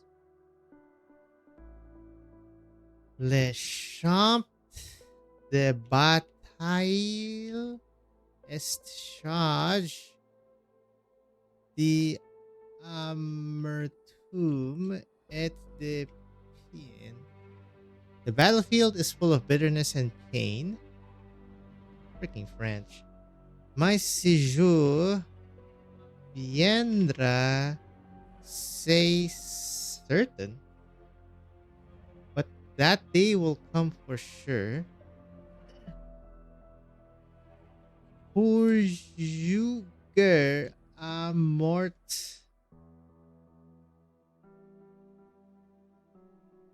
Les agresseurs. To judge the attackers to death.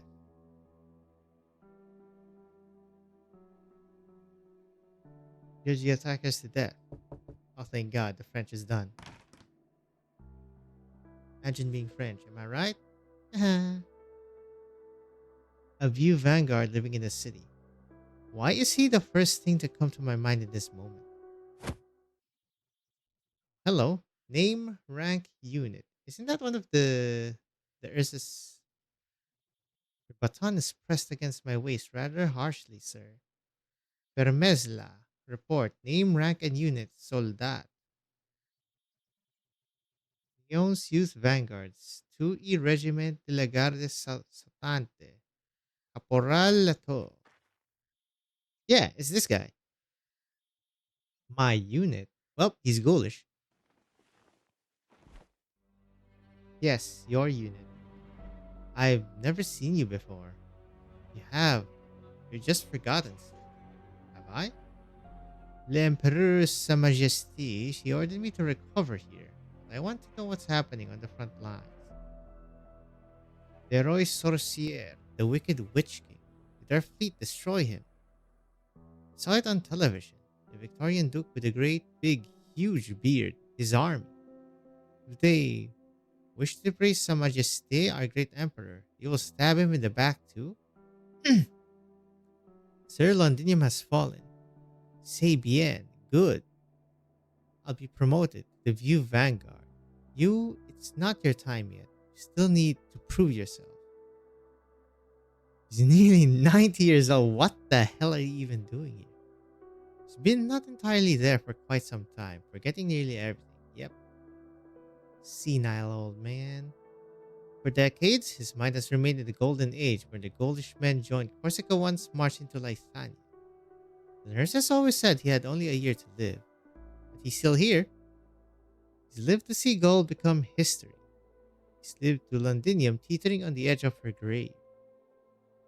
Before I left the defense forces, I issued one last order to guarantee the safety of this sanatorium. Oh, this is a sanatorium? This is the only thing I did for myself in my entire long service to the forces. Brought you a Reims champagne from Lyon's. Your favorite. Have a seat, won't you? Is this who he's gonna say goodbye to? A fine drink, Caporal. Si Lyon Bagnet knows you the larmes. Le champ de bataille est chargé d'arto et de pain. Pour juger à mort les agresseurs. Yep. Just sing the song. When you sing that song, it's as if there never was any pain, as if you never age a day. Ah, of course, there's a new part to the song, man. Well, more French for you, I guess. French translation. Notre drapeau sera toujours glorieux. I don't think you're gonna get your glory back, my friend. Where's that? English. Our flag would always be glorious. I've never seen Lyons. Told me again and again about those magnificent halls, the flourishing road networks. Hall mirrors, I'm assuming, which is Louis the 14th? Well, they say in RL. You remember Golding, the girl who visited you with me so many years ago? She's dead. She died for this cruel, unshakable, blood-stained world. And I'm one of the murderers responsible for it all. I don't know what to feel for her. But she's gone. She's out of my sight. And she'll certainly never see me anymore. I'm frightened, sir. A girl called Amia says that all I've done was done out of cowardice. I once confessed to Golding that my only goal was to survive the ruin to come. But I still hope, even if it's just a pretext, I still hope that from the ruins a new Gaulish man will rise. No, that's not it. I wish Golding could keep on teaching the children, under the sunshine, among the fragrance of the flowers. Her persistence was truly beautiful. But me, I'm the one who... I've done all I can, sir. It's tiring. Do you think we still have a future? He's sleeping? Fallen asleep minutes ago. Well, there it is. Classic old man trope. Draw my saber. Sword that once belonged to a Gaulish man. I think it might be better to let them remain in that dream before the Sarkas force their way in. At least it'll be a splendid dream. But me, despicable man that I am, dare not reach out to pollute.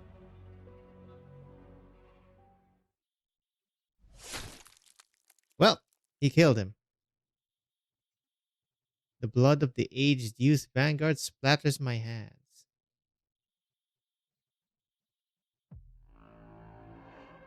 That's the French for you.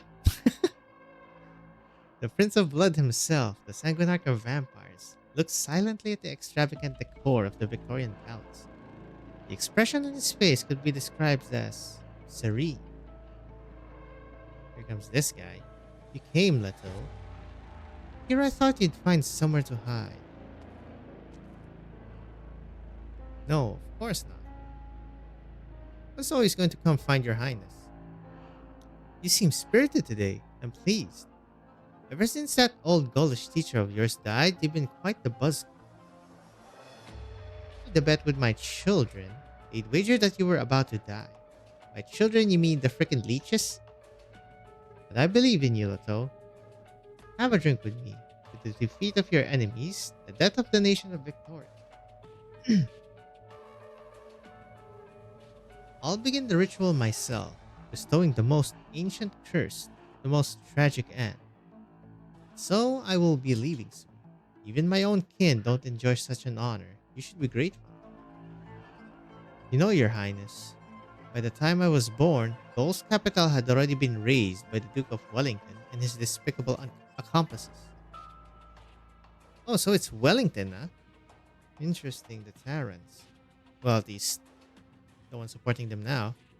The city annihilated. It's one breath aside, breeze aside. Now it seems you will do the same to Londinium. Will you weep for her? I just didn't expect it. Look, Wellington disbanded Lyons, pulling those mobile plates apart. So silly, so boring, the Victorians. Would you like to settle the blood debt with your own hands? I admire your persistence. I could grant you such an opportunity. Your Highness is most magnanimous. I bow deeply, but I feel his gaze lingering on me. Ah, pathetic. Mean, fickle, cowardly, self-righteous. begging for mercy out of fear, self-destructing out of despair. But I'm still very curious about you. In the scheme of your insignificant life, we've spent quite some time together. Do you really think you can kill me, Leto? You won't. My very blood grips my heart. You may think to yourself, this sarcasm is so arrogant, so contemptuous. On the contrary, Leto, considering what I am about to see, I am positively filled with affection for you. Filled italicized. You are a fool, yes, and despicable indeed. You should cherish your blood. At first, I thought they might have some more interesting uses. Such hasty farewells between us. The Gaulish man's sword. I do my best to reach it. The despicable man's sword. Poor man. Keep trying. Give it all you've got, and you might just reach the hilt. I'll grant. What is it you're trying to say? I'm saying. Blade cuts across my throat, cold, chilling. I see my filthy blood gushing from my neck. Crimson liquid stains his clothes and splashes his face. I'm saying, I'll grant you my blood, vile leech. Wow. He just splattered his own blood from his neck just to stain the freaking sanguinarch. You'll never boast about the purity of your blood ever again. Because the despicable Rene Leto has polluted it. Well, that's one way for a coward's way out. Jeez. Elimina gli ostacoli e vai avanti. È l'unico modo per risolvere un problema.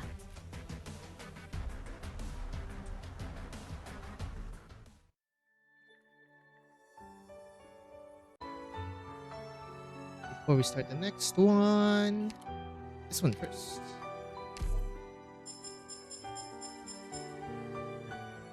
Thanks. Excuse me? Cavendish, Stafford, Ashworth, Beef, Abercorn, Godadin, Normandy, Windermere, Castor, Wellington. Well, Windermere is also dead now. Pillars of the Empire, Your Grace, I've successfully stolen into Londinium, and this was not done on impulse. As you've taught me, I'll never let personal emotion cloud my judgment, so please don't worry. Hold up a bit.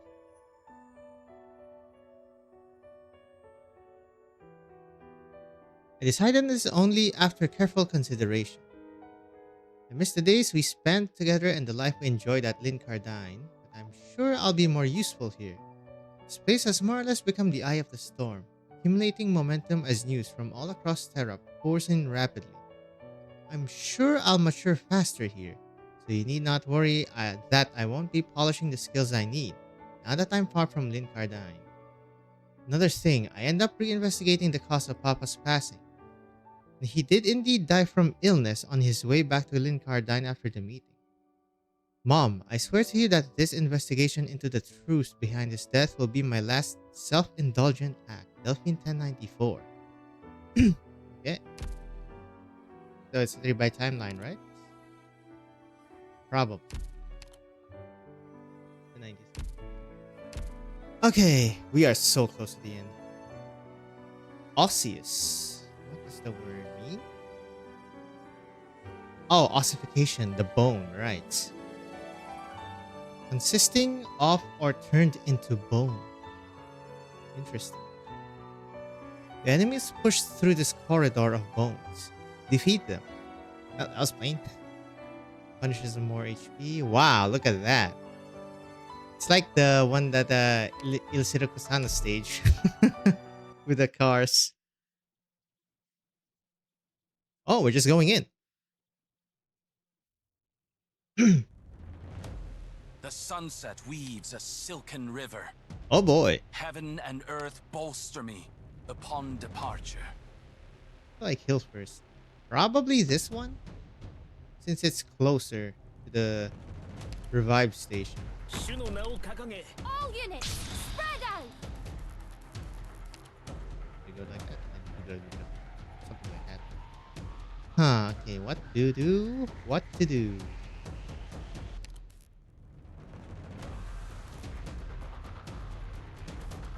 I do that. Be forward, actually. Yeah. Volcanic soot contains lots of originium particles. Let's not stay too long. I'll do my best. Just prepare. Oh, I didn't even see. This time, we can. I'm so tense. Yes.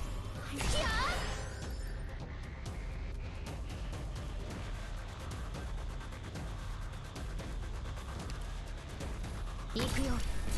信号は気が悪いね。僕は別に敵も逃げられると思うな。 Okay.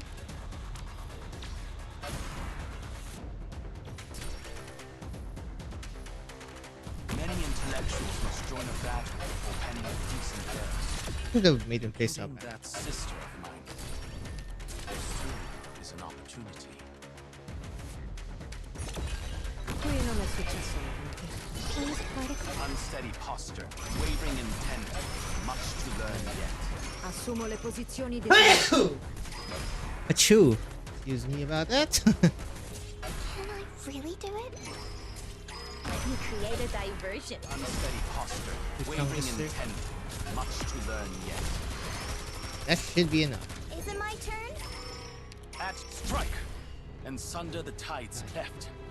Retract, and leave no peace bereft. A classic. I shall ensure the intent. 1,000 moves in one breath. 信号はあんた誰が戦場で Hey, they still go here. That's good. After all this time, you still tend to war. Because if they went the other way around, it would have been Unsteady absolute. posture, wavering intent, much to learn yet. My speed and I hail from Victoria. Chop them up, boys. Orders, please. 信号はこれで分かったでしょ。 Not like this.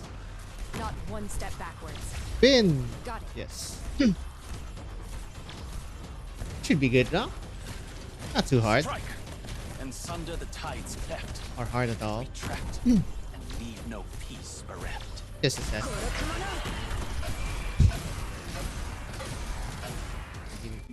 Hearken to the song of the distant sea. There!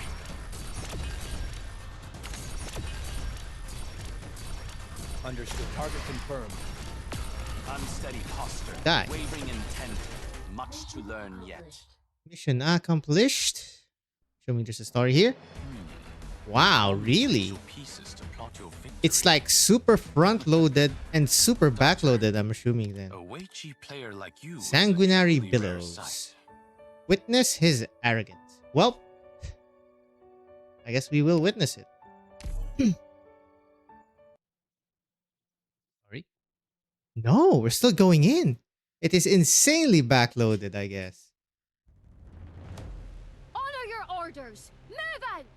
In this. Man.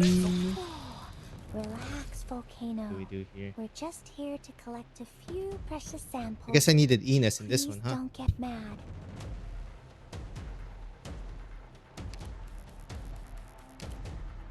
It's to bother someone, eh? Oh, I can put her here. Okay, that's gonna make it much easier. Volcanic soot contains lots of originium particles. Damage Let's not stay too long. quite a bit.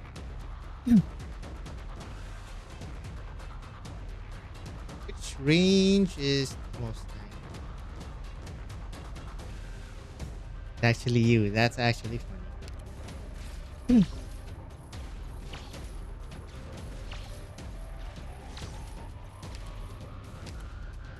Many Here, buddy. intellectuals must join a battle. これで分かったでしょ。 Strike, and sunder the tides cleft.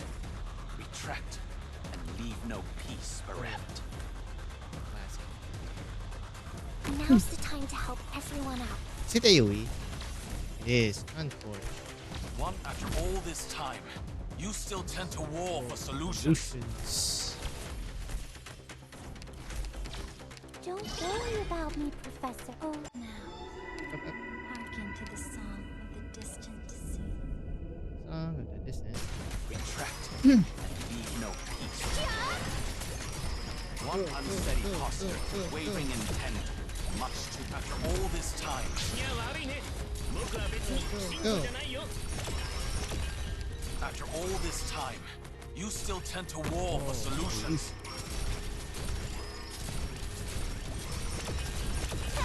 Go, go, go, go. Yes, one down, boys. Unsteady posture, wavering intent, much to learn yet. なんだいや悪いね The sky and the land. I can use this for like distraction. No, they're killing it. And I have nothing. Nothing. 信号は安定いつでも行けるよ問題ないよ Not one step forward. No. Goodbye, my child. Oh, this can make one again. Run! Strike and sunder the tide's theft No, hit this one. and leave no peace bereft. Oh, I should have killed him here. I'm dumb as bricks, man. Forward! Ah, they hoist. At your command. Unsteady posture, wavering intent. Oh, flowing magma. Please, slow your steps. Dude, get a big boy. Order's discipline strengthens the will. Unsteady posture, wavering intent. Target confirmed.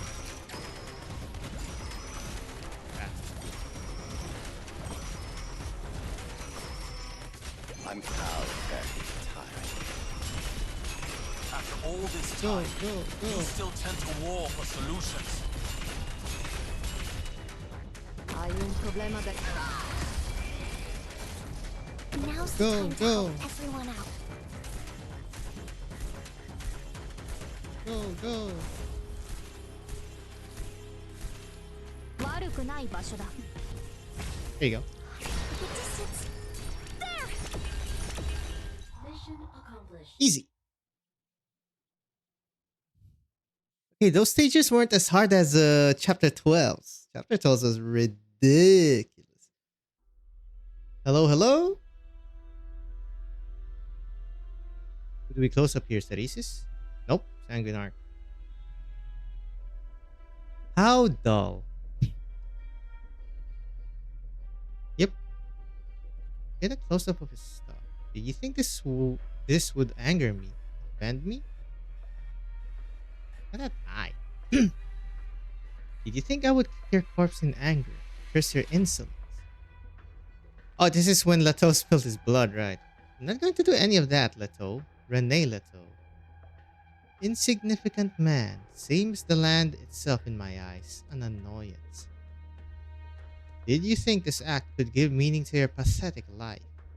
Still so conceited, Leto. I won't give you another thought.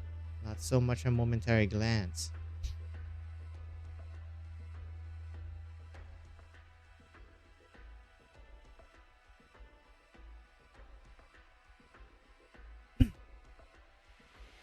Hello there, Theresis. Vampire. If memory serves, I have some sort of role in your hypocritical military commission.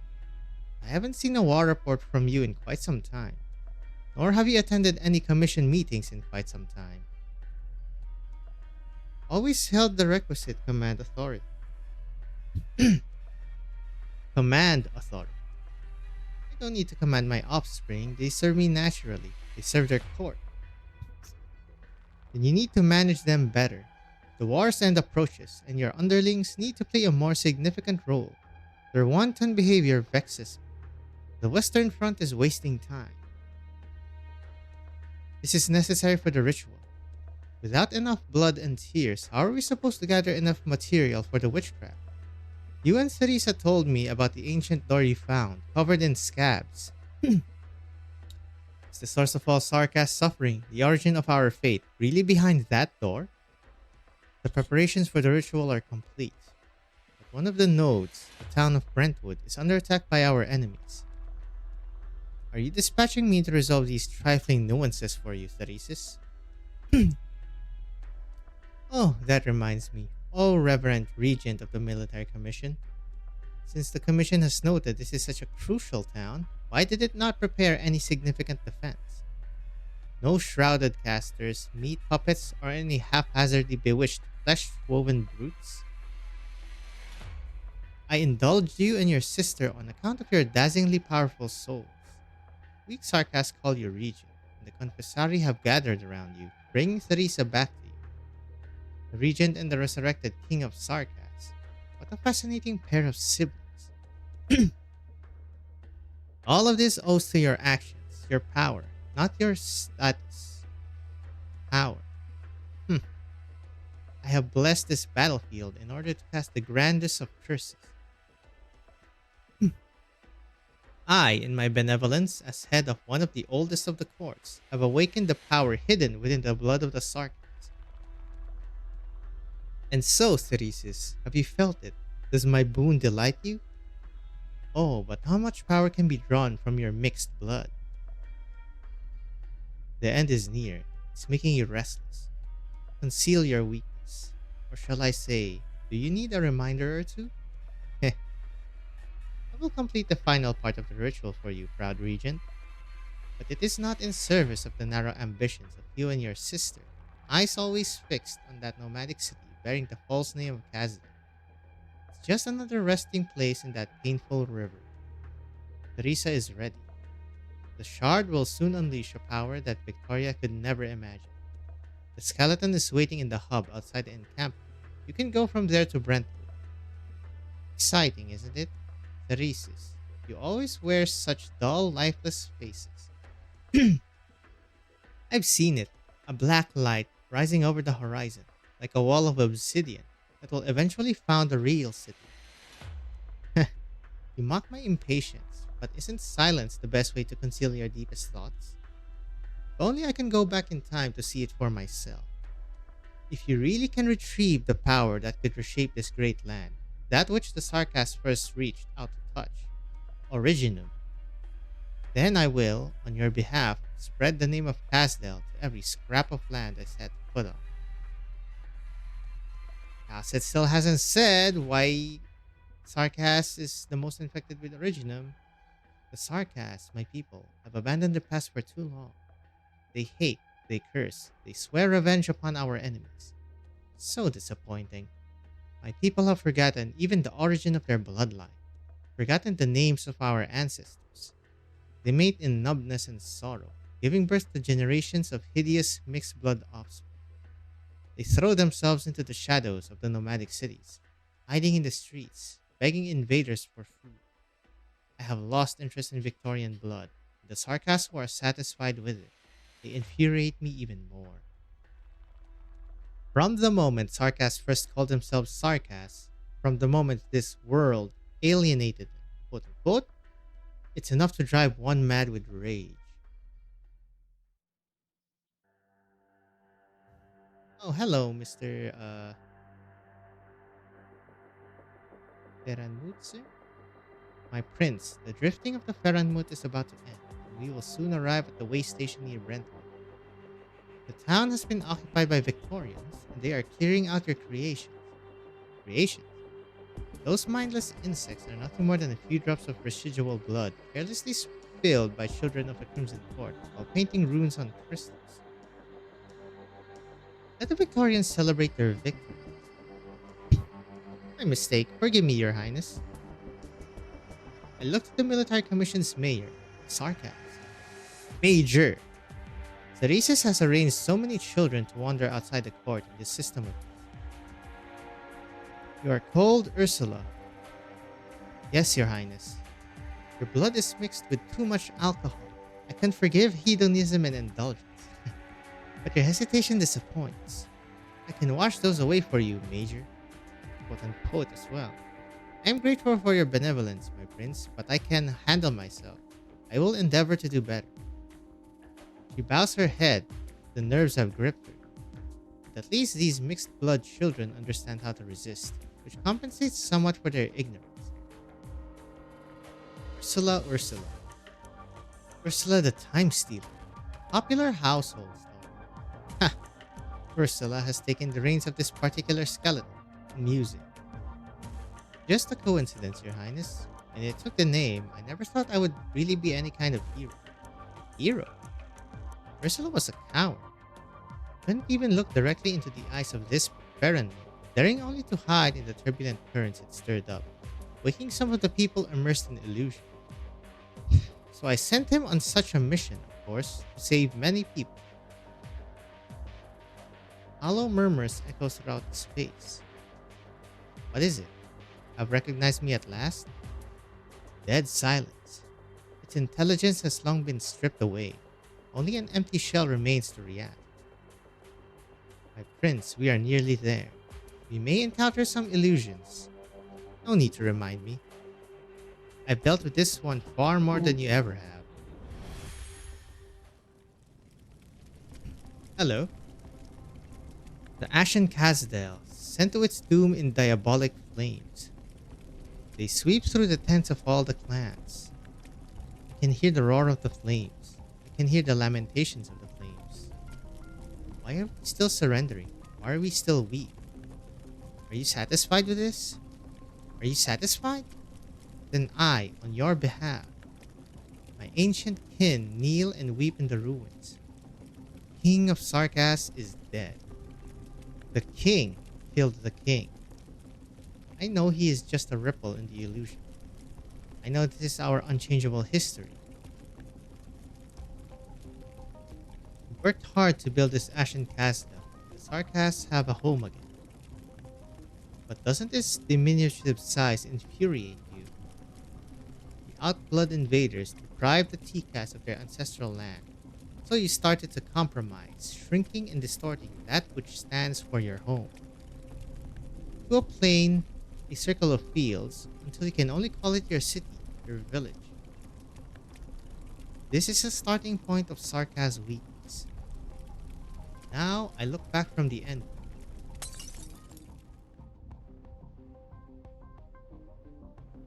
The illusions are over. The skeleton has returned to its lair. My prince, it is my duty to remind you that the forces in control of the Brentwood Core Art Circle are nearby. They may not be aware that the skeleton leaves a trace. Our return may have been exposed. Your power is undeniable, but among our enemies, there may be...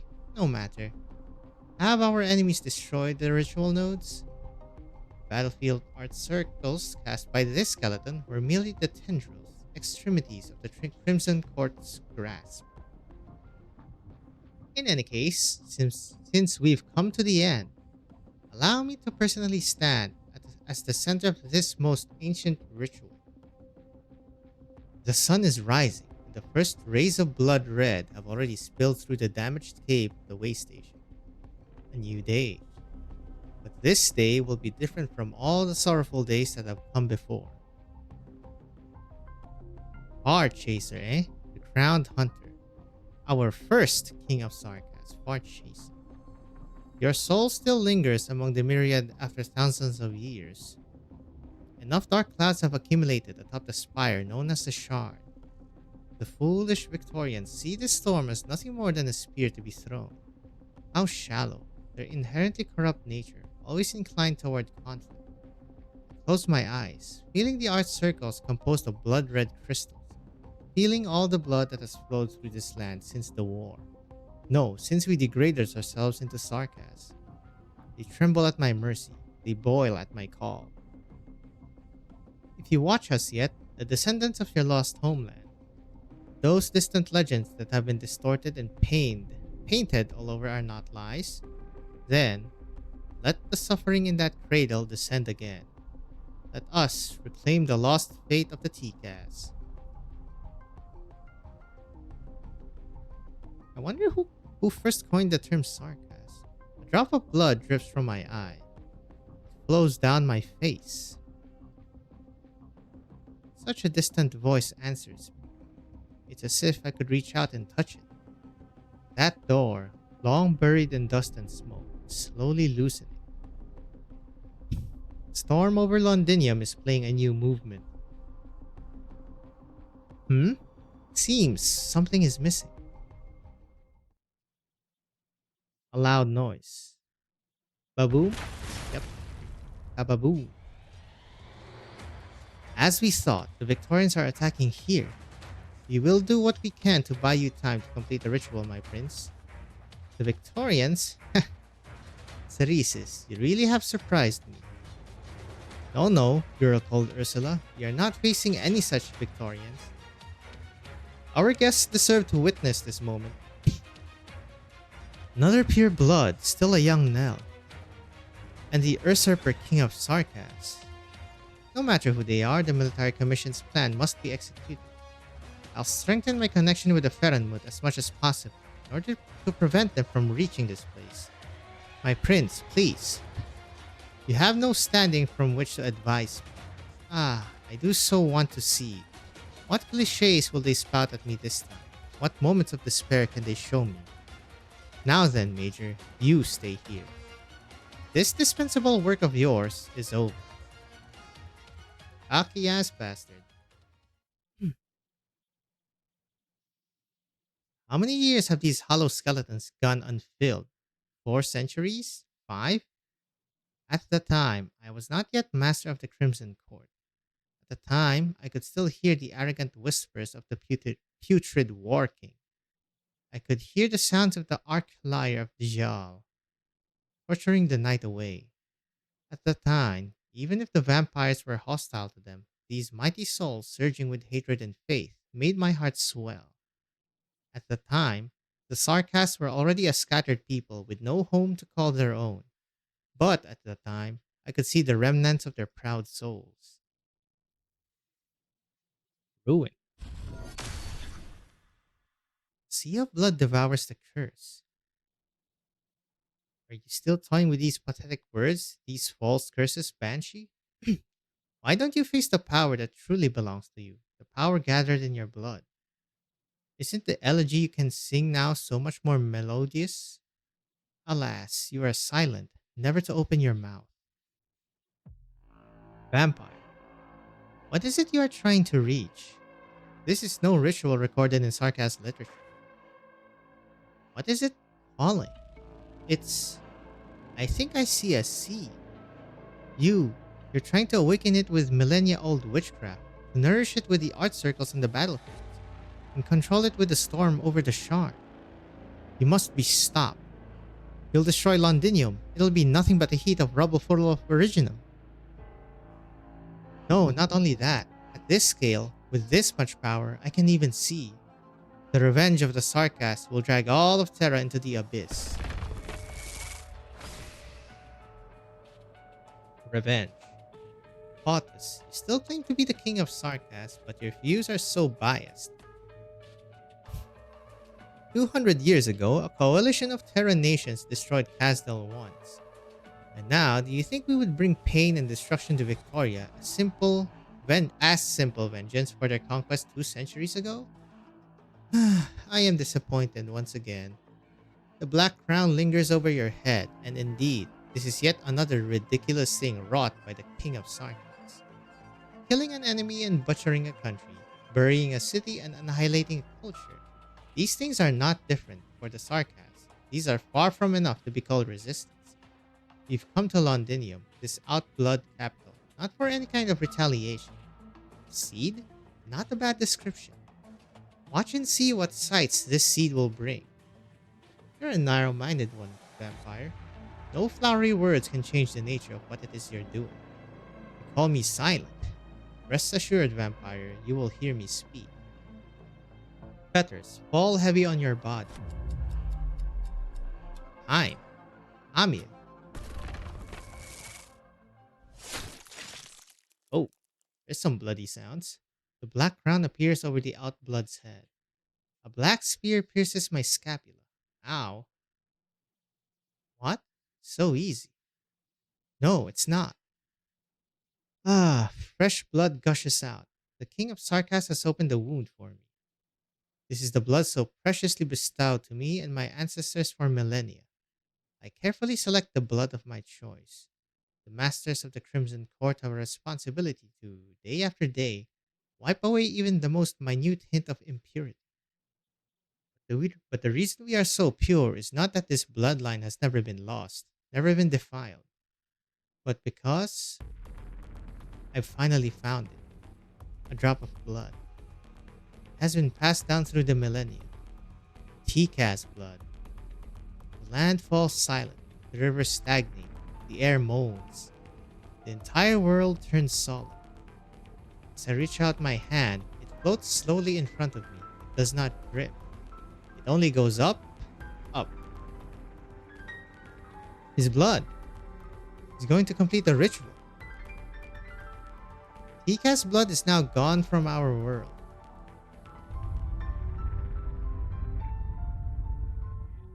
The incantation left in Londinium was just destroyed in an instant.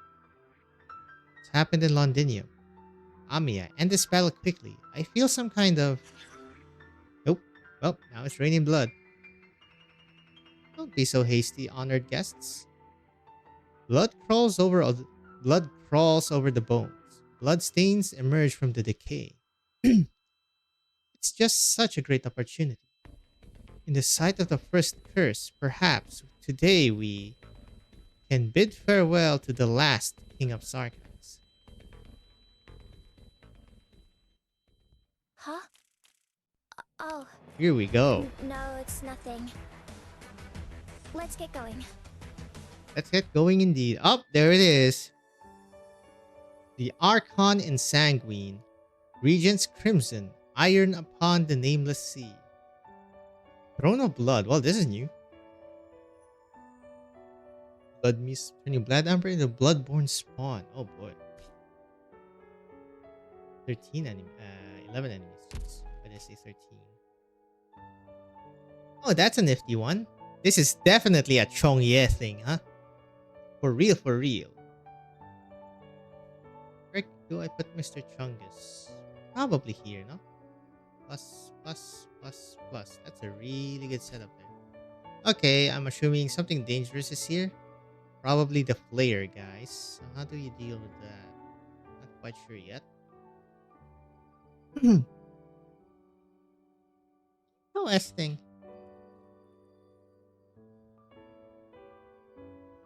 So Scalter is probably gonna be here. Okay, yeah, probably somewhere here. Maybe here. 1, 2, 3. There's one here.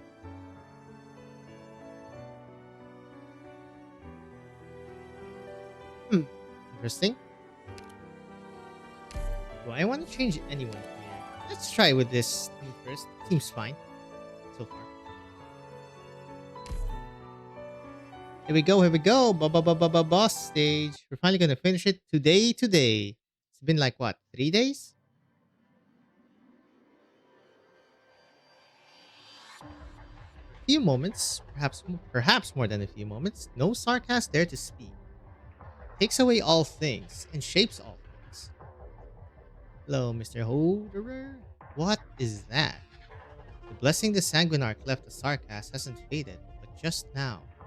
Could the doctor have been talking about? Question mark? Blood rises from the spine of the Ferran. Apparently only a drop, but it draws all eyes. Leaves the intertwined bones dancing in the dim cave, rising in the freshly sprinkled sunlight. A drop of blood. Just one drop of blood. Pure blood. Glorious blood. It has been wounded. It has been betrayed. It has been forgotten to the point of being spurned. For millennia, the land called it a disaster, treated it as an enemy, trampled it until it abandoned its glory and defiled its body. Tikas became Sarkas, their homeland lost. Today, the blood of those with a homeland returns from history. All men across the land should pay tribute to it.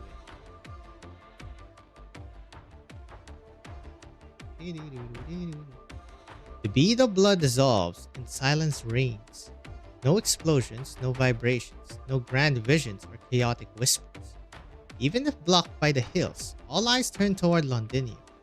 At this point, all the storms called by the Shard feel like nothing but harmless drizzle. Now, what gathers atop the tower can no longer be called just a dark cloud. The storm has become a cradle.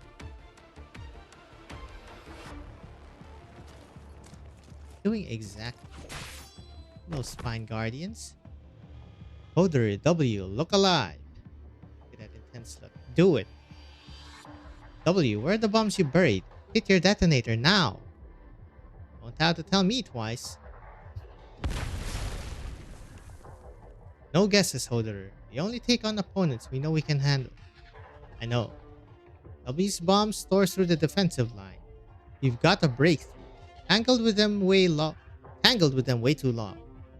Ami and Logos went on ahead of us. They'll deal with the worst of our troubles.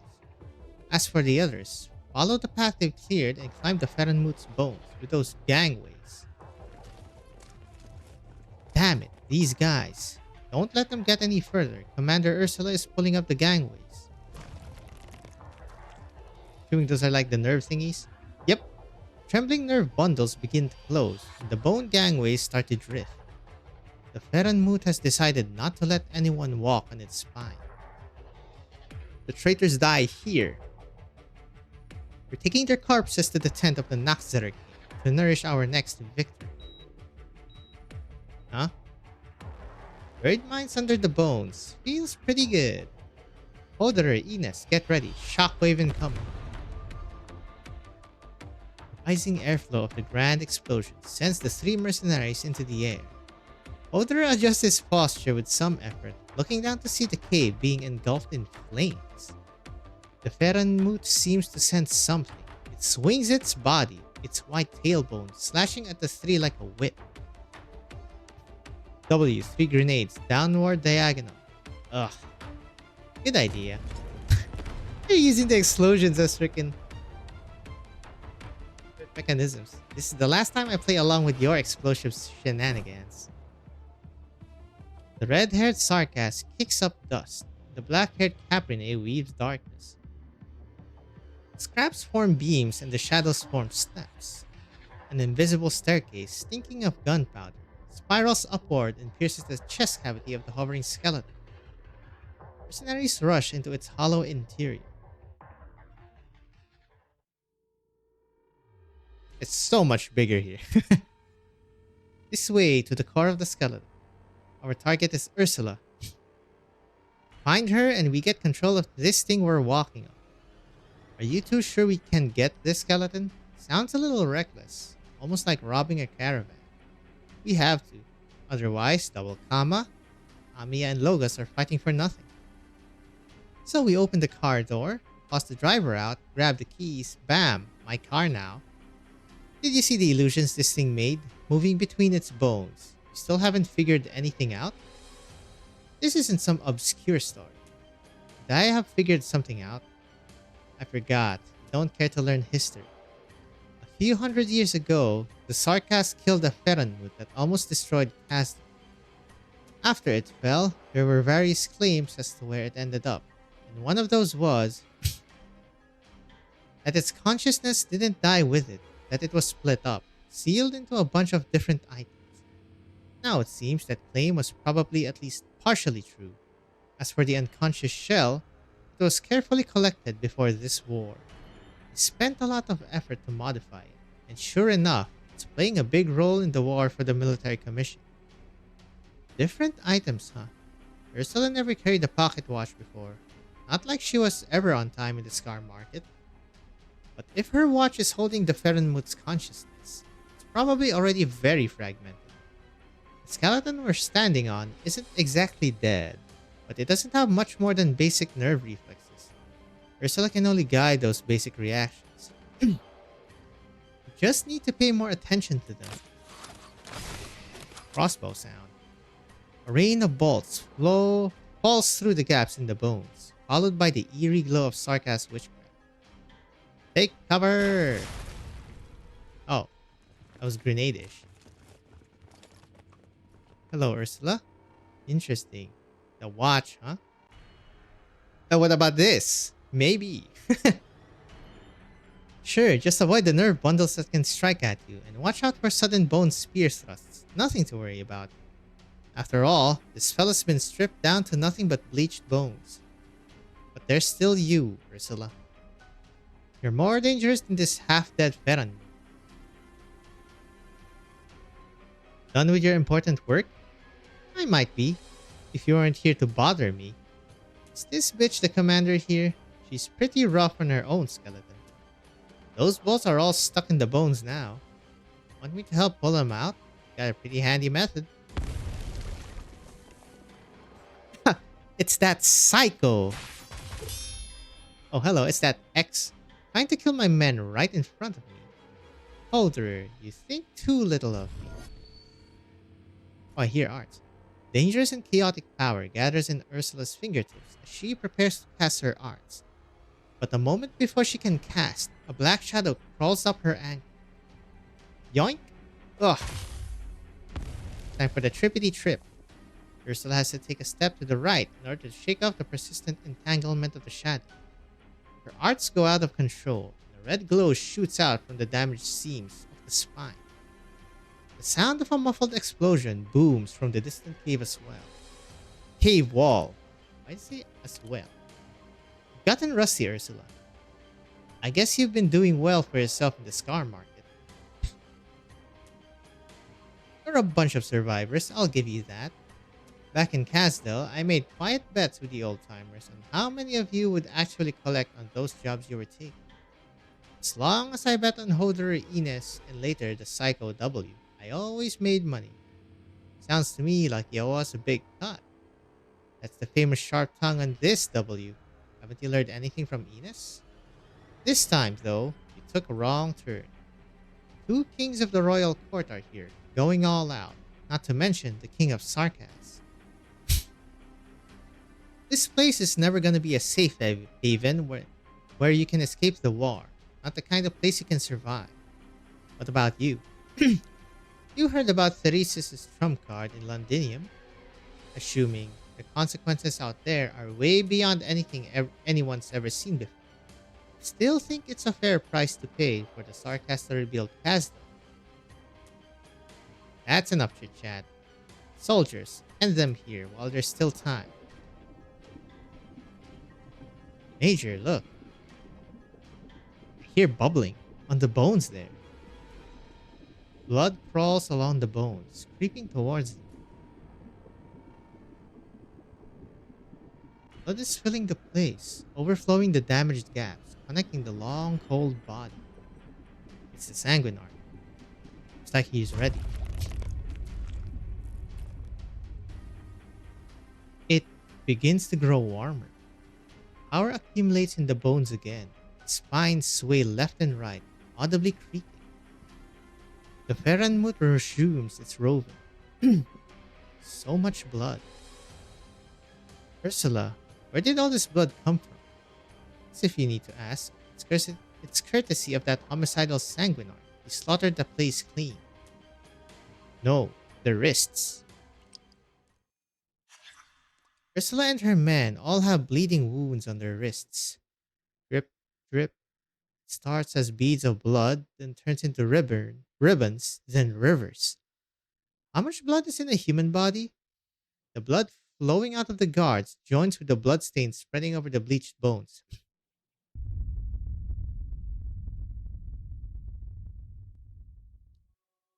I offer your highness my blood, Prince of the Crimson Court. May you hunt unimpeded. Let our blood form for you a swift chariot. Ursula, stop. Have you lost your marbles? The Ferranmut. It's about to move again. The currents of history might be about to sweep this place away. That bitch wants to go down with us. I'm not controlling it. Blood has replaced muscle, tendons, and marrow. Isn't that enough to control it? The guard's exposed skin is now visibly pallid. Ursula's complexion is also looking worse. Finally, the flow stops. Sarkas soldier will give everything for his liege, not only his blood. Their skin shrivels, and finally they collapse. It's been an honor and a privilege, men. You stood with me to the end. We will meet again among the myriad souls. I told you, the skeleton isn't a place to escape. It isn't a place to survive anymore. Yeah, definitely don't want to be under the Sanguine Arc. Hurry, we need to take cover in the cabin. The illusions are already manifesting. We don't know where they might go.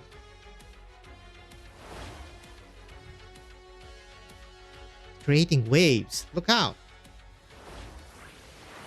Waves of blood. God damn. It's freaking cord. Ugh. Where does the vampire want to take us? Other? I'm here with her. She's lost too much blood. Whether or not she lives is all up to her now. You might as well leave me outside, Hodor. I'd rather die with my men. You've killed so many old friends. There's no way you suddenly grew a heart today. We can use you. I told you, the skeleton's out of my control now. You also said you're loyal to the Commission.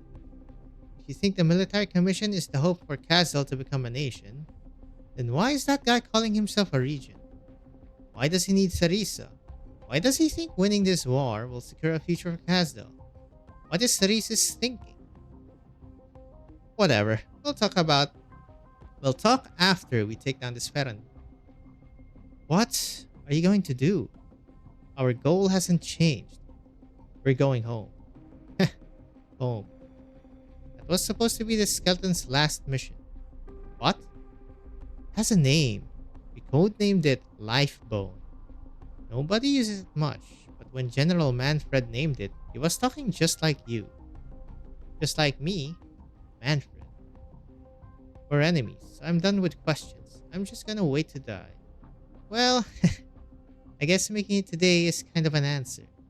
You really think General Manfred is blind? That he doesn't know what you're up to?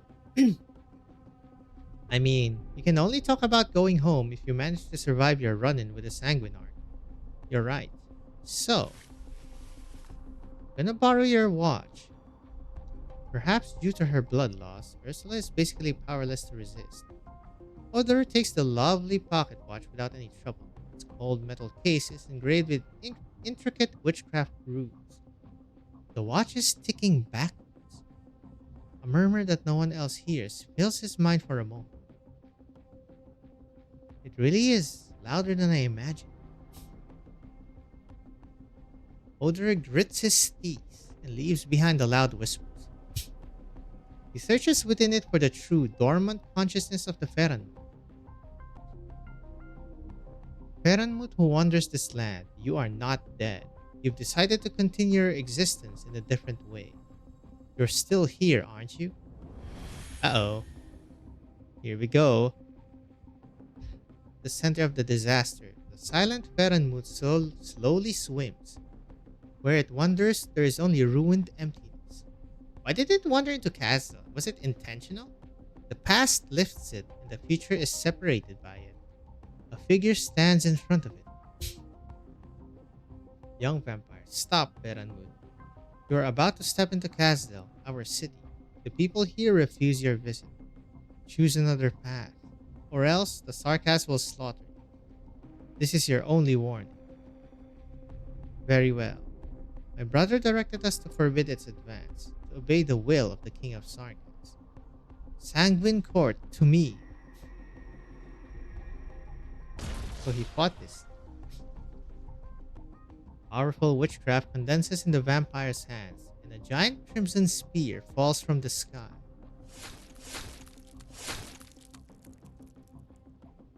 One massive wound after another pierces it. The silent Ferranmut finally speaks, as if waking from a dream. Oh, Hasdel. Oh, I may have slept for too long.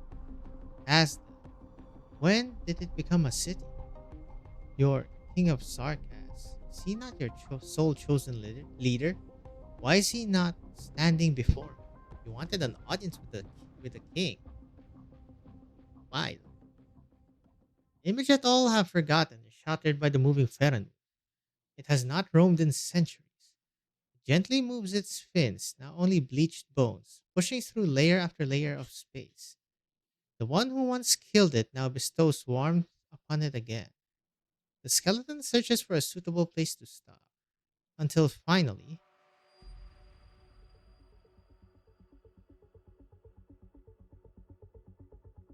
Looks literally just like the base, man.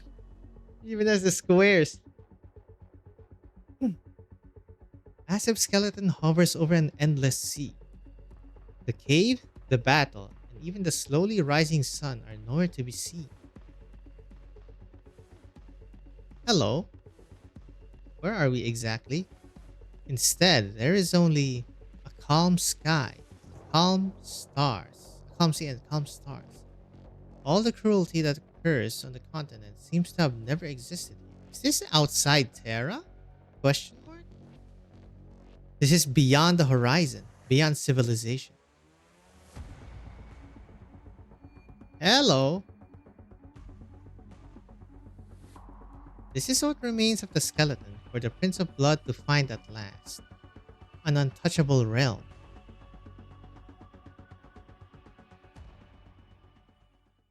What's that, pocket dimension? Oh boy. Do not fall, boys.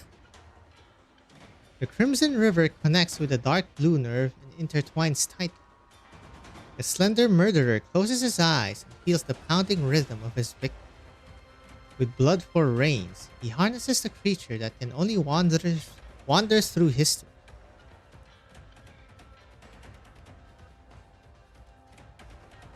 After those illusory visions and memories of the past, you've indeed brought me a more valuable scene. Why don't the two of you, in face of such a scene, fizzle those frankly laughable arts in your hands? Have a look around. Take some time to admire it all. This is the tomb I have chosen. It was daytime just a moment ago, but here, dark night and an endless sea. Stars are changing. Never heard of any place like this. Not in any records, nor not in any legends. So this must be distant enough, yes. I do wonder how far we are from Casdell now. This land they all call Terra. Is it too vast or is it too small? Amiya, be careful. His blood, it's sublimating. He awakened his blood with that witchcraft. Don't talk like an outblood banshee. You know, I treat purebloods as equals.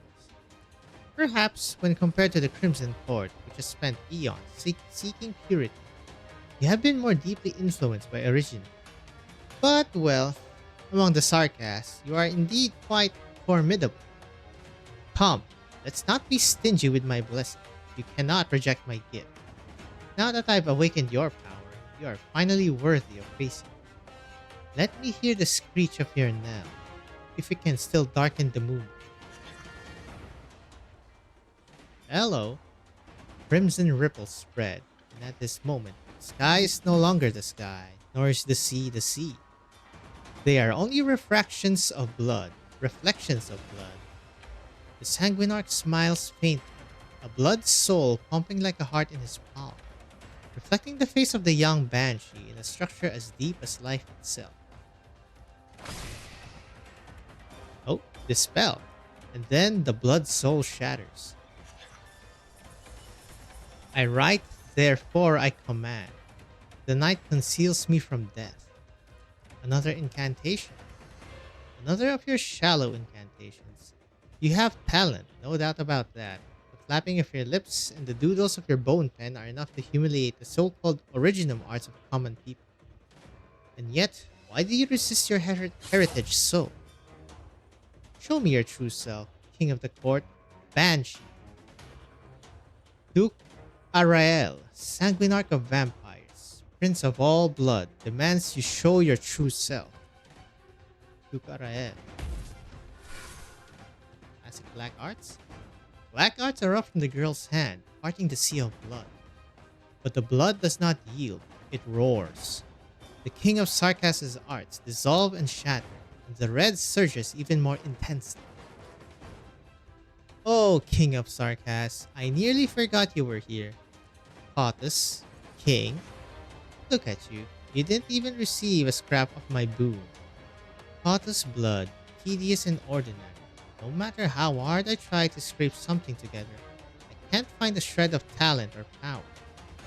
I can't even say that your blood is mixed or impure, as those adjectives still imply an expectation of return to purity. But you... There are chaotic bloodlines I approve of, but they are without a doubt all formidable or magnificent. But what do you have? A laughable motivation? A shallow conviction? I don't have to answer you. I just have to defeat you. Good one. Is this our king of sarcasm? Just stealing a bit of attainment from another, chaotic and disordered. Nothing even on the level of the Banshee's little tricks born of his rebellious mind. Even less than that pair of siblings. Amir, don't let him provoke you. As it stands, his power is still growing. We need to end this fast. I know.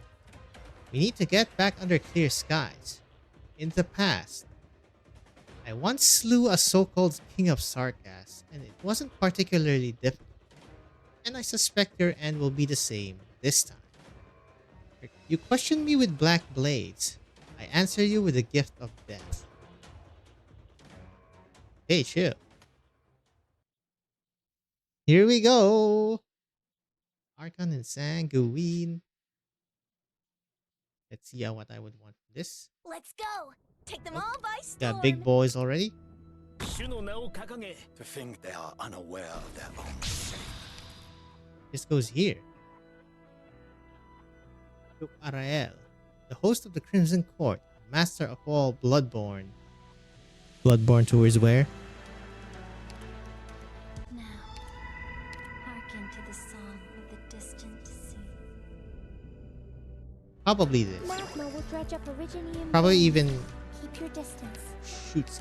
Okay, here we go. Many intellectuals must join a battle before Feed my penning Chungus. cease first, including that sister. Ow. 1,000 Low? moves in one breath. Thank you, Aya. Oh my god, This that time, was... we can make up for the missing data in the last Wait, is it report. not recent? Don't worry about me, Professor. God damn it. I've scaled a lot That's more not good. volcanoes. Don't worry about me, Professor. I've scaled a lot This might be a bit more volcanoes troublesome you than I can imagine. thought. Okay, so I can put Hoshi here or exec out. Probably Hoshi. Doo-doo-doo. Those particles have no place here. I'll send them away. Now's the time to help everyone. Unsteady posture, So good. wavering intent, much Much to learn yet. Maybe I should have people first before I even start doing that. 1,000 moves in one breath. Not one step forwards. After all this time, you still tend to war for solutions. At you, strike! My kin, I hit those at least. the time is nigh. Steady posture, wavering intent, much to learn yet. 文句が悪いね。僕は別に信徒じゃないよ。言われなくてNo? 1,000 moves in one breath. The Eagles. 私に指図するな。 Where do I put you? Here is okay. Maybe here. Yeah. Facing up. Unsteady posture, wavering intent, much to learn yet. No!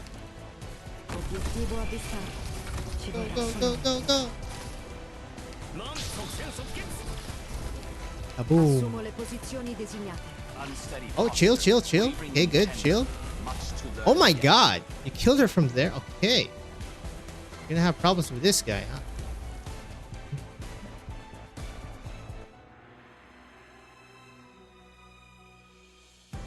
This time, Nope, it we doesn't. can make up for the missing data in the last report. After all this time, you still tend to war for solutions. This might be a problem. Not sure how much you can do to Hoshi. We're about to find out. They should all end up here-ish. Actually, what happens if he goes to the bomb? I'm fully prepared. God, I really hope. なんで誰が戦場で旗を武器にするんだよ。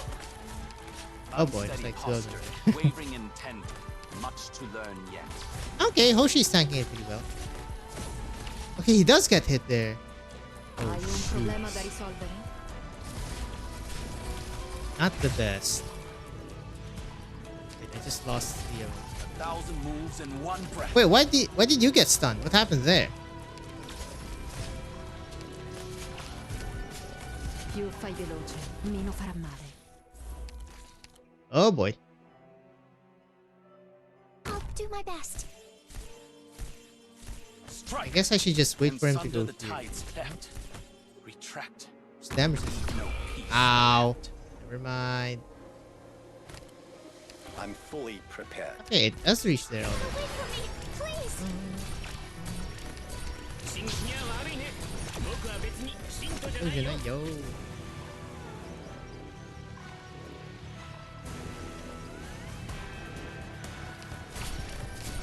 After all this time, Charging up again. you still tend to war for solutions. This time, we can make up for the missing. Oh, la la la la la. Before. Going on here, huh? Problema da risolvere. Unsteady posture, My goodness. wavering intent, much to learn yet. Più fai veloce, meno farà male. Assumo le posizioni designate. Is it? Forward. I'll play safe. This time, Oh my goodness. please slow your steps. Oh, she did not. That bravery shall overcome evil. Orders, please. 1,000 moves in one breath. Obiettivo Oh.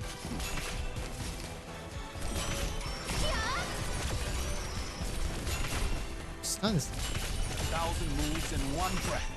Aisu? Get his ass. Assumo le posizioni designate. Maybe I should have done. I wonder if pure damage is super good. Nice dodge.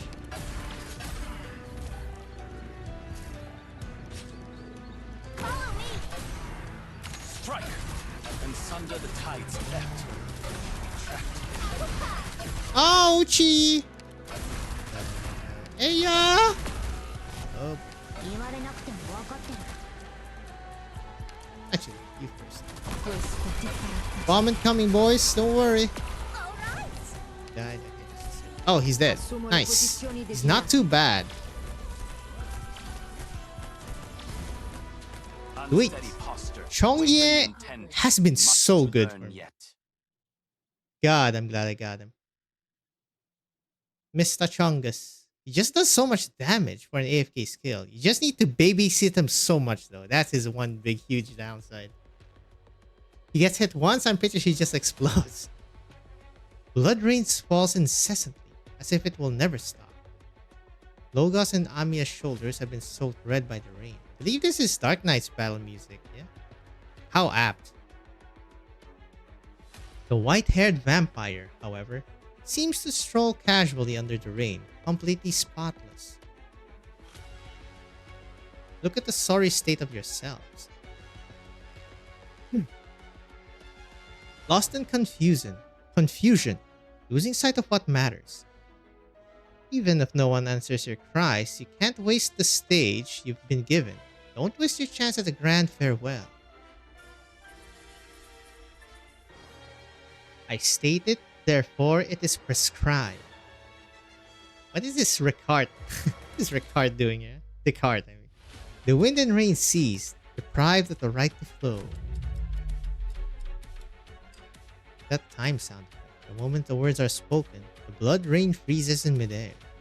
Like curtains, like stars, it refracts the sorrow of the sea, the brilliance of the moons. Sanguinarch squints, seemingly unsurprised by the incantation of the Lord of the Banshees. Rather, it is as if he is appreciating a piece of art drawn between heaven and earth. You've halted the surgeon. Impressive. Blood passes at your command. But I am its master. That's a new sound effect. The suspended beads of blood suddenly burst in the air, splattering anything they can reach. Exploded. The knell will decay. The order will wear, no? If you so disdain your noble blood, you might as well extract it and return it to your mother, Banshee. She will play for you a mournful whistle. Amiya. That effect. The vampire only gives Amiya a momentary opportunity, but it is more than enough. Amiya's palm presses against the vampire's body, sticky blood burning her palm. Is this your blood? Heated by arts, heated by your talent. But the hot blood I've seen has all been for the sake of resistance, for the sake of life. Those people, their blood is much hotter than yours. Black lines burst from Amiya's palm, piercing through the vampire's body. Ugh! Amiya, fall back! He didn't get his vitals! Oh, how cold, King of Sarkas. A monarch of such little grace you are. Sanguinarch of vampires, prince of the Crimson Court. Your offspring fill every battlefield the Sarkas touch. You proclaim to them that slaughter and conquest are the ancient traditions of the vampires. You've shaped your court into what it is today. You've made the people see all vampires as nothing more than twisted creatures of desire like yourself. But the vampires I know are not like you. They haven't gone mad like you. They've only managed to conceal their desires, conditioned too deeply by this age in which they have no home. Some choose to bow down to the invaders, and I pity them. No, that's not it. How do you interpret the blood that your court stands for? The sufferings of the Sarkas need no elucidation. All Sarkas, even those who submit to you, inevitably knows the taste of blood.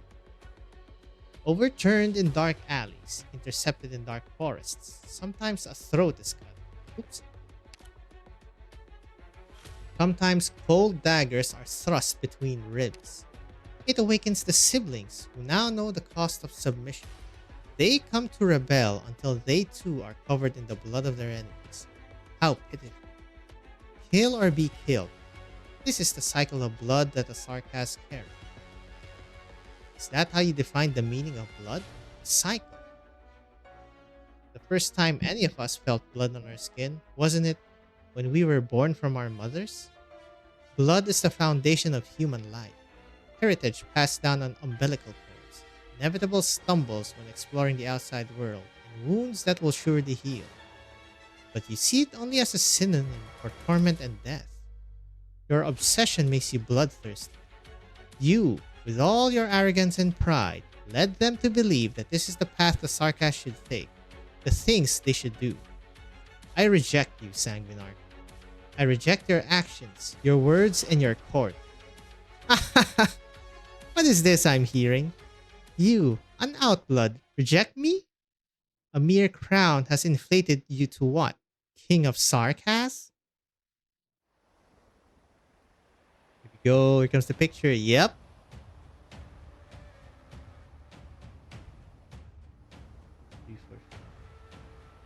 The blood sea churns. Its waves cover the moons.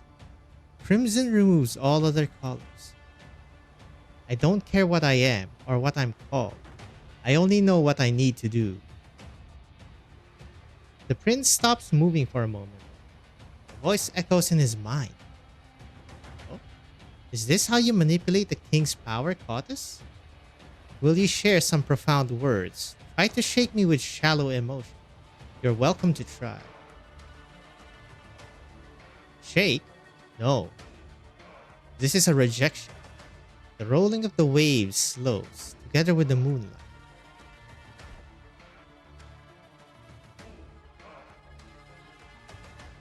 I reject you. I reject you, the way you reduce the king, the Sarkas, and Kazdel to concepts of power and tradition. I reject you, how you entrust the future to the past, entrust life to slaughter. Cerisa, the king, the chancellor, the leader of Babel, she showed everyone a path. Maybe that path is too idealistic. Maybe her promises won't bear the thousands of years of hatred of the Sarkas. That's not now. Not your choice. You'd laugh at my weakness. Say, it's not my place to talk about the Sarkas with you. Or you'd mock Logos for not making use of the blood you awakened just now. Oh, King of Sarkas, you eavesdrop on my thoughts. Is that your ability? Then of course you know what I'm going to say. I do. But we've never said that the Sarkas should give up their resistance. We've never said their suffering is justified. On the contrary, those rebels who awaken from their suffering and hardship, from the abyss of hatred, they will be much, much stronger than you. The lost homeland of the Sarkas is not in the history you keep looking back to, an eon ago. It can't be a slogan or fantasy or symbol. It's right here where the Sarkas came from, in the city called Kazdel, where so many real people live, people that you've only condemned to avoid of ideas. You've imagined the present from the past, and the real future can never be born. It's time to stop, vampire. There's another one broken. Amiya's ring shatters, sending splinters flying. Cold anger burns within Amiya as she scrutinizes the enemy before her. She thought her anger would rise, burning like a fire that could scorch the ocean. But no, that's not what's happening. Amiya feels more than just anger, also an intense sadness. The Sarkas, a people who have lost their home. Yes, they believe that it is only through violence and war that they can reclaim all they have lost. It's easy to blame them, with cliché words of morality, justice, and kindness. Words that have been spoken over and over again, even as the war continues and hatred spreads. Because that is how this world treats them. This world has imposed on them violence and war. So then, what's wrong with an eye for an eye? Where is the crime in blood for blood? Every king of Sarkas operates on those principles, so the war never stops. This must be broken. But how? How can this system be broken? Even Theresa failed. What do you think you are? Yes, even she failed. That's why Theresa needs me. The Doctor and Dr. Calcid need me. That's why I'm here. I, as the Revenant called me, as you called me, as so many Sarkas believe me to be. The Outblood, the weak king of Sarkas, stand down.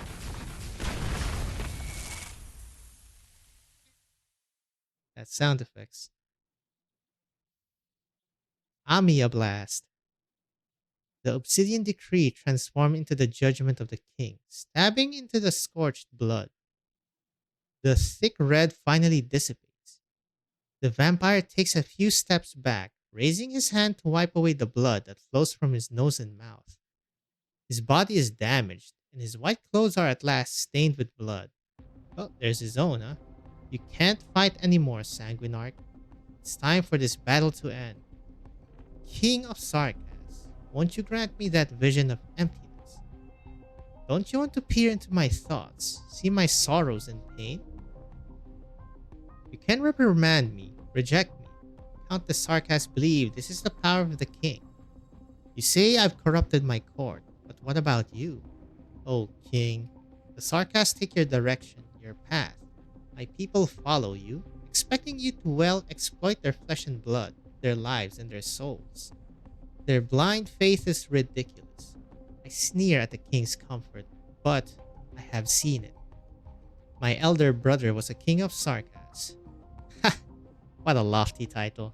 What a transcendent role. He was looked to as a leader of the Sarkas, our guiding light.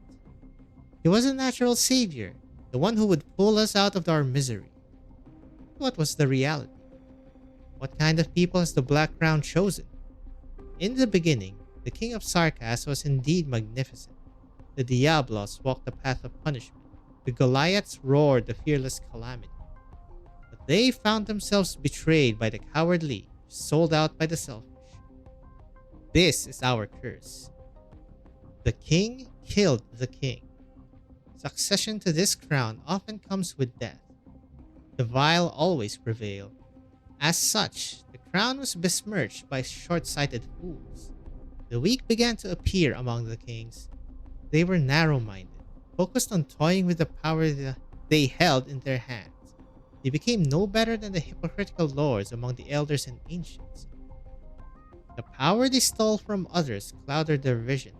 The focus of my people's faith turned from fearless warriors to vermin hiding in their palaces. They even forgot the shame borne by the name Sarkas. But the crown continued to make its laughable choices, right up to my brother. I thought surely he would be the hero we had waited for. He, on the other hand, had the audacity to say to me that the Sarkas could no longer afford to continue to war, that it would take generations to build castles. Even the skeleton beneath our feet knows that the castle we should rebuild was never meant to be a city, and that the king of Sarkas should be the one to stand before them all. How can a man like that deserve to hold a single drop of Tikas blood within his body? Do you see it, king of Sarkas? I see a bloody civil war. The carpets of the palace are soaked red. I see a vampire lying in the arms of another vampire. The legend of the toppled blood prince. He died in a civil war. You're his kin. Did you fight in the war? No. No, of course not. Did I fight? I shattered the crown myself. I remembered it like it was yesterday. My hand pierced his chest. The limpid Tikas blood danced on my fingertip, finally entering my veins. He turned his head to look at me, grabbing my clothes. The king of Sarkas showed his illusory vision to his murderer before he died. The vision that should have been bestowed as an honor. In the vision I witnessed peace. As you said, Kotas, blood is not synonymous with death. I stood in the valley, watching a quiet village, the doctor laughing as he spoke, stitching up wounds for the injured. Injured man tells the doctor that his quarry was particularly ferocious, but he eventually won out. In the courtyard hangs the freshly harvested beast meat. And the doctor is me. But this makes me uncontrollably angry. How tragic, how meaningless, how shameful. My brother actually believed that this false peace could deceive me? He was horrifically wrong. He thought I was blinded by hatred. No, I know what peace is. That's exactly why I feel so restless. We long to see the great and powerful, true Tikas. I absorbed my brother's blood into my body, and I watched as the black crown vanished before my eyes. But you did not ascend to the throne of the king of Sarkas, and I do not regret that. If it could choose a formidable leader, I would be genuinely delighted. But this crown disappoints me time and time again. Each time I am more disappointed. My brother's successor was a wandering vagrant. The next was a lumberjack. If it weren't for the records kept by the Confessari, these people would not be remembered at all. Later, a king who ruled Kazdel was killed by the monster called Calcid in the sight of the coalition army. Then came Theresa and Theresis. They were impressive, but also frustrating. Theresa, immersed in her fantasies, wasted her strength, much like my weak elder brother. And her successor turned out to be a Kotos, an outblood. Things being what they are, the crown's choices being so absurd, even as its existence brings such humiliating hope to my people. I would rather bury it beyond the reach of civilization. I will let it be truly lost, forgotten to history. You're still struggling. Amiya, don't give him a chance. Ooh, what was that? You are weakening too. However tarnished the crown may be, its weight is not something as infantile Kotas could bear. It seems the Confessari so eager to manipulate the crown are going to blather some nonsense at me. Take another look around, Kotas. If you die, there will be no more successors. Or maybe you'd place your crown on the moons? The flowing blood surges toward the Sanguinarch's body. The white-haired Sarkas stands proudly once again. What? How can he still fight? The king's art should have pierced his body, leaving it unable to regenerate. He is using blood to fill the holes in his flesh, using it to mend his wounds. He's a marionette now. You've become more proficient in the use of the king's power, Goddess. But all your admonitions, warnings, judgments, and proclamations are nothing but jokes. Ignorant little rabbit, the crown over your head represents no responsibility or authority. King of Sarkas, ha! I mock not only your foolishness, but that of the king. That of the crown itself. The once vibrant red that filled the entire space no longer exists. Only a bit of crimson ooze from the Sanguinarch's pupils. When the Sarkas lose the king, on which they're so dependent, then perhaps they will wake up from this shameful dream of a coming salvation. I accede to your statement that those awakening from a dream will be much more powerful. And that is why you cannot defeat me. How can the fallen consciousness of the Sarkas resist me, who once carried the blood of the T-Cats? The polluted cannot defile the pure. The impure cannot touch the limpid. Okay, I've been wondering, what is limpid? Liquid, free of anything that darkens, completely clear. Interesting. Your origin lies in the T-Cats, a long line you can only climb. We are the rebels. I decree, therefore I correct. What is this Rene Descartes stuff, man? Blood and fire extinguished, face to doom. Look out, Logos. A touch of crimson appears from nothing. Space once occupied by the Banshee is replaced by blood. His blood, it's affecting me. Several times stronger than those art circles.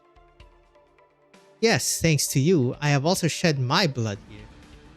And therefore, this place is now part of Casdell. Who would have thought that as much as anyone assumed they knew the full length and breadth of this great land? The boundaries of our home are still expanding, even in this time and place. Sarkas, my self-proclaimed Sarkas kin. March with your blood. Carry on with that which will never betray you, the boon of your blood. I will take you back to the origin of all of this, and that is... Ooh. Shadow pierces his chest. Threads of blood holding him together are severed in an instant. Is this Ascalon? Nope, it's Enos. Sorry, Sarkas boons don't do much for me.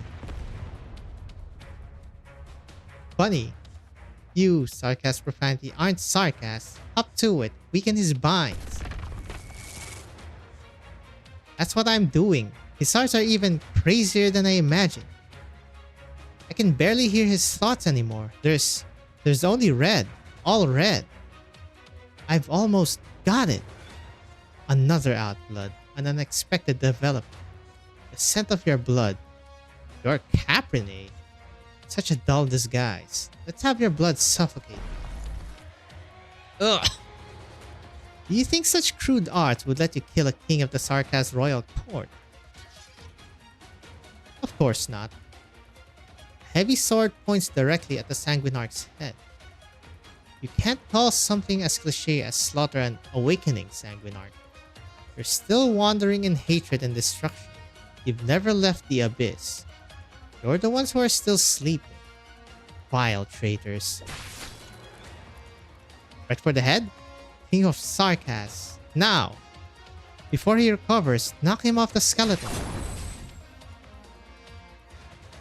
Oh, he gon' fall. An elegy begins to play.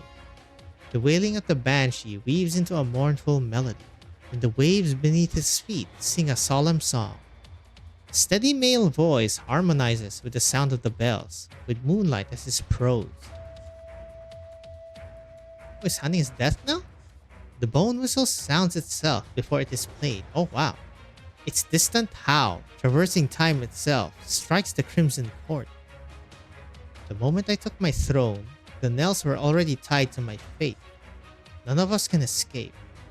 But what the elegy mourns will not be your corpse. It will be all of our connections. Sanguinarch continues to struggle, blood gushing from his fingertips like claws carving deep scratches into the bleached skull of the Ferron. His body disintegrates into the dirge, only to reform in blood. He is the icon of blood, and as long as there is blood, he will continue to fight. I will not. Banshee! Amiya, join me. Explore the strings of the elegy. Seek out the origin of the Banshee. Look at me. Look to the whales you once covered your ears to avoid. We must end him here. I'll try. The banshee's song echoes again, and the ancient knell seemed to materialize, deterring the creeping blood. The vampire still rises. After a moment, a rather tender feminine voice joins the harmonic dirge. A proclamation of death? A sentence of rejection? No, not only. The melody carries a kind of timidity and lingering sadness. As the blood cools, the moonlight changes. The hatred of the Sarkas is not unreasonable, and the vampire's vengeance is not unreasonable. However, this is by no means the promised future. And the survivors have a future on scorched earth. No. What do those siblings actually see? Banshee, listen! You have still accepted your blood, my boon. You have not yet defeated yourself. Oh, he's struggling. What echoes here is no longer an elegy. It is only a sigh. A sigh that makes him uneasy. The heat of the explosion and the weight of the sword makes the Sanguinarch feel powerless for the first time. He looks at the small, ever so small King of Sarkas. He looks at that Cautus, so inferior to the Sarkas. He looks at the Black Crown, such a meaningless curse. The history and illusions he trampled on, the bloodline and inheritance, the revenge and unrivaled power, all suddenly disappeared. He feels a void beneath his feet. A figure in white falls from the skeleton. Well, he's in free fall now. So is he gonna be like stuck here forever or something? Ridiculous. Even the myriad souls mock. Lord of the Banshees and King of Sarkas.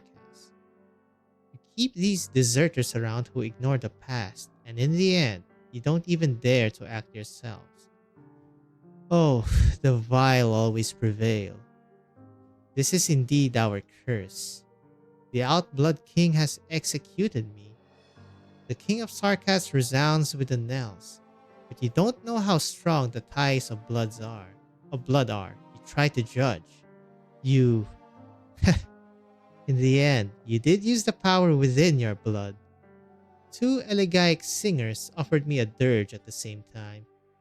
When the time came, you could not resist the instinct within your blood that comprises all that you are.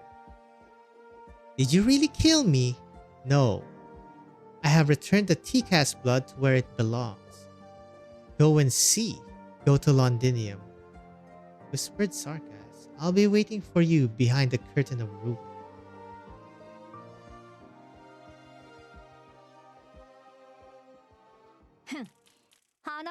There he goes.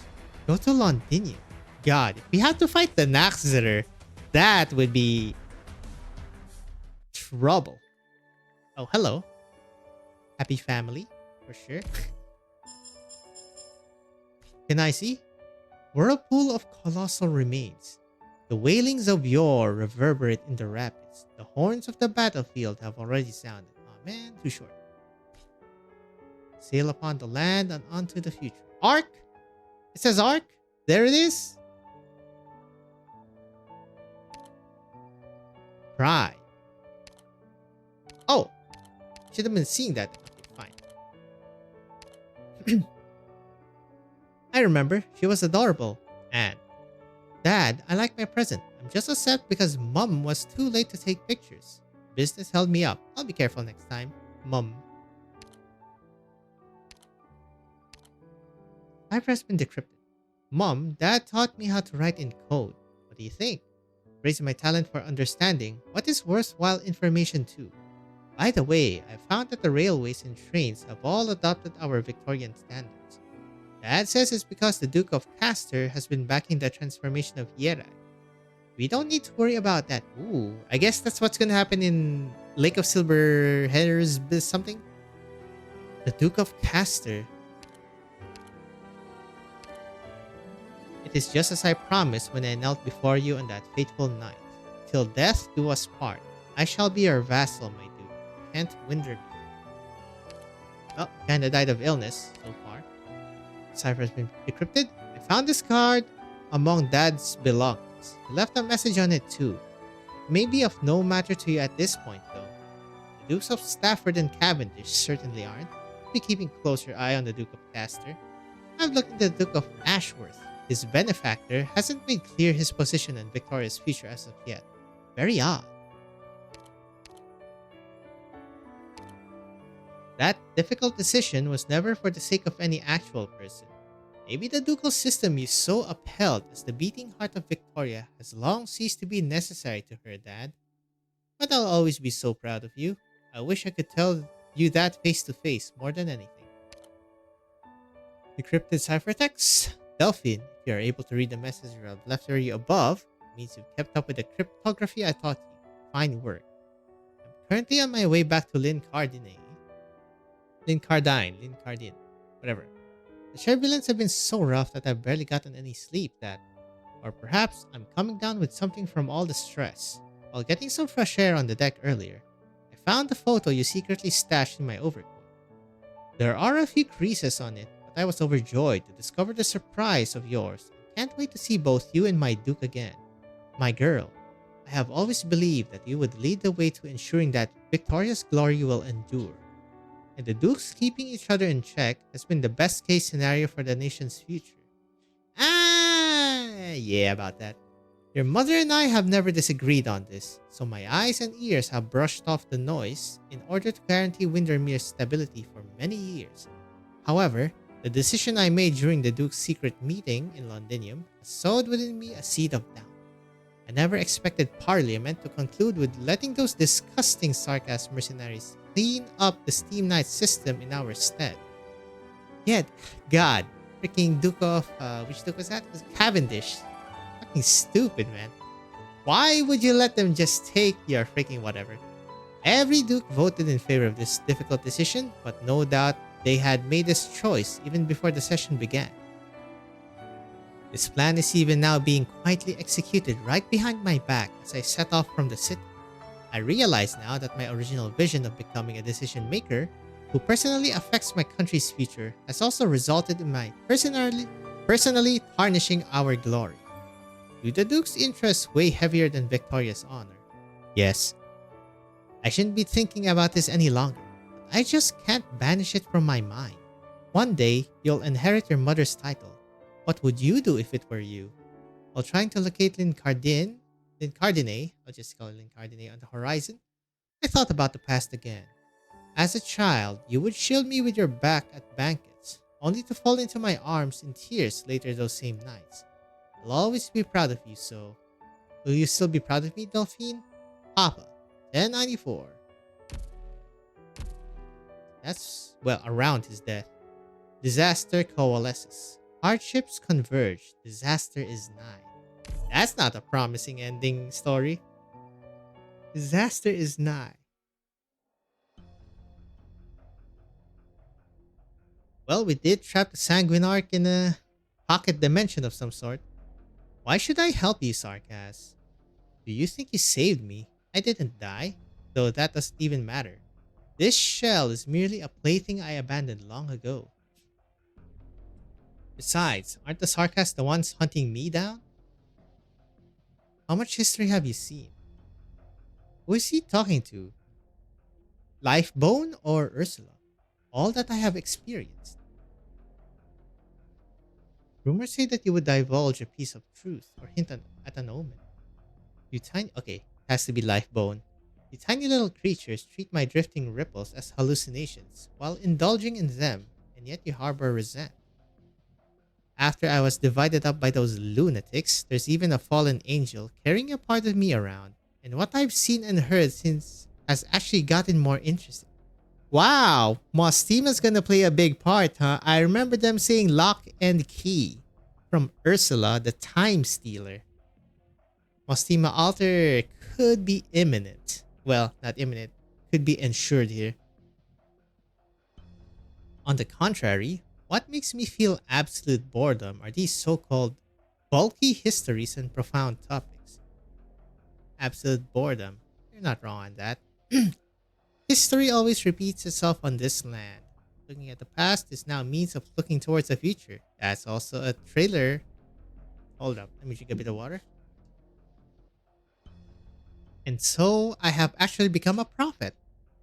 In this life of mine, if you can still count my current form as the same life as before, I've never thought of having such an identity. Okay, what if this Faranmoot speaks with the Rhodes Island Faranmoot? God, the copium for a base update. It has to be a base update. Copium, man. Then, are you looking for a new conclusion? Just how old do you think I am, you little rascal? There won't be any new conclusions to draw with the way all of you look like now.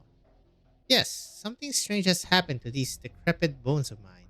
A rabbit wears a Sarkaz crown, and she, together with a male banshee, are fighting a vampire on top of my head. Okay, that's funny.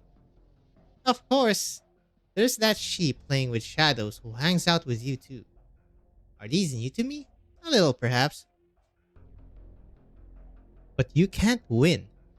You seem so sure. Do we also belong to the history you've seen? That has come full circle time and time again.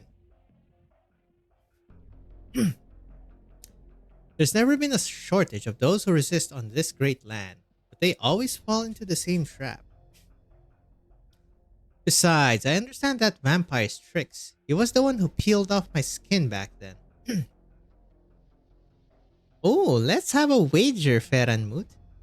This strange bunch of people, Kotus, Cabernet, Banshee, Sarkaz, they'll triumph over the vampire that tried to hunt me. Are you trying to win my favor?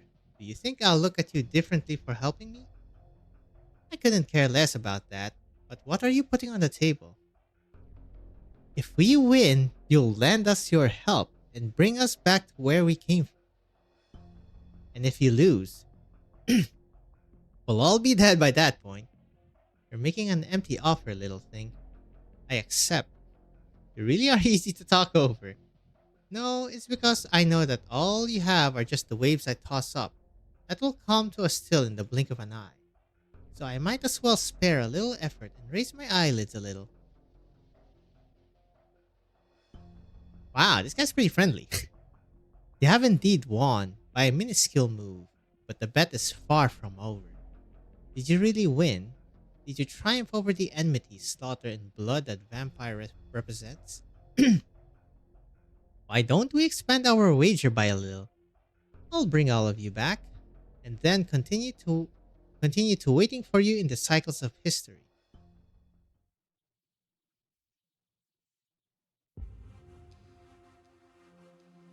Oh, he does not look. How long have they been gone? Oh wow, we're back to the dialogue boxes. 3 hours and 14 minutes. Pie? I'm really worried about them. Even a sanguinar can bleed and die, right? We should trust them. That's all we can do. Hello. Is the siege? We're done with our combat mission too. Our losses aren't light. Your forces here are indeed well trained. Most of the Sarkaz chose to fight to the end. A small number also chose to surrender. Ken, you can hand them over to W's mercenary squad. Will you execute them? Just hand them over. No, I'm not doing that. But I refuse to let them die so simply, just like that. Perhaps it's difficult to put them on trial during wartime. It's definitely a difficult task to judge just how much blood is on the hands of every terror-stricken Sarkaz who lay down their arms. But if we act just like they do, then we'll be no different than them. Bina, I'd like to take on the responsibility of investigating the crimes committed by these Sarkaz prisoners of war. Ooh, I have a professional covert intelligence background too, so I'm well versed in the ways to get them to talk. I know what you're worried about. No, I'm not. I'll leave it to you. Alright. I won't let a single drop of blood go unaccounted for. Oh. Is space manifesting? Prepare for battle. The Faranmoot will be back soon. Monster, stand by. There's no way we can be sure who'll be on this return trip. The gigantic skeleton finally reappears. The torrents of time seems to have washed away any trace of battle. Achoo! And it hovers in the air, no different than it was at any other point in time. of time. Monster? Hey, let go of me, you damn. Seems like that old hag's awake. Think you got her backing you up now? My last grenade, so bite onto it tight, you little freak. Of course, he grabs W immediately. Put her down, monster. Pity luck today. I just wanted to give myself a ceremonial salute to announce my return. Didn't think I'd see an old hag with a scowl on her face once the skeleton stopped. W, don't forget we have to repair any structures you blew up here after taking over the place.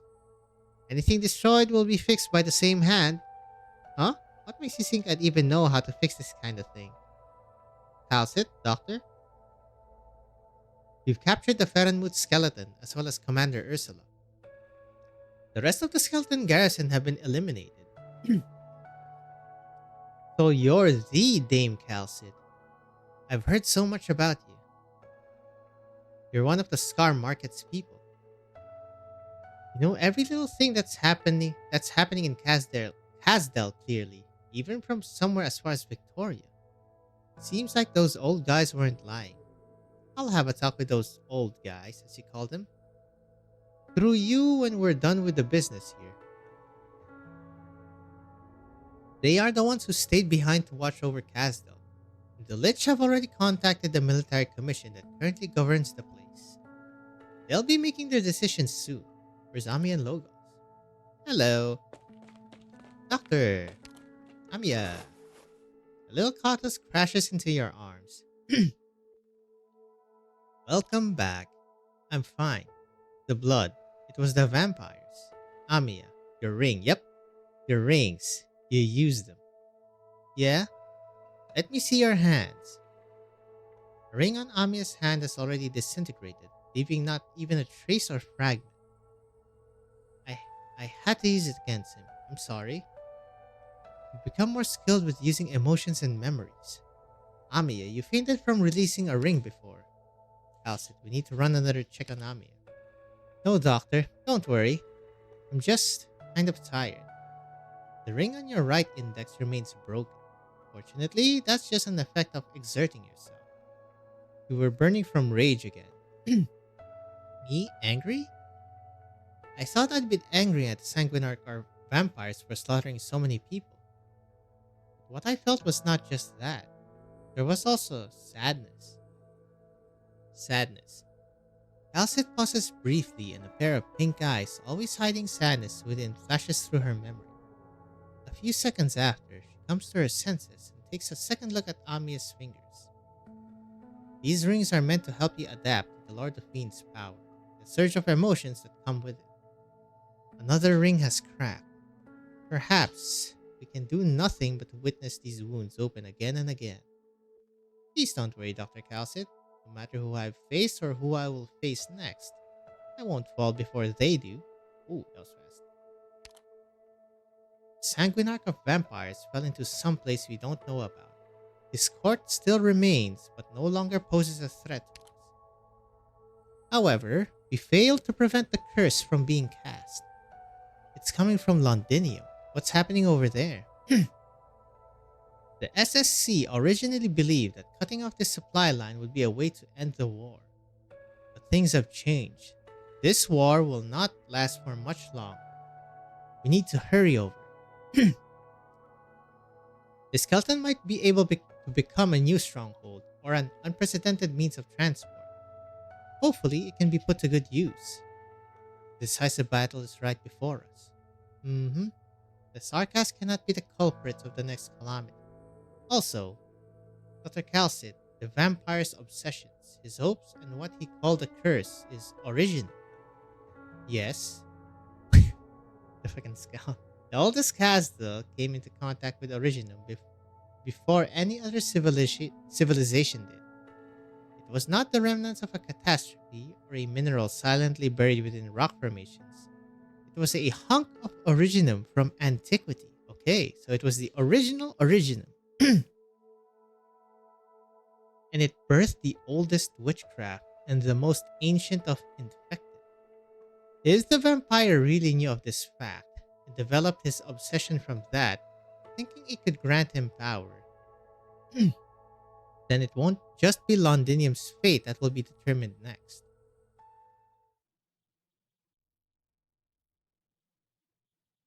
Hello. Reunion? Yep. Back here again. Londinium. Yeah, after all we've been through, we're finally in Victoria's capital. A pity it's now completely surrounded by the Sarkas and the Duke's armies. Guard, quickly arrange. Ooh, that's an oofer. First of all, arrange another Arpathy screening for our members. I know some of them are still deteriorating. Non-combatants will be stationed in this forest. First of all, good care of them and keep in touch with us. Are we really going in there? The infected will be everywhere throughout the city, no matter how the war ends. Sarkas are Victorian, soldiers are nobles, and even farmers, workers, traders. They won't be able to judge their own identity so quickly. Perhaps they won't even realize it until peace returns and they're once again marginalized. Then it hits them. I was reminded of this because of what happened to Guard. But no matter, we have to let every infected on this land know that our flag flies high once again, and more importantly, what it stands for. One day, when they become prisoners again, they will think of our flag as they realize the justice on this land must be won through struggle. What's the plan? We'll split up. It won't happen overnight. Other people can handle the task of eradicating the disease, while we'll make sure oppression will no longer be tolerated. We'll need to directly demonstrate this with our strength. In Victoria, we need to, at the very least, 9. There's fire on the other side of the hill, 100 or 200 meters away at most. It's glowing an unnatural hue. Oh my god, I forgot about this. Percival. How long has it been since the scouting team last replied to us? Huh? Let me go check. Yeah, it's been longer than our estimations, but this isn't the first time. Our comms equipment are just junk after all. I'll go ask Red. Tallulah stares at the flames. There is no reason or omen, only a strong feeling. She smells the stench of death cast by the firelight. Wink, wink. Also death. Completely forgot about the clash. Hello, Brigadier. I didn't know your highness would be here in person. This is only a trifling swarm of infected with weapons. Weak and pitiable people forced to unite and fight. Even if there is a surviving Draco among them, we'll confirm her identity and handle everything on your behalf. Not blaming you, of course. Have the scouts located the target? Yes, it's consistent with our intel. However, with all due respect, why do we have to be so concerned about her this much? Even if she has the Red Dragon's blood, her identity will only pose a slight detriment to your claim. But if our intel is accurate, her current identity is that of an infected. So what does she mean to an infected, But we know another infected Draco as well? My sister will soon return to my side. Just think of it as eliminating some unnecessary variables to nourish the soil between us. We can a Draco. I've never come in contact with a Draco outside of family before. All of you, wait here. I shall take a look myself. What's with the card she has? Is she a diviner? Ah, careful. Thank you. This swamp is miserable to wade through. Yeah. Our supplies are low and people aren't getting enough to eat. We haven't been able to get any decent medication either. Do you need my help? No, thank you. I walked all the way from Ursus, and this isn't so different from back then. Lula's footsteps slowed down. The group slowly marches next to her through the shrubs and reeds. The rustling sounds are quieter than silence itself. What is it? 9. Can you release these restraints in your arts too? You should be well aware you're not allowed to use your original art. These are your yoke and fetters. You're Tallulah the hero, only when before our Victorian compatriots. I'm not a hero or anything like that. I just don't want history to repeat itself because of he does not finish her sentence. Yep, here we go. Flames of death ignite from the depths of the swamp, circling the group in their confusion. What's going on? Where did this fire come from? All units on alert. What is that? An ominous deep purple climbs up Nine's body before she can finish speaking, engulfing her in death instantly. Cold flames of death swallow everything.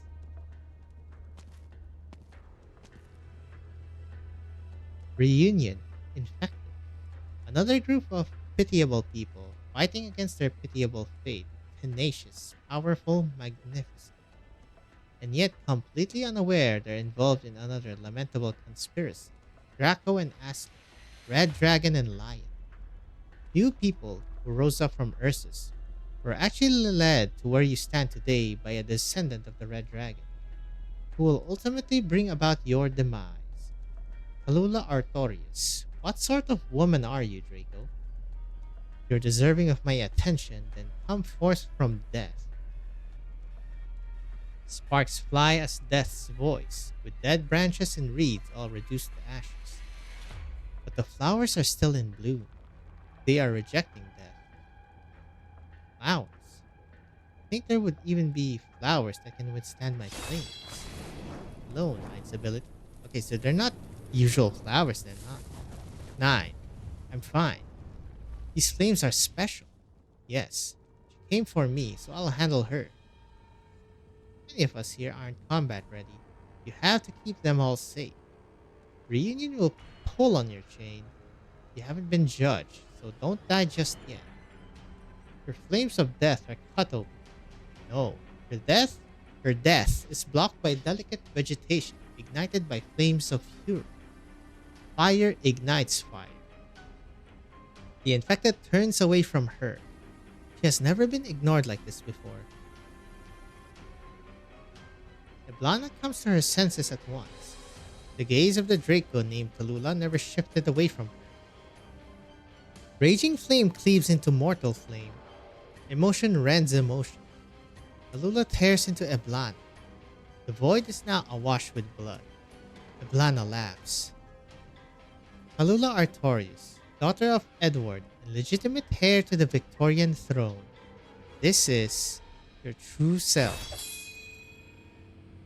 You have nothing to do with each other, Draco of Dublin. Is that for you to say? Just look at you, Red Dragon. How strong and powerful you are. And yet, despite your might, you once again willingly toss aside the glory of the Red Dragon, the Aslan, so easily, to let them trample on the red carpets of West Haling. Victoria is a country founded by Draco, Tallulah. Why do you only resist? I can smell an unimaginable fury in your flames. Do you not crave it? How can that be? Fury? Do you still wish to continue playing house with the infected? How are you this narrow-minded? Infected? This status does not merit mention. You can step over it, disregard it, save it. I give you a chance now, Tallulah. I can disregard your infected status and even this pitiful mutual aid program you control. Jesus. It's calling them a charity. Your flames move me, Tallulah. Stand with me, and I pledge that everything you desire shall be realized into reality. Come to my side, submit to me, and Tara shall stand together with you. Our careers hold no conflict with each other at all. Both you and this infected movement of yours need an end more powerful and prosperous than this. Are you finished speaking? You, Draco. Your eyes have only desire in them. Desire to free Tara, exact revenge on Victoria, fulfill your own desires, or perhaps you have yet to even grasp what exactly lies in the depths of your desires. Fury. It's true and I won't deny it. That's why, come any closer and my flames will consume you whole. Fire. Fury. Calm fury. It burns at the extremities of her death. I'm not interested in the Draco's lineage, power, or the country. You lead the Tyrant's resistance with such a narrow-sighted desire and ideals? If so, then perhaps it's better if I just cut you down, here and now. Truly a pity. Uninterested in lineage, power, nor country. Our history summarized, an imaginary crown, an instigated resistance. Well said. Perhaps I don't know what's going on. Or could it be? Do you think I'm indulging myself with my actions? You shall be my most powerful vassal, though my other subjects are eager for me to kill any other living Draco to uphold my legitimacy. But they don't know why exactly I wish to establish a nation. And you know it yourself? Of course. And my sister will do it in my stead. Don't leave your affairs for your family to do, Draco. You're the one ruining the lives of others with utter disregard.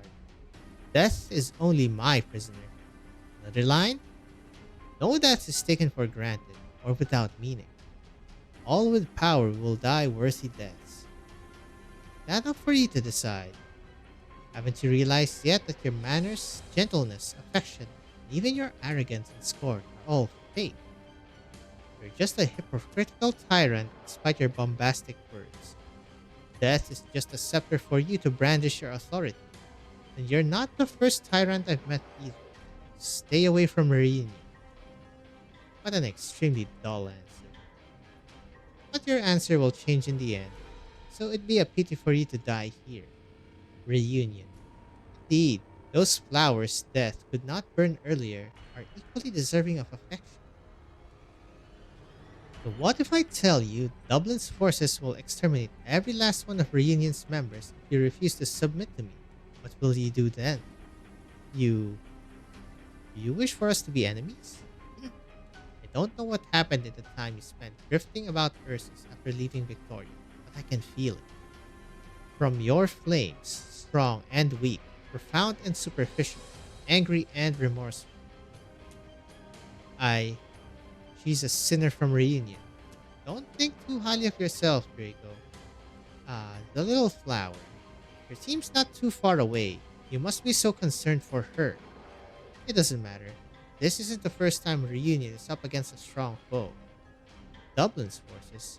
You already erred by not calling in your high-speed battleships immediately. They'll kill you before your drones arrive. I'll do my best, and everything it takes to kill you. Your desires and ambitions. We don't care for them, and I'm in no mood to listen to your Red Dragon chat with Tallulah. All I know is that you'll die. For sure. I don't think of it. Enough of that, look. All of us have no wish for this to continue, right?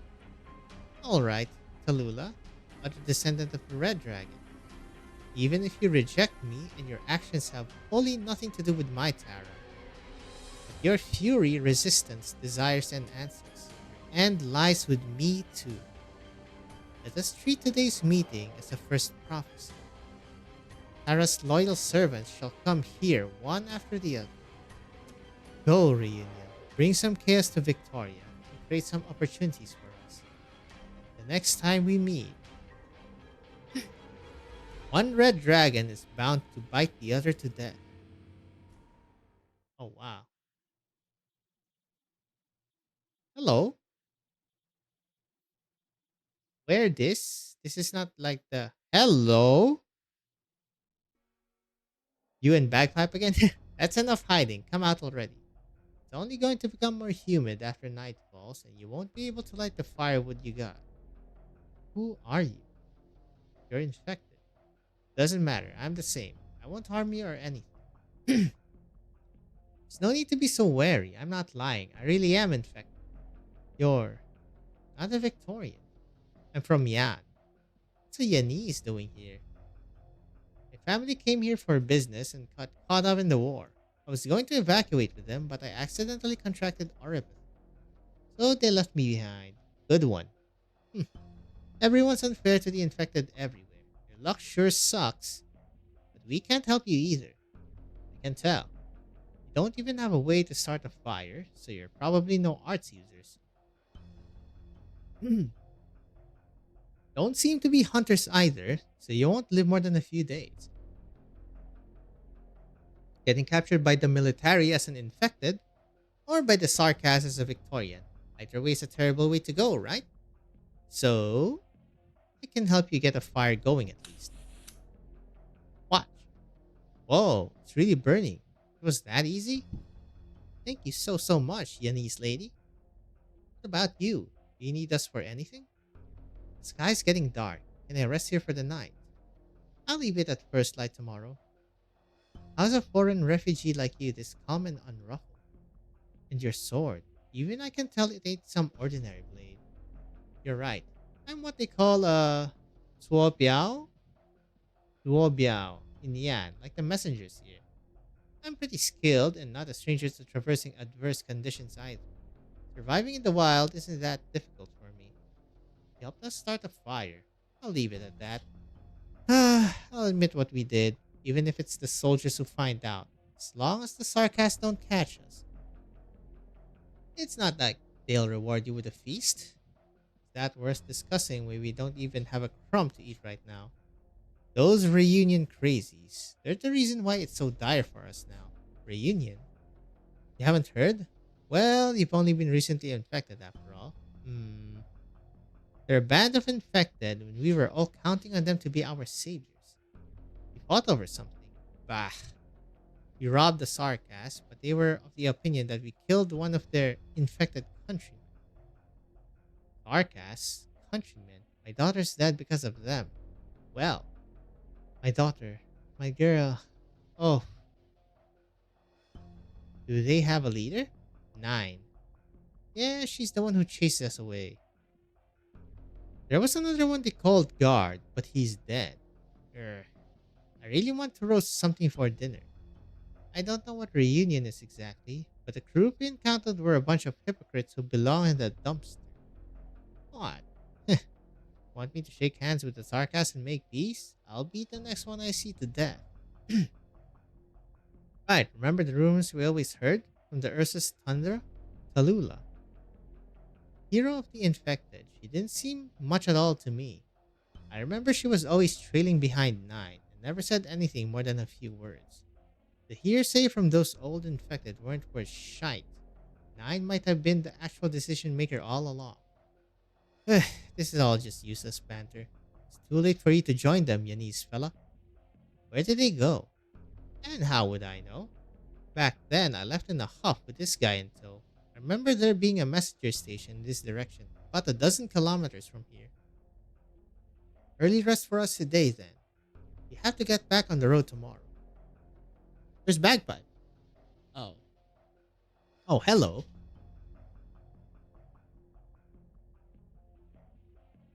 Defense forces? Nothing unusual to report.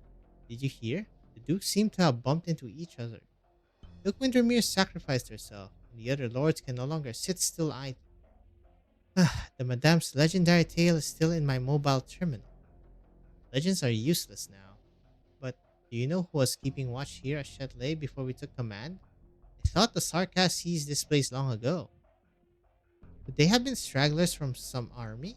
Maybe it's the Londinium Citizens SSC.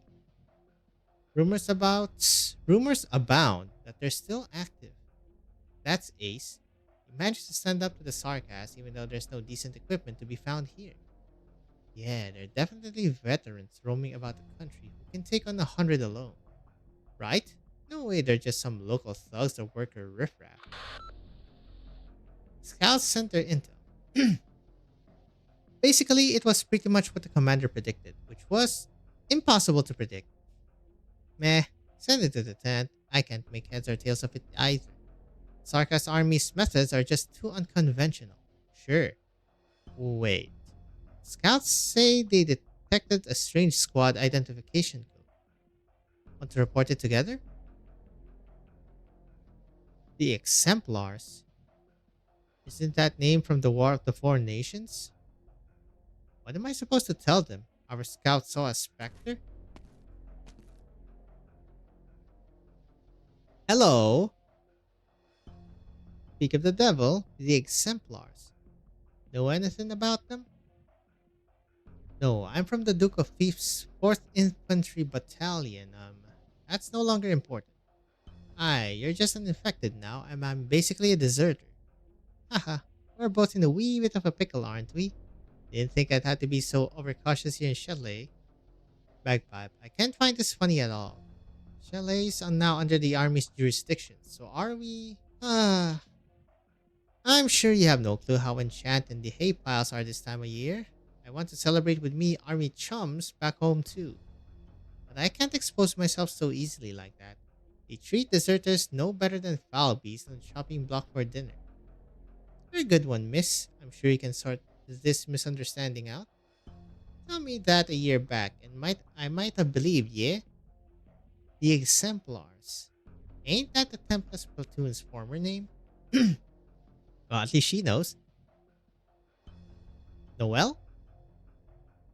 Noel? I lied.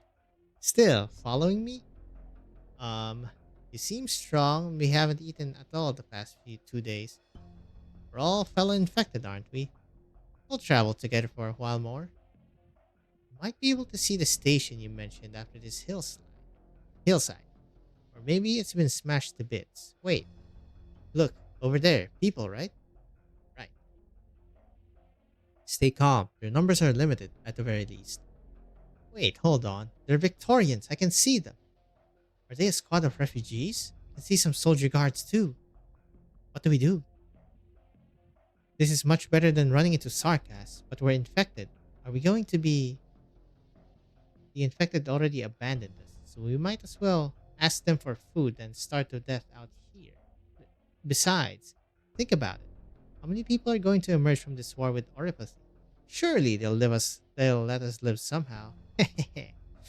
That's very wrong, sir. Of course. Definitely. For sure. I'm sure the copium. I'll go take a look.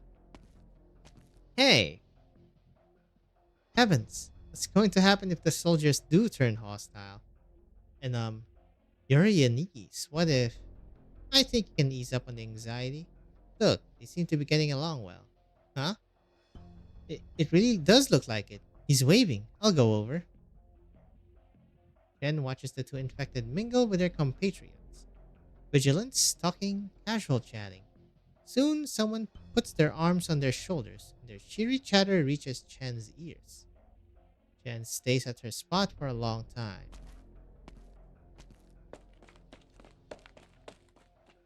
Yanese lady. I talked with them. We can travel together. Huh? Where did she go? Classic Chen. You beat a Sarkas to death? Hell yeah, you're our heroes.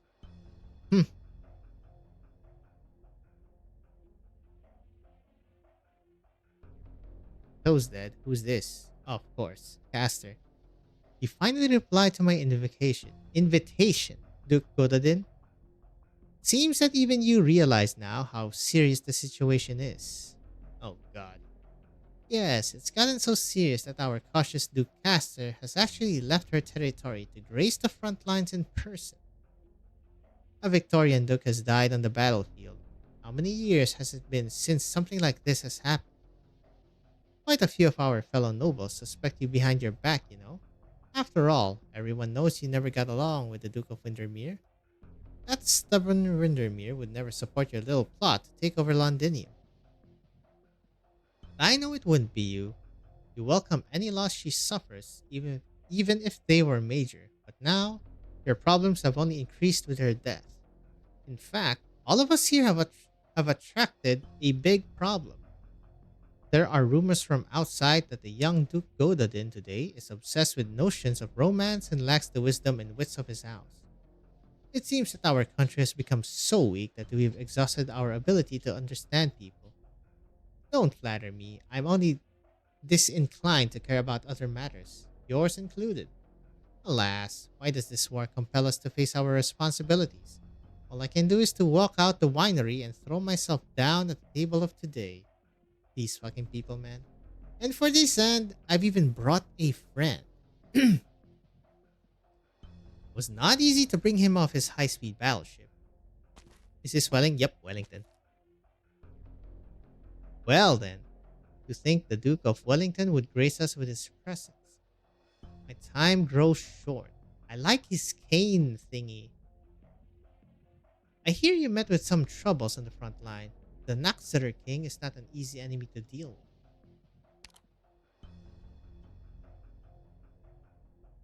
No more than just a sarcasm. You must take care of yourself. After all, you're already... I'm not at the age where I need to tell where I need you to tell me how old I am. The stalemate on the front line will soon end, and Windermere's defeat will have a minimal impact on the war situation. We will be able to retake the front lines in no time.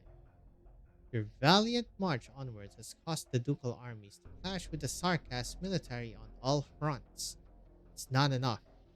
You must execute an effective offensive, then continue defending our fragmented defenses to win this war.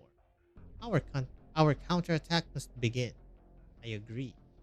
A rare sight to see the two of you in agreement. Londinium is now officially declared to be under the Sarkas occupation. This means they no longer have a need to hide. This does not bode well for us at all. My follow-up units will assemble in 3 days. We suffered some losses in the previous war. Wellington's battleships will still be the first to rush into the storm. I will participate as well. See to it that the Dukes of Normandy and Fife will join our efforts. Abercorn and Ashworth will, of course, also be reasonable people. What an unprecedented sight to behold. The Dukes speeding to Londinium on their battleships to shell the city walls.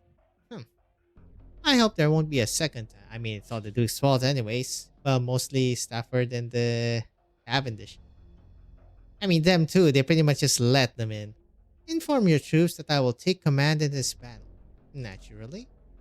Well then, if you will excuse me, there are many matters waiting for me to handle in the front line. And just like that, truly a swift and decisive man, I grew up listening to the tales of the Empire's death knell, but I didn't think his hair would actually turn completely white. Oof, forming a military alliance with other dukes used to be an earth-shaking affair, but look at us now. We can't even have a presentable meeting. Judging from his words, he's become a stubborn old man, unwilling to admit his setbacks. Duke Castor, I know nothing about war, but looking at old Wellington's condition, I fear we won't be able to completely trust him. Castor? Indeed, trust. No, it's nothing. I merely recalled some past events from my youth. Old Wellington, he conceals his impatience, his unease, and even his shortcomings. He is getting older as well. But he can't fool me, it's all fake. You've known him for a long time. For far too many years, even from when I was just a little girl with no experience. What are your thoughts on the matter? The look in his eyes as he spoke of the Naxater was exactly the same as it used to be in his youth. Be it friend or foe, he is like a beast thirsting to tear the other to feast on their blood, to rip out their entrails, chew their bones and swallow them. Hunt, devour, grow. He has always been this sort of warrior. The old man's appetite has always been good. Was already in Duke Wellington's belly when you met him. Ivan Yevgenyevich. Herkunftschorn. I can't tell if that's German or Eastern European, as well as Corsica one, the first. I see. You were really quite young back then. There used to be a saying among the nobles in Castor territory, regarded as an ominous symbol. Victoria only has one true duke after the War of the Four Nations. for we restricted and weakened him after that fought more than 60 years. The people forget about heroes in peacetime, and the nobles repelled the death knell in their fear. He revealed his fatigue earlier. But I think of, and I've always been thinking of something, the smile on his face when we were both so young, flashed toward the endless expanse of the battlefield. He stood side by side with the Emperor of Ursus. He witnessed the Witch King's arts, and he saw the greatest of monarchs and dismantled the largest modern cities to exist then. How can someone like him willingly throw himself to the slaughter? Hmm. So you're telling me our man who has had no choice but to swallow his pride for decades and might still be Victoria's strongest general has divulged his true feelings? You're the one who invited him to the table. You know he has a trump card up his sleeve. I'm feeling a little chilly. The wind outside tonight is rather strong. Chilly? Be sure not to catch a cold, Duke Gododin. Of course not. Please be at ease. Despite what everyone says about me, I really am lazy and would much rather stay in my lovely estate, appreciating the countryside view than to be on the battleship. But I do like winter. They're going, alright. Front lines? Templars? Nope. Ah, I got it. You tinkering with the radio equipment again? Didn't I already tell you multiple times, Closure? Our recent patrols haven't gone far enough to pick up any signals coming from inside Londinium. And I already told you so many times, I'm a Rose Island engineer. Look, my equipment specially made for Rose Island communications can now receive signals from other channels after my many modifications. Let's see. Londinium SSC broadcast. Current noise. Repeat. Commander Clovicia and the other members who have not left are still fighting. Repeat. We need backup. Commander Clovicia. I knew she and the others were fine. We need to hurry and tell everyone about this. Great. They're all right and I'm done debugging this tool in my hand. Wait, there's another message from the Rhodes Island channel. Can't be. What happened to Blaze and the rest with her, and what's with all the regular infected? The disembarkment application for Londinium, Victoria, has been approved. Local branch operators, please make preparations. Repeat, please make preparations. Blaze and the other infected, huh?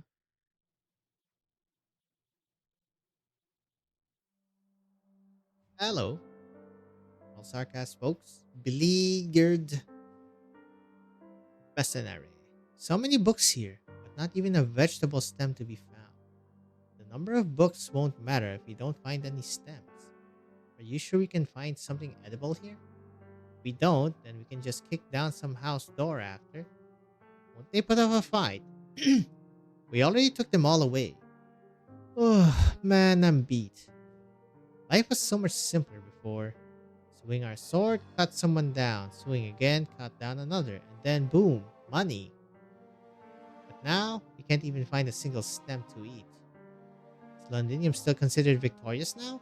I mean, we occupied it. So does it count as a new city of ours now?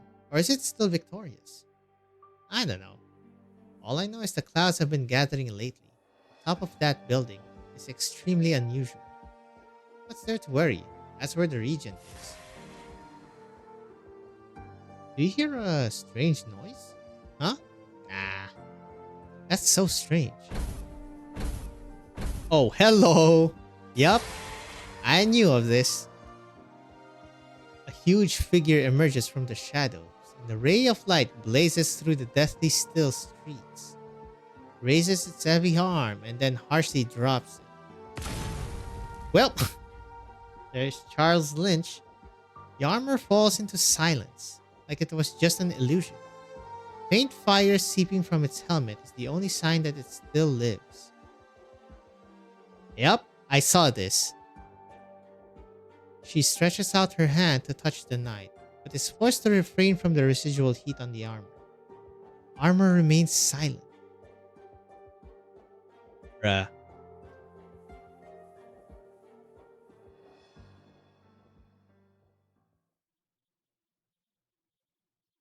Oh, that is passion. And oh, this one was super good. It was quite long. I actually have to see if this one is one of the longest ones. Oh, it's still going. Theresis? We're inside the ship. No, it's Manfred.